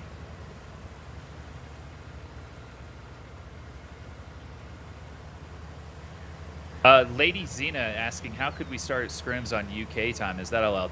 I mean, feel free to, if you stream or know someone that does that's in the UK and they want to host the scrims, like, you're more than welcome to do it on your own. The only official ones that we at Giants host are the German languages on Wednesday with my colleague Jenny from the event team, who is working the FSL behind the scenes today. So thank you to Jenny and everyone else on the FSL team at the studio in Germany for all the hard work they've put in on the broadcast. And then this is Kermit, aka Kerminator, community coordinator for Giant Software and Farming Simulator. I do the US language ones. So those are the only ones that we officially do as a company. But there's others that do it in English and Portuguese and other languages on their own too. So yeah, people are more than welcome to get the client for FS19 for the FSL and make scrims happen on their own. I would love to see it continue to grow in more and more places. So the more the merrier, really. As soon as I get my internet sorted out and manage to make my FS19 connect to multiplayer, I'm going to try and run some. So there you go. There are going to be some UK ones running at some point. That would be great. Yeah, I know that you have to deal with that rural internet that you've got, Alex. You got to make the best of what you have.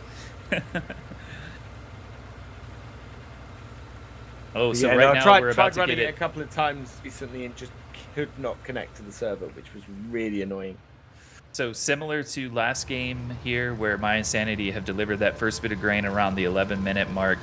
They've got it at 3-1, but they do not have any bales pressed yet. But this is their strategy. I was worried last time. They knew exactly what they were doing, though.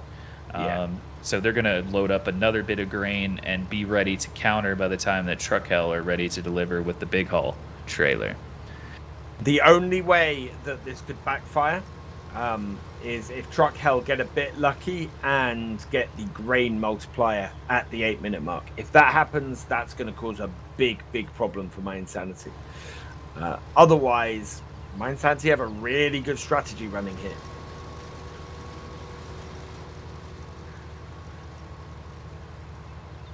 I think the only thing really that could hurt My Insanity is maybe that first bail mistake. Like, if they want to avoid mistakes from here on out, if they make any more, then I say this is going to the third of the best of 3. It seems silly to say that My Insanity have a chance to win this when you look and they're down 127-0 at the beginning, but they won by such a high margin last time. If they were to get bail multiplier at the same time again, I think that's going to work out nicely for them again. But they're not in a good spot. Still a lot of time, though, to make up that difference.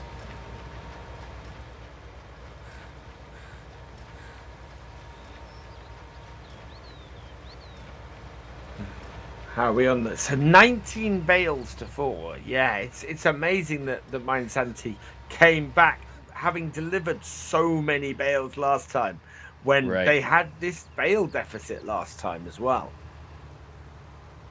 Yeah, it's like all sorts of crazy.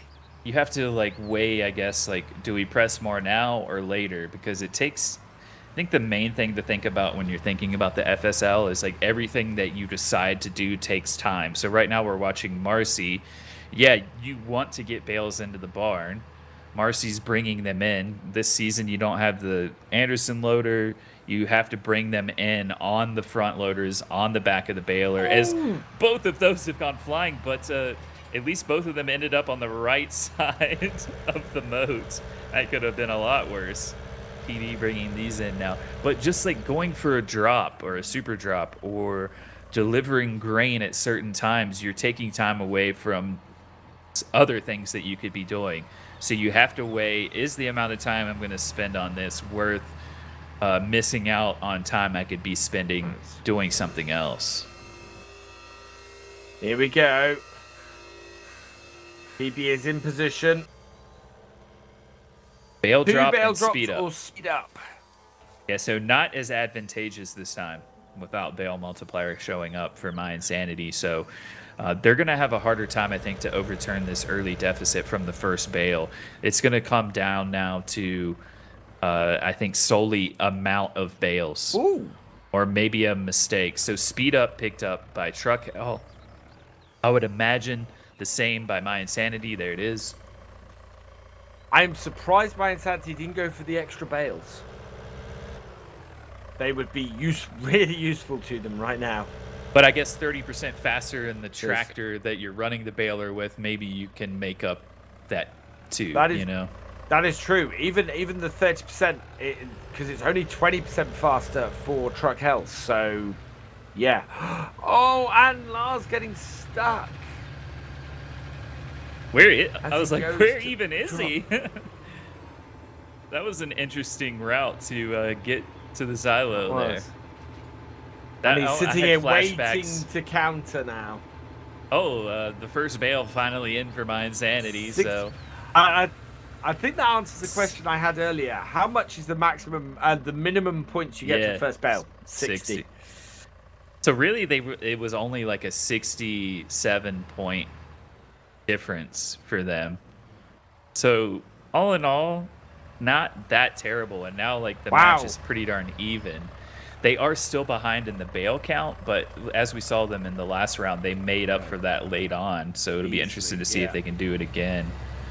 And they can get bails in and out quicker because, again, they've got the bottleneck, so they turn around quicker getting bails in.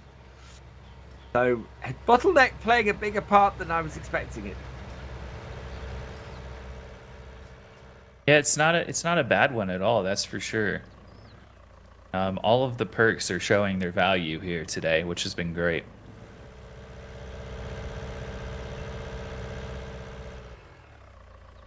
I'm not sure what to expect. I mean, a massive bail points for my insanity could get them back into it. Bottom boost maybe would be beneficial for them. They do now have the bail count lead, but that's just because Truckell have been scoring them still. So they need a whole lot more bails pressed before the end of this round to make up this difference.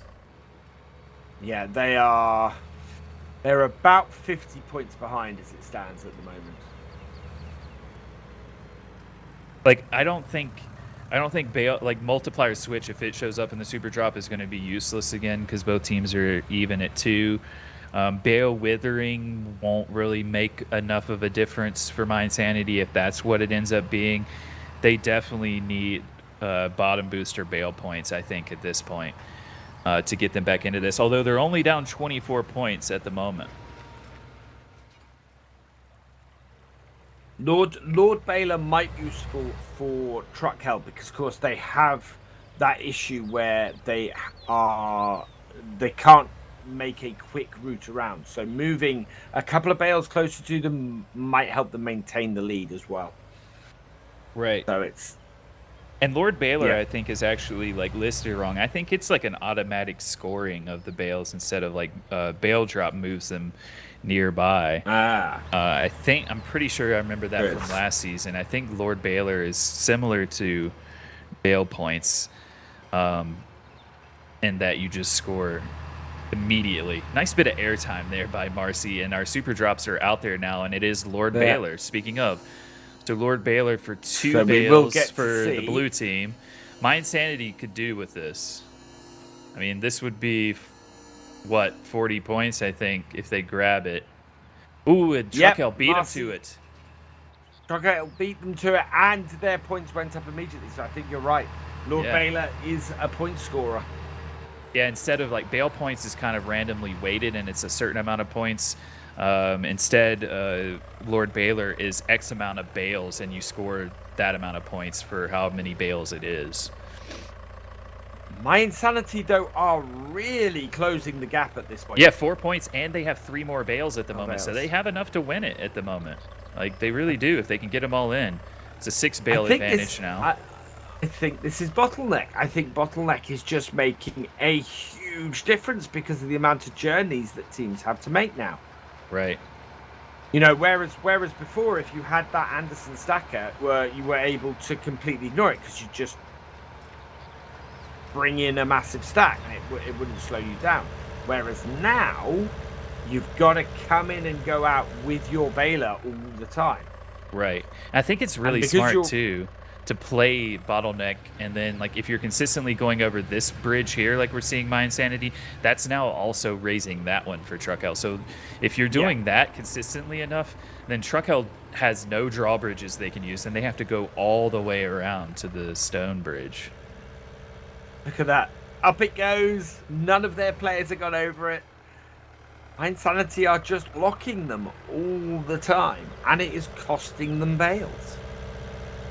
That's a good point, Spencer, a.k.a. Oddwalla Gaming, made in Twitch chat as well. Bale drop spawns new bales where Lord Baylor moves already pressed bales in. But, yeah, Lord Baylor is an automatic scoring drop as well compared to Bale drop only moving them nearby. And My Insanity now pulling ahead really nicely, and Truckell do not need to do that. Wow.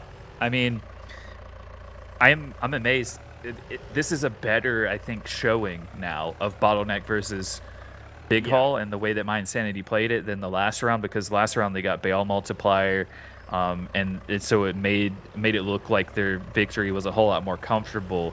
This time, though, it's been pretty close in scoring, but My Insanity just consistently bringing bales in and closing that gap every chance they got. And now, and with they like have, just over they a minute to go, they're looking good. They have 6 more bales sitting out there than Truckell do. And just look at that. And lovely stacking coming off the back of that baler. Here's more info from Oddwalla Gaming. Lord Baylor delivers X amount of bales into the top automatically, prioritizing their furthest out bales, not including the ones in a baler. Great bit of info. Thank you, Spencer. I need to make a note on my sheet. If Truckell had not got the Lord Baylor, though, they would be even further behind. And it looks like My Insanity is going to cruise into this one, because there's like Truckell have 4 bales, but they're only bringing 2 in. Like you said, they've got to go all the way around.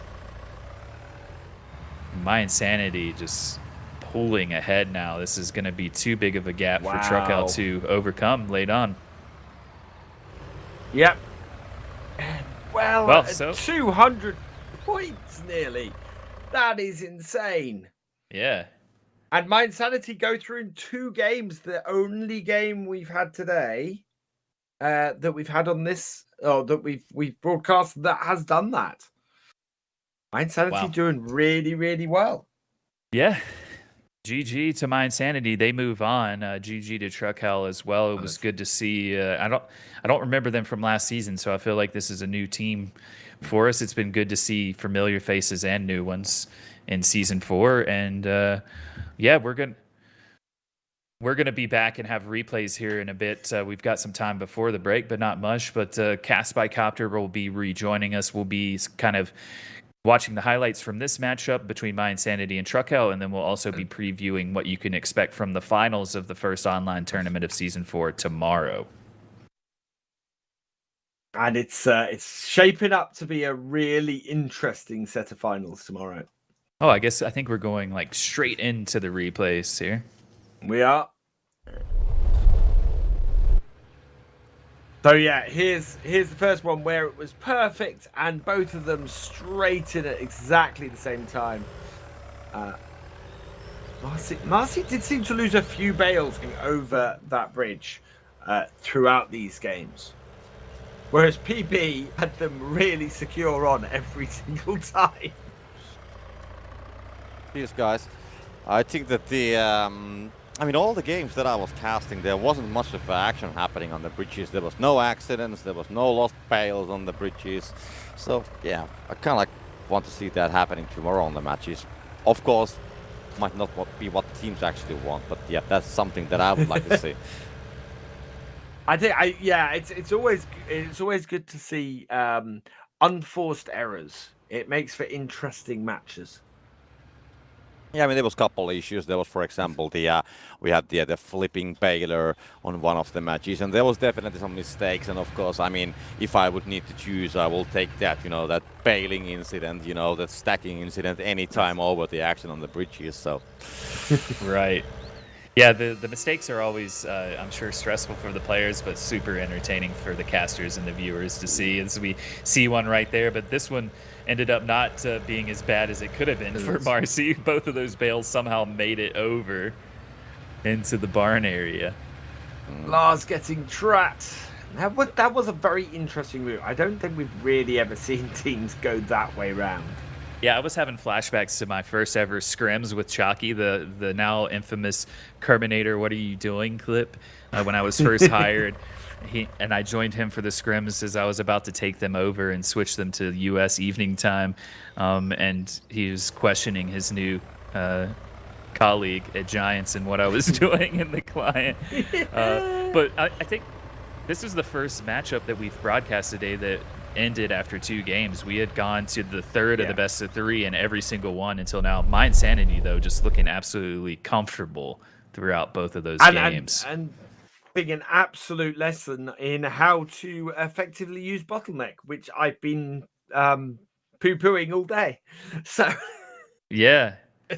They did a great job with bottleneck, and like I said, if you consistently go over the one bridge that your opponents can use and raise it, then they're down to only the safer route, as I say in the intro video, that isn't all that safe, but it takes a lot of time to get over there with your bales. So it looked like My Insanity were behind for a lot of that round, but they were playing it perfectly, bringing a few in at a time, just methodically chipping away at the disadvantage they were at. And then at the end, they were able to have so many more bales that they pulled ahead.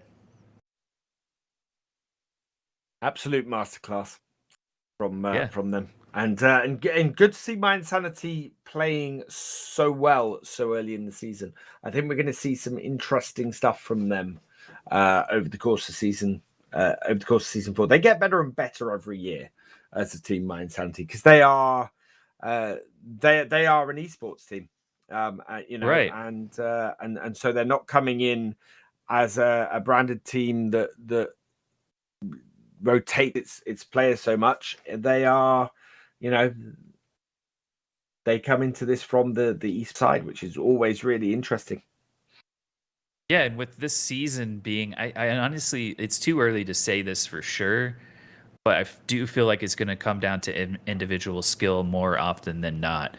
So we know that My Insanity are a skillful team. Like we saw it there. PB is an excellent stacker, especially with that John Deere 6120M with the manure fork on the front. So My Insanity, like, I don't want to get ahead of myself, but they've been, I think, the most impressive overall team that we've seen on the broadcast today. Yeah, I would agree with that. I think it's going to be interesting to see them in the finals tomorrow. I think it's going to be interesting to see Trelleborg and what they bring to the finals tomorrow as well. Presuming they beat Hurriman today. Yeah, we'll update you on all of that hopefully here momentarily when we return for the outro. I believe that's what's happening here. And yeah, I think it's going to be an interesting game, an interesting set of matches tomorrow. We will see where we are with the finals. Trelleborg did beat Herman, by the way. It's now updated on the website. Let's see. Vermeer's Flamboyance beat Battle Combine. We'll be back in just a bit, guys.